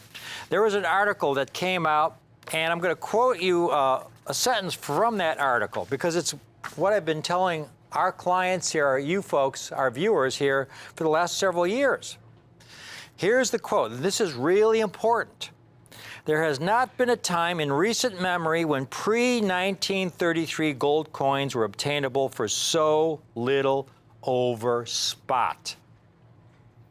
And first of all, by generic coins, they're talking about the most common coins of a given series. For example, the 1924P is the most common St. Gaudens. That would be the generic coin. In the Liberty Double Eagle series, the 1904P is the most common. That would be a generic coin. An 1899P is a much rarer coin. Now, today we have gold at close to $2,000 an ounce. 10 times the gold value is about $20,000, folks. This is a small window of opportunity to get a rare date like this. Call in now. We have a limited quantity of these 1899 Ps. Call in now, folks. MS62 and MS63 condition. This is a coin that I could price at $49.95 in MS62, and you'd be getting a very, very good deal. You know, you'd be getting a coin that's, again, with gold at close to $2,000 an ounce for $49.95. A rare date like this, that's a really good price. $39.95 for an MS62 would be an exceptional price, but it's not based on our cost. I'm able to offer these MS62s that you see here today. I have a limited quantity of these coins in MS62 condition, Smithsonian quality. That's the grade of the example in the Smithsonian. $3,495 a coin. $34.95 a coin. Call in now. If you put half down today, $1,747.50, we will put one of these aside for you. Put your name on it, put it in our vault. And that, again, is so important because when we get these opportunities, especially when it's a rare date like this, once we sell out, they're gone. You know, we can't replace them at that price. So you put half down today, we will reserve one of these coins for you, pay the balance in 30 days. $3,495 a coin, half down today, $1,747.50, and we will reserve an 1899P Smithsonian quality MS62 condition. I mean, look at this quality, folks. This is a coin, again, they were struck for commerce. These heavy gold double eagles, the largest denomination ever struck in gold by the U.S. Mint, with about an ounce of gold. To survive in this so close to mark-free condition, MS-62 is a miracle. And it's only because of the great European bank where they were sitting in a bank, gathering dust in the corner for close to 90 years. And we're able to offer them for half down today of only $1,747.50. We've got a lot of people calling in here. The lines are lighting up, and I haven't even priced the MS-63s, folks. Now, the MS-63s, this is amazing quality for an 1899P. Again, there are only 65 examples graded at MS-65. You know, this is an extraordinary grade for an 1899P. Extraordinary. Look at this coin. I mean, it looks like it could have been struck yesterday. Again, remember, they're struck for commerce, ejected from the press, where they'd fall into a bin. One coin would fall on top of another. They would have deep gouges, deep cuts, deep scrapes. To survive an MS-63 is miraculous. Even more miraculous is the price. They're not $59.95, folks. $49.95, $44.95. Again, you go up in grade, you would expect the price to increase by at least 50%. You expect something around at least $49.95. We've got these coins for only $3,995. Limited quantities. Half down today. If you can't afford to swing the entire $39.95, $1,997.50 down today, will reserve one of these 1899Ps for you in MS-63 condition. This is extraordinary. To give you an idea, again, if you're new to numismatics, how extraordinary this is, I opened the presentation talking about the first double eagles ever struck. This is an 1849, the single most valuable coin in all of U.S. numismatics. It's valued in the tens of millions, maybe the hundreds of millions of dollars. First struck in 1849. They only struck 2 examples, folks. They only struck 2 examples. You take a look at this coin, the Avars, and this is most educational. My guess is this particular piece was the very first example struck. It was ejected from the die press, fell into the bin with the obverse facing up. The second example that was struck, the rim of that coin hit right below Liberty's cheek there at 8 o'clock in the field. Those are called reading marks. Again, they're really heavy coins. They're 25 to 30% heavier than Morgan dollars. Gold is a very soft metal, and those are typical bag marks you see on gold double eagles, even though they only struck 2 examples. They didn't have to rattle around in bags or anything. They only struck 2 examples with reading marks that deep in the surface of the coin. At best, it's an MS-63. And here, by really, truly, a miraculous circumstances, we've got this amazing small group. Got a lot of people calling in. The 1899P Liberty Double Eagle, if you've just tuned in, we rarely get something from the 19th century like this in mint-state condition. When we get Liberty Double Eagles in uncirculated mint-state condition, they're usually the later dates, like the 1904P, the 1900P. It's been many years since we've been able to offer an 1899P. They came out of a couple bags from the Great European Bank Hoard. Extremely rare. It's truly a once-in-a-lifetime opportunity at these kinds of prices. When we have gold at, it's just been skyrocketing in value. But again, these are not bullion coins. The best part is the premium that we have on these coins is so small when you consider the rarity. There's so much upside potential in these extraordinary 1899P Liberty Double Eagles. MS-62s, again, half down today for an MS-62. The Smithsonian specimen is an MS-62. You're getting a Smithsonian quality, half down today of only $1,747.50, and we'll reserve one of these coins for you, your name on it, we'll put it in our vault, pay the balance in 30 days. Imagine pulling this coin out and showing it to your friends. Imagine that. And then we have the MS63s. $3,995. Half down today. If you can't swing the entire $39.95 today, half down of only $1,997.50. And we'll reserve one of these MS63s for you. Please call in now. This is a very, very limited time offer, folks, to get this rare date in this condition. Really, as the host of Rick's U.S. Coin Show, this is what I really love to do. This is what really makes my day. To be able to offer you an incredible double eagle that I know is truly exceptional for the date. At these kind of prices, this is what I love to do, folks. I hope you can take advantage of it. Thank you for watching this presentation here on Rick's U.S. Coin Show. But please, stay tuned. We have another great presentation coming right up.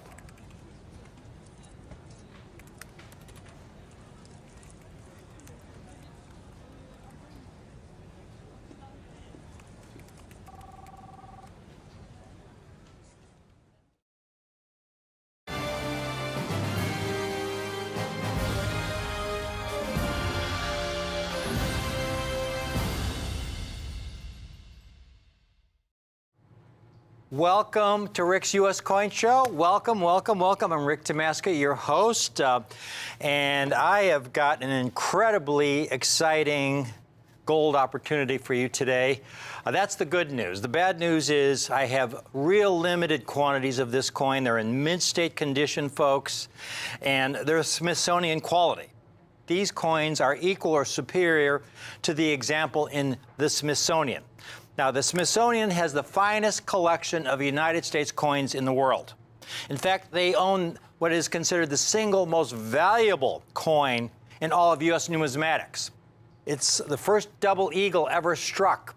This is the only surviving example. It's in the Smithsonian. It's 1849. This is the first time they ever struck a double eagle. Up to that point, the largest gold coin was a $10 gold piece that they called the Eagle. The Eagle was just about a half an ounce of gold. It was then that they discovered gold in California in 1848. So now our country had this abundance of gold, and they were able to strike an even larger gold coin, which was of incredible help to the banking system because it allowed the banks to make those larger transactions that much easier if they had double eagles to work with instead of eagles. So the Mint began striking the double eagle, and they had a couple of these that they struck in 1849. It was called the double eagle because it was twice the size of the eagle with about an ounce of gold.